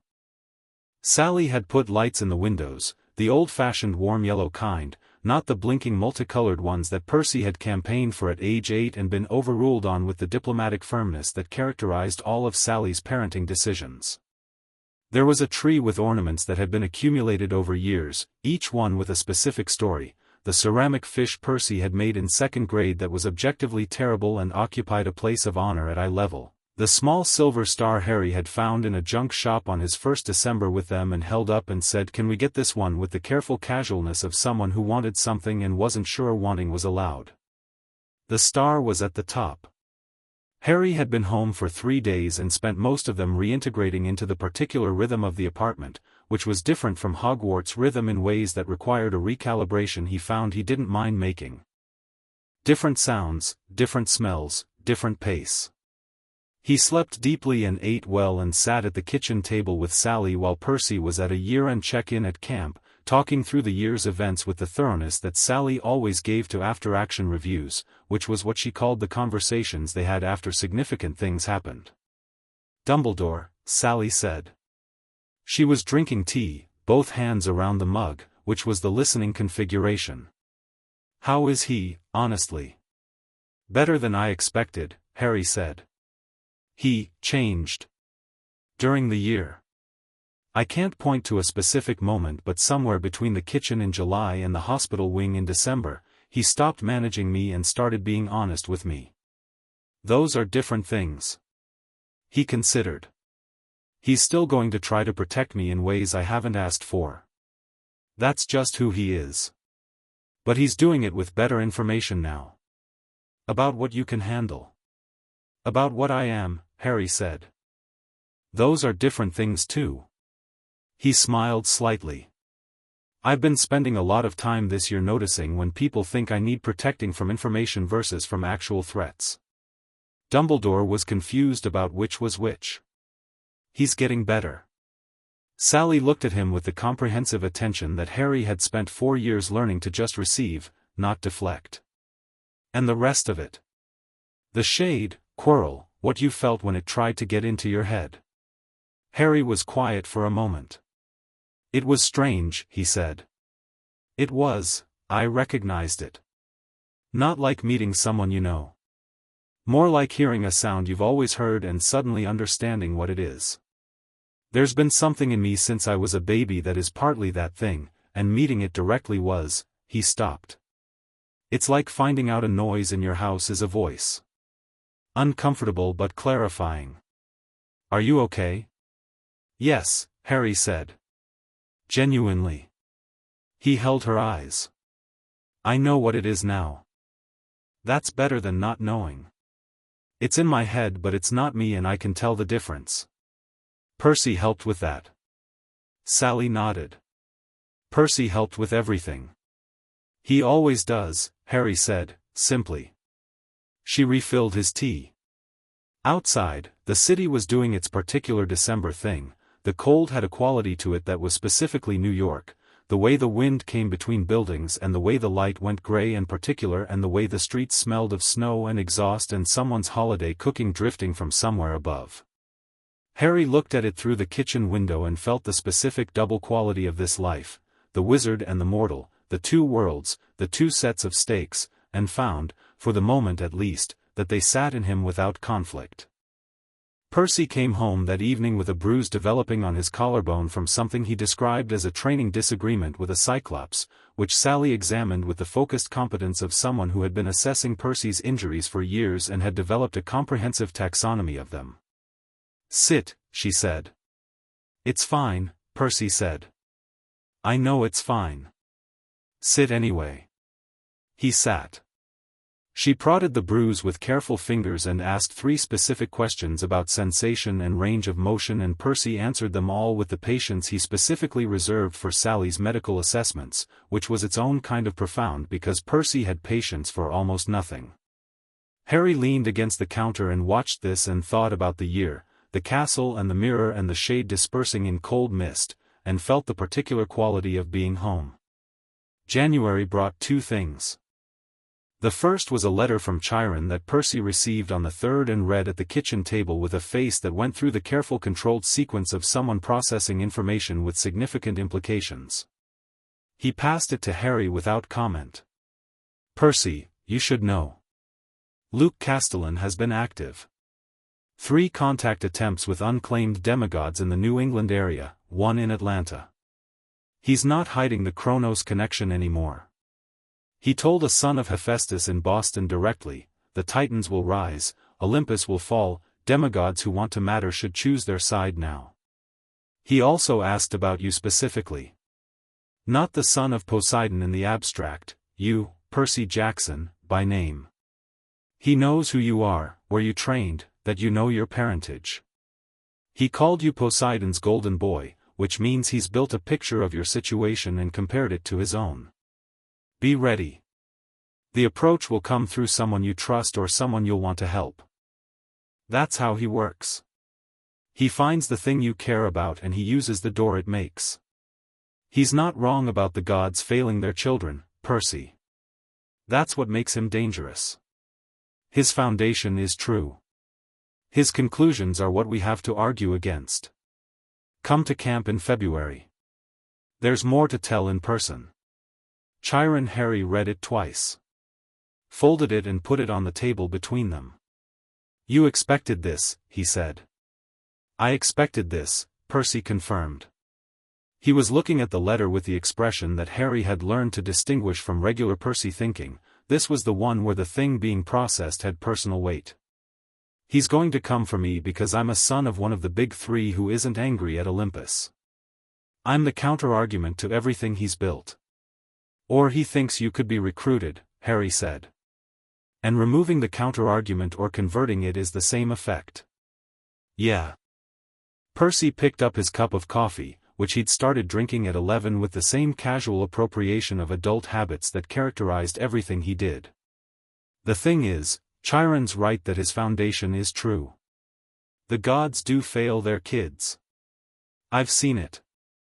I've seen kids at camp who were claimed at 14, 15, who spent years not knowing what they were because their divine parent couldn't be bothered or was under the terms of agreements that had been twisted by people with agendas. He looked at Harry. Nico D'Angelo is 9 years old and his sister died on a quest last summer and nobody from Olympus has said a single word to him about it. Not one word. Harry was quiet. That's real, Percy said. Luke's anger is built on real things. And he's going to walk up to me and say all of it, every true thing, and then tell me the answer is Kronos. And the answer isn't Kronos. The answer is fixing what's wrong, not burning down the thing that has what's right in it too. He paused. But I have to be ready to say that without dismissing what's true. Because if I dismiss the true parts, I lose the argument before I start. Harry thought about Dumbledore. About a man who had been wrong in specific ways for specific reasons, and had been allowed to correct it, and had. About the difference between something broken and something irredeemable. He's going to make it personal, Harry said. Whatever the approach is. He always makes it personal, Percy said. That's not a strategy. That's just who he is. He's angry in a personal way because the hurt was personal. He looked at his coffee. I feel sorry for him. Which I know it sounds right, Harry said. Feeling sorry for someone doesn't mean agreeing with them. Percy looked at him. The winter light from the kitchen window was doing something with his eyes that made the gray of them more specific, the color of the ocean at a certain depth. You're good at this, Percy said. The moral complexity thing. I've had a lot of practice, Harry said. I grew up in a house where a 7-year-old knew the sea god and had opinions about it. Percy almost smiled. That's not what made you good at it. No, Harry agreed. Sally made me good at it. He paused. And you? You've been doing this since you were 7. I've been watching. Percy was quiet for a moment. Then, with characteristic directness, whatever Luke does when he comes for us, and he's going to come for us, Harry, both of us eventually because your world and my world keep crossing and he's figured that out, I need to know you've got my back on the argument. Not the fight. The argument. I've always got your back on the argument, Harry said. You've always got mine. Since a Tuesday in October, Percy said. With the impausa. Since a Tuesday in October, Harry confirmed. They sat in the winter kitchen with the city doing its January things outside and the coffee going cold on the table, and the letter between them, and both of them building something inside themselves for what was coming, not armor, not walls, but the specific kind of readiness that came from knowing who you were standing next to. The second thing January brought was Grover. He arrived at the apartment on the 15th via the normal method, buzzer, stairs, slightly breathless from the ladder, with a satyr's characteristic combination of anxiety and determination and the news that he'd been awarded his searcher's license, which meant he was officially qualified to search for Pan, the lost god of the wild. Sally made him tea and he drank 3 cups and talked about the Hogwarts year with the quality of someone who had been holding an enormous amount of information and had finally found the appropriate context in which to release it. The school is extraordinary, Grover said. Also slightly terrifying, which I think is the correct response to a moving castle that has opinions. The portrait scared me for the first 2 months. They look at you. He paused. The students were mostly kind. The Weasley twins gave me a bag of their experimental sweets as a farewell gift, which I haven't opened because I'm not entirely sure it's safe. It's probably not safe, Percy said. That's not a criticism. It's just what they're working toward. Harry's friends are, Grover searched for the word. They're real. Ron Weasley would walk into anything for someone he cares about, and Hermione Granger is the most organized mind I've ever encountered, and I've encountered Chiron's filing system. He looked at Harry. You've built something there. A group. The kind that matters. Harry looked at the table. Yeah, he said quietly. I know. You're going back in September. Yes. And this summer, before that. Grover looked between them. Something's happening this summer. I can feel it in the way the world smells. The natural world has a quality right now that I haven't, it's anxious. Not afraid. Anxious, like something large moving towards something that can't get out of the way. Percy and Harry exchanged a look. Kronos, Percy said. Not yet, Grover said. Not him directly. But something that goes before him. Something being arranged. He pressed his hands flat on the table. There's a theft planned. Something being taken that shouldn't be taken. I don't have specifics, but my instincts have never been wrong about this particular kind of feeling. A theft from Olympus? Harry said. Or from someone who holds something belonging to Olympus, Grover said. The distinction matters. Percy was very still. Harry watched him and saw the thing that happened when Percy's different kinds of intelligence converged, the tactical reading and the intuitive one and the knowledge he'd accumulated over years at camp, all arriving at the same point simultaneously. Like watching locks click open in sequence. Zeus's master lightning bolt, Percy said. Grover looked at him. It's been a point of tension at Olympus for months, Percy said. Chiron mentioned it once and then didn't mention it again, which means he was told not to. Zeus has been paranoid about it, who has access, who might take it. Poseidon and Hades have both been under increased scrutiny because of it. He paused. If someone steals it and frames one of the big three, war, Harry said. Divine war, Percy said. Three of the most powerful gods in the pantheon turning on each other, and every demigod having to choose a side. Which pulls every person who should be focused on Kronos into a different conflict. He looked at Grover. That's the play. It's not about the bolt. It's about what happens when the bolt goes missing. Someone working for Kronos takes it, Harry said. Creates a war on Olympus. The gods are busy fighting each other. Kronos rises in the chaos. Luke, Percy said. It fits, Harry said. He has the motivation, the access, he knows the divine systems from years at camp. He knows how Olympus politics work and what would break them. He might not be working alone, Percy said. Someone on Olympus who has an agenda would need to facilitate the theft. Someone with access to the bolt's location. They all sat with this for a moment. Grover was pressing his hands together in the specific shatter gesture of managed anxiety. Sally, who had come in from the other room during the last exchange, stood in the doorway with her tea and the look of someone who had been following this and was adding her own threads to the pattern. When? Sally said. Summer solstice, Percy said. That's the traditional deadline for Olympian disputes. If someone steals the bolt and presents it to Zeus as evidence of theft, the accusation has to be answered before the solstice or the accused is in default. Which means the theft happens before summer and the fallout comes to a head at the solstice. That's 6 months, Harry said. 5, Percy corrected. Maybe less. He looked at Sally. Chiron will know more. I need to go to camp. You're going to camp, Sally said. But not alone. Percy looked at her. I'm coming with you for the initial conversation with Chiron, she said. I want to hear this directly. No filtered version. She held Percy's eyes. I'm not trying to manage you. I'm trying to have complete information. Percy held her gaze and then nodded. Yeah, he said. Okay. Yeah, that's right. Harry looked at both of them, and thought about the word family and the specific things it meant in practice. Luke Castellan found Percy on a Wednesday in February. Not at camp, Luke was too careful for that, too aware of who was watching at camp and what it would mean to approach there.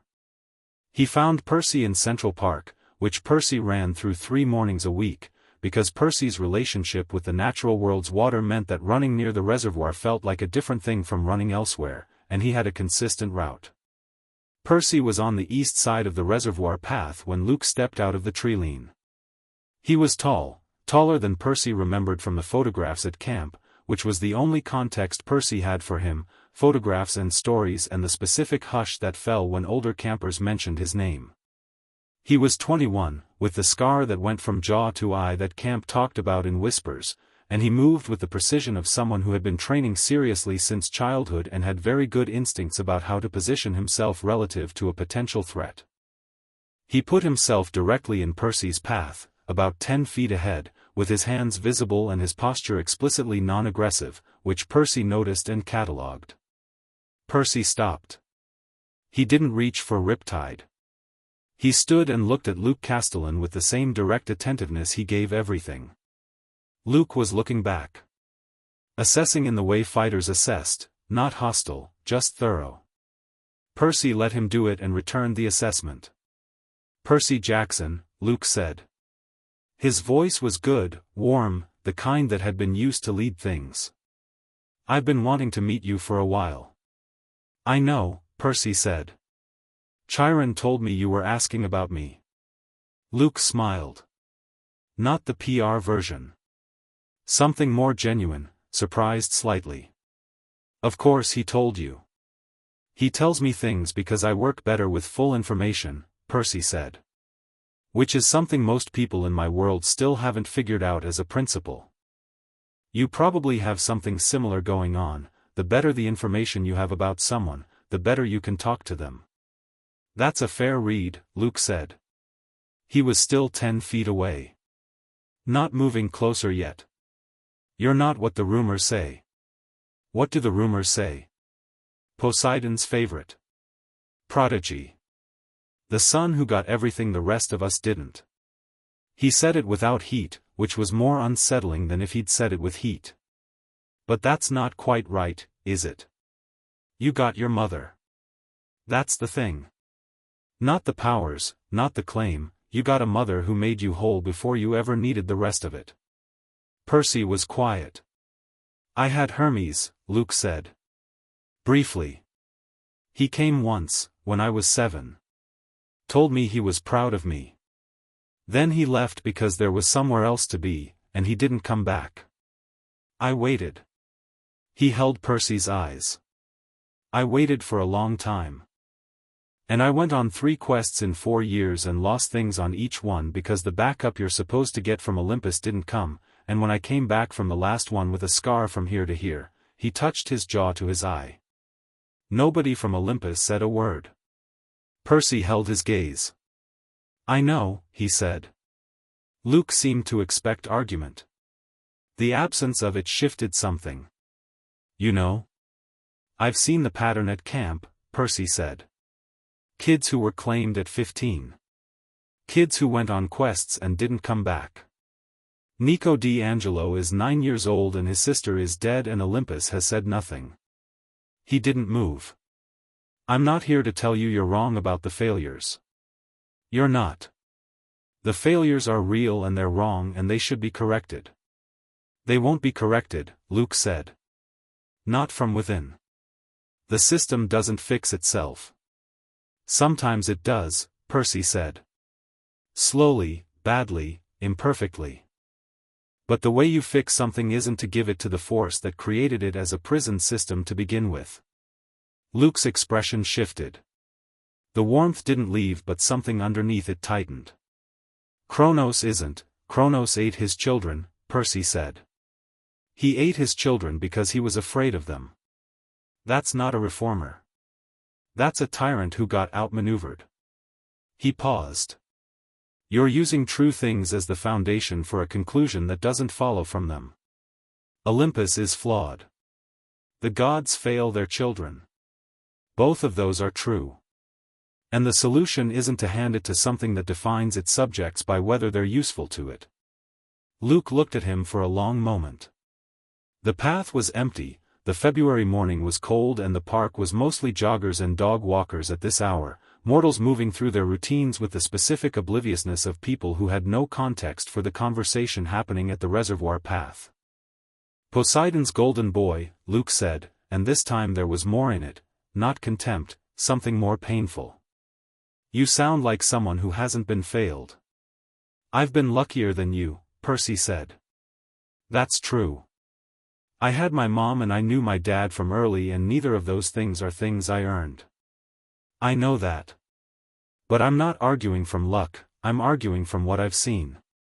I've seen Chiron. I've seen what happens when someone who actually gives a damn about demigods builds something.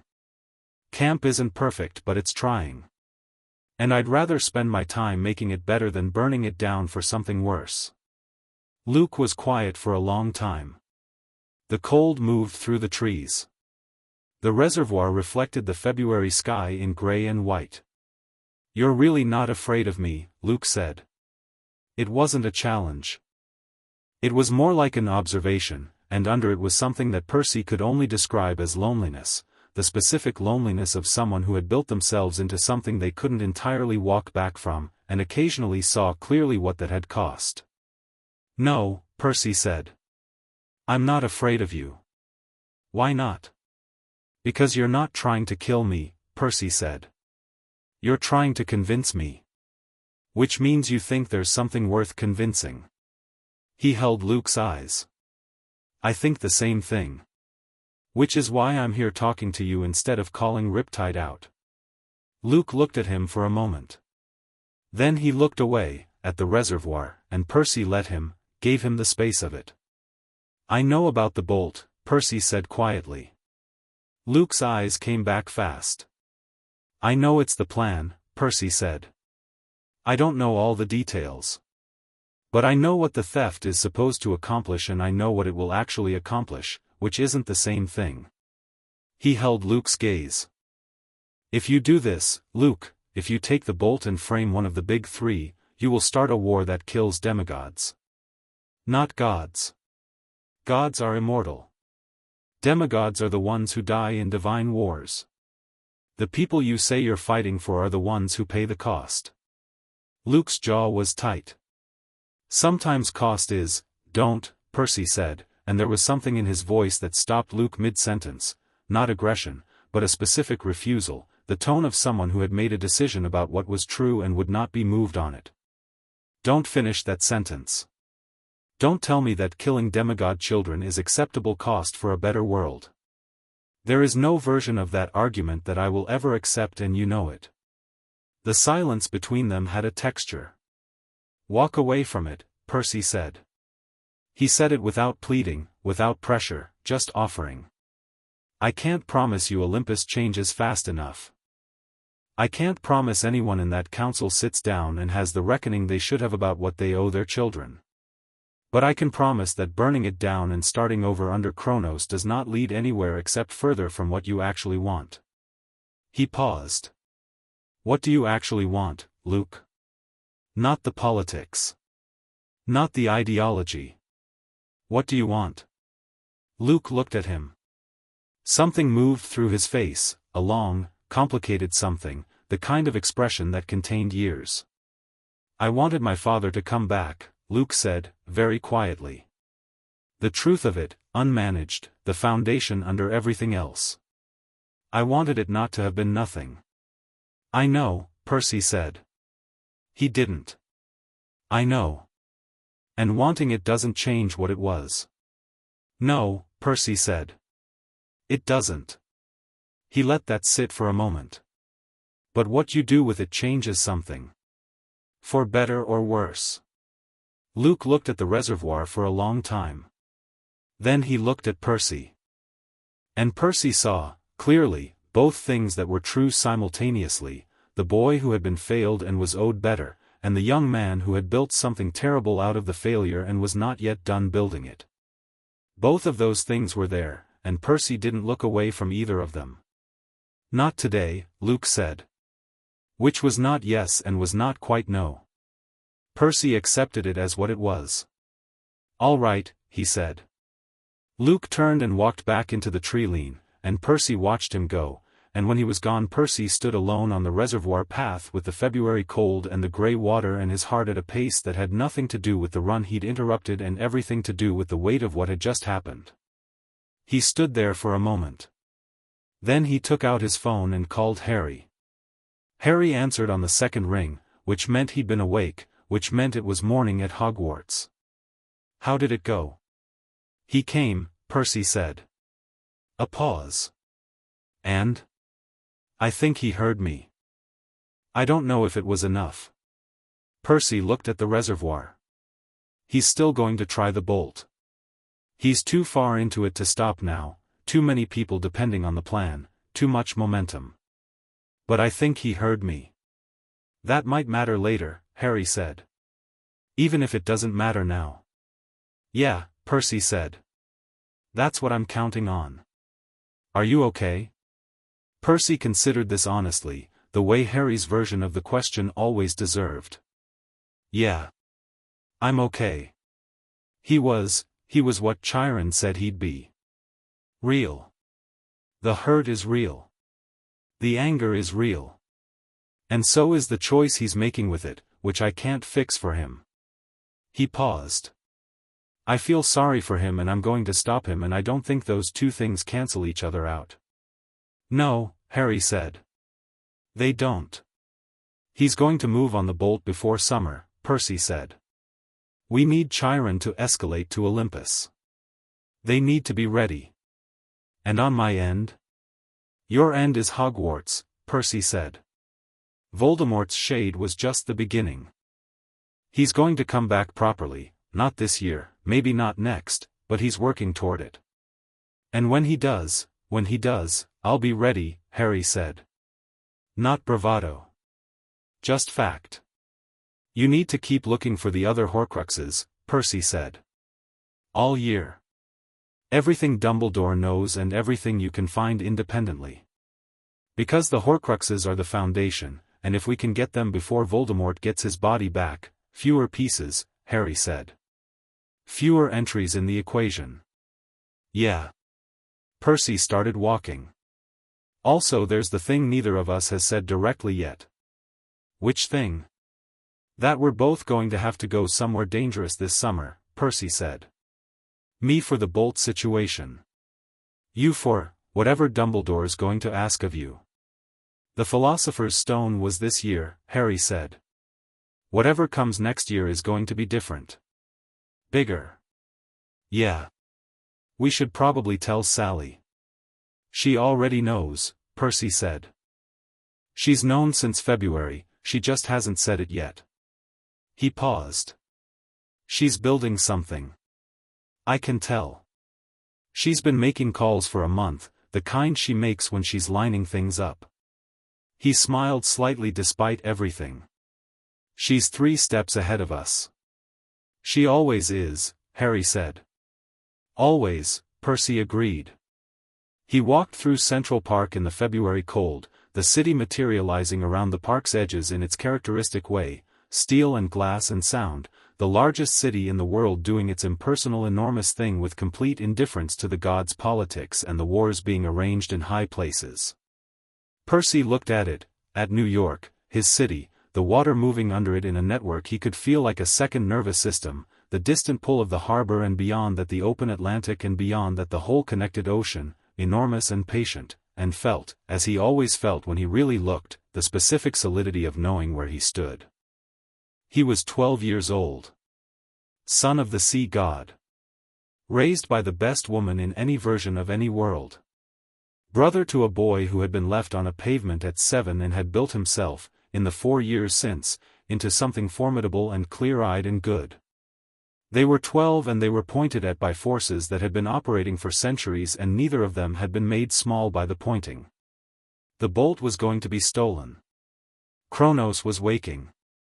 2 wars were building on 2 fronts. And Percy Jackson walked through Central Park in the winter morning with the sea in his blood and his brother on the phone and his mother 3 steps ahead of everyone, and felt, uncomplicated and total, like himself. The meeting at Camp Half-Blood was on the last Saturday of February, and it was the largest gathering of the senior counselors and Chiron since before Percy's time at camp, which meant it felt different the moment you walked in, the big house's main room full of people who were each the product of divine inheritance and years of training, all of them with the specific quality of people who understood stakes. Percy and Harry came together, Harry in his muggle clothes with the specific self-possession he'd developed over his Hogwarts year, and the camp stared at him in the particular way the camp stared at new things, comprehensive and briefly suspended, before processing and continuing. Annabeth Chase got to Percy before anyone else could. She was 12, daughter of Athena, and had been at camp since she was 7, and she and Percy had a relationship that functioned primarily through intellectual competition and the mutual acknowledgement that the other person was genuinely worth competing with. She was blonde and gray-eyed and had a knife on her belt and an architectural notebook in her hand and looked at Harry with the focused assessment of someone who had already read everything available about him and was now running the real data against the theory. "Harry Potter," she said. "Annabeth Chase," Harry said. He'd heard enough about her to recognize her immediately. "Percy says you're the best strategic thinker at camp." "Percy's right," Annabeth said, without a trace of false modesty, which Harry received with genuine appreciation. "I've read everything about Hogwarts' defensive architecture. The moving staircases are inefficient. The ghosts are wasted as a security system. The ghosts have strong opinions about being used as a security system, Harry said. That's a management problem, not an architectural one. She's like you, Percy told Harry. But for buildings instead of people. I'm not like that, Harry said. You absolutely are, Percy said. Annabeth looked between them with the look of someone updating a model. You two are genuinely what people keep saying you are, she said. What do people keep saying we are? Percy asked. Unmanageable, Annabeth said.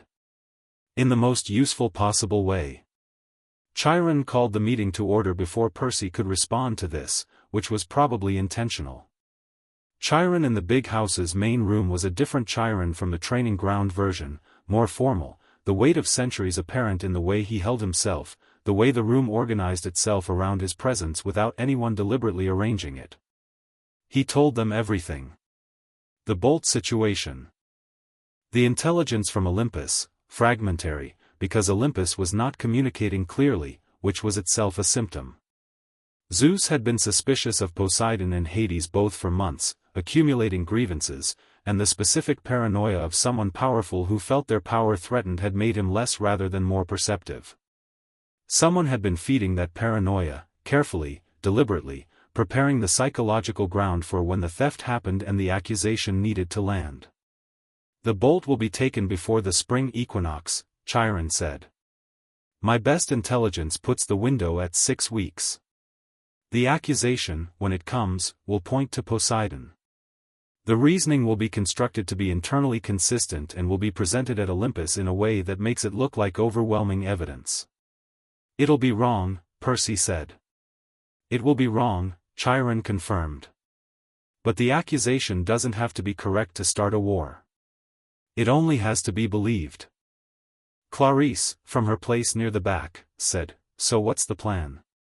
The plan, Chiron said, is to find the bolt before the solstice and return it to Olympus before the accusation can be finalized.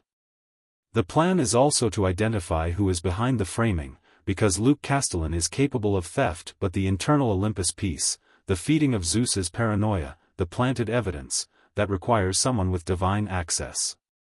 Ares, Annabeth said. She said it without preamble, without hedging, the way she said things she'd been thinking about for a while. He has the access and the motivation. He wants the war. War is his domain. A divine war with 3 major factions is the best version of his world. The room was quiet with the quality of a room that had just heard something true. That's a significant accusation, Chiron said. It's a well-supported one, Annabeth said. She opened her notebook. I've been building the case for 2 months. The specific intelligence that reached Zeus about Poseidon's supposed motives used language patterns consistent with Ares' known communication style and arrived through channels he controls. Additionally, give him the notebook, Percy said. Chiron, she's been working this for 2 months. The analysis is correct. I've been watching her build it. Chiron looked at Annabeth. Annabeth looked at Chiron. Then she handed the notebook across, and Chiron turned pages, and the room waited, and the specific quality of a meeting that has just changed direction settled over everything. Harry, sitting next to Percy, leaned close and said, quietly, Ares. God of war, helping Kronos because war is good for his brand. Essentially, Percy said. And nobody on Olympus noticed. Olympus is very good at not noticing things that are inconvenient, Percy said. It's basically their primary skill. Your father noticed. My father, Percy said, is the exception. He paused. He always notices. He just can't always act on it. He looked at the front of the room, at Chiron reading Annabeth's notebook, at the assembled counselors with their various expressions of processing and responding. This is his message. The one in the water room at Hogwarts. He wasn't just saying I did well. He was telling me this was coming and I needed to be ready. He knew, Harry said. He always knows, Percy said. He can't fight directly. The agreements. But he can make sure I'm ready, and he can arrange things so that when it comes down to it, his side has the people it needs. He paused. Including making sure I had what I needed from the beginning. Which means making sure Mom was who she was and did what she did. Harry looked at him. He arranged for your mum to find me. Percy was quiet for a moment. I think he arranged the circumstances. He didn't make her do anything. Sally doesn't do anything anyone makes her do. But I think he was watching that corner of Amsterdam Avenue the night you were there. Harry sat with this for a long moment. The room around them was moving now, Chiron distributing tasks, counselors breaking into working groups, the specific organized energy of people who had been given a problem they could actually address. The idea that Poseidon had watched over that November pavement. Had seen Sally coming around the corner. Had felt the rightness of it and let it happen, and spent the 4 years since watching what it became. Harry thought about the glass of water rippling on the kitchen counter his first night. The circle from the center, gentle, once. He was saying thank you, Harry said quietly. Percy looked at him. To your mum, Harry said. That first night. The water moving. He was saying thank you for picking me up. Percy was very still for a moment. Then he looked at the room, at the camp, at the problem in front of them, and he said, yeah, with a quietness that contained about 15 different kinds of feeling and expressed all of them without naming any. The planning took 4 hours. Percy was going to be the one who found the bolt once it was taken. Chiron's read was that the theft would happen on the spring equinox, that it would be hidden somewhere in the mortal world, and that the person who took it might not be Luke but someone working under him who wouldn't know the full plan. The bolt was enormous, a divine weapon, and it would leave a signature in the earth and in the water when it moved. Harry was going back to Hogwarts after the holiday break ended with a list of research tasks that Hermione was going to love and Ron was going to look at with moderate alarm. Horcruxes. The specific ones that existed, where they might be, what their vessel objects might be.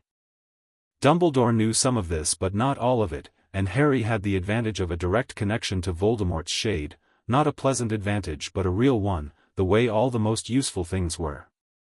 Annabeth was going to finish the Ares case and present it to Chiron formally, who would take it to Olympus through channels that bypassed Ares himself, which required navigating divine bureaucracy with the same precision it had been constructed with. Grover was staying at Hogwarts for the spring term, which he'd been told and had accepted with the anxiety of someone who had calculated the risk accurately and was going anyway, which Harry thought was the purest definition of courage he'd encountered. After the meeting, in the last light of the February afternoon, Percy and Harry walked to the beach. It was Long Island in winter and the beach was exactly what that meant, grey sand and cold light and a sea that didn't care about seasons, doing its enormous unceasing thing while the sky above it went through its range of greys. They walked to the waterline and stood there in the cold the way they'd stood in Montauk at 2 years ago. Same time next week? Harry said, because the year they'd said that to each other it had meant, we come back to this. We do this again. Whatever happened, we come back to this. Percy looked at him. Then at the sea. Same time next week, he said. The water was grey and green and moved the way the water moved, indifferent and enormous and completely on their side in ways that had nothing to do with indifference. Percy stretched out his hand. The wave rose. Clean and certain, a wall of grey-green Atlantic standing against physics with the ease of something that had been doing it for years, because it had been doing it for years, because Percy Jackson had been doing it in bathtubs and pools and Montauk beaches since he was 10 years old and knew exactly who he was. Harry stretched out his hand. The wave held, and inside it, where the water compressed and the pressure changed and light did something specific and strange, small things moved, fish, or the suggestion of them, or the distant memory the Atlantic had of every living thing it had ever held, and they moved in a pattern that was not random, a pattern that had direction, that said something. Watching. Proud. Not alone. The wave fell. The ocean did what it did. They stood in the winter light with the cold wind and the sound of the sea, two boys with everything in front of them, the wars and the Horcruxes and the Titan and the lightning and the school and the dark wizard and the long complicated future, all of it waiting, all of it real and all of it considerable, and felt, standing in it, exactly what they were. "Okay," Percy said. "Okay," Harry said. And they turned back toward the camp, toward the warmth and noise of it, toward the people who were waiting inside it, toward the specific irreplaceable ordinary life that had been built for them and around them and by them, and walked. That night Sally called. Percy answered, and Harry listened to his half of it from across the room, the easy back and forth of it, Percy giving her the meeting summary with the specific conciseness of someone who knew the information would be processed thoroughly and asking her questions in return, and then a pause, and then Percy saying, "Yeah. Yeah, I'll put you on speaker." He held out the phone. Harry came and sat beside him on the cabin bunk, and Sally's voice came through the phone in the specific warm, grounded quality that Harry had been hearing for 4 years and still found, each time, like a particular kind of coming back to himself. "How are you both?" she said. "Good," Percy said. "Good," Harry said. "Really good, or the kind of good that means nothing caught fire today." "The second kind," Percy said. "With elements of the first." "That's what I thought," Sally said, and there was a smile in it. "I've been on the phone with Dumbledore." "About?" Harry said. "About several things. He's been doing his own research on the Horcrux situation and he wants to share it with you in person in the spring. He's also," she paused. "He's been in contact with Nicholas Flamel. About the stone. And about other things." Another pause. "Harry, there might be a way. I'm not promising anything and I'm not getting ahead of what I actually know, but Dumbledore and Flamel have been researching together and they think there might be a way to remove the Horcrux from you without the outcome we've been assuming is the only option." Harry was very still. Percy was very still beside him. "Might be," Harry said. "Might be," Sally said firmly, the same firmness she used when she was drawing the line between hope and certainty and making sure everyone was on the right side of it. "Not is.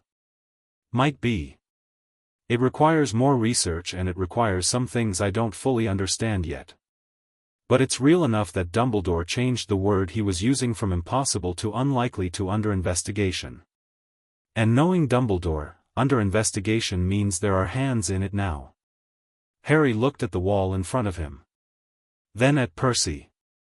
Percy was looking at him with those grey eyes, and his expression was the one Harry had seen at the airport 4 years ago in Dumbledore's initial visit, the complete, uncomplicated certainty of someone who had already decided the outcome and was just waiting for the world to catch up. "I told you," Percy said. Harry was quiet for a moment. "You told me," he said. "We look harder," Percy said. "That's what I said. In my room when we were 10, Harry said. You said there's always another way." "There always is," Percy said, with the same quality he'd had then, not arrogance, just fact. The conviction of someone who had tested this principle against reality and found it held. "Thank you," Harry said to Sally, because there was nothing larger or more specific to say. "Keep each other safe," Sally said. "That's the job right now. Everything else comes after." "Always," Percy said. They said goodnight and Percy put the phone down and they sat on the bunk in the camp half-blood cabin with the February wind off the Long Island Sound coming through the gaps in the walls and the sounds of camp settling into evening around them. Harry thought about a Horcrux and a war and a Titan and a missing lightning bolt and 2 worlds that kept pulling at him from both sides. He thought about a kitchen in November with potato soup and a boy on the bottom bunk who said you can have the top bunk before he'd said anything else. He thought about a beach in Montauk and a wave held against physics by a 10-year-old who knew exactly who he was and had used that knowledge to make Harry know who he was too. He thought about 4 years of being, specifically and completely, not alone. "Percy," he said. "Yeah. Whatever happens this summer. With the bolt, with Kronos moving, with all of it. Yeah. We come through it," Harry said. Not question, not request. Just the fact of it, laid down the way Percy laid things down, the way Sally laid things down, the way the people who had built him had taught him to speak truth into the world as if it were already true. Obviously, Percy said. Obviously, Harry agreed. Outside, the sound moved in the dark, and the stars were out over Long Island, and somewhere below the surface of everything, below the water and below the stone and below the specific grief and joy and complexity of two lives being lived in the space between two worlds, something deep and patient and enormous held what it had always held. Watching. Proud. Not alone. The cabin was quiet. The night went on. The war waited. They were ready.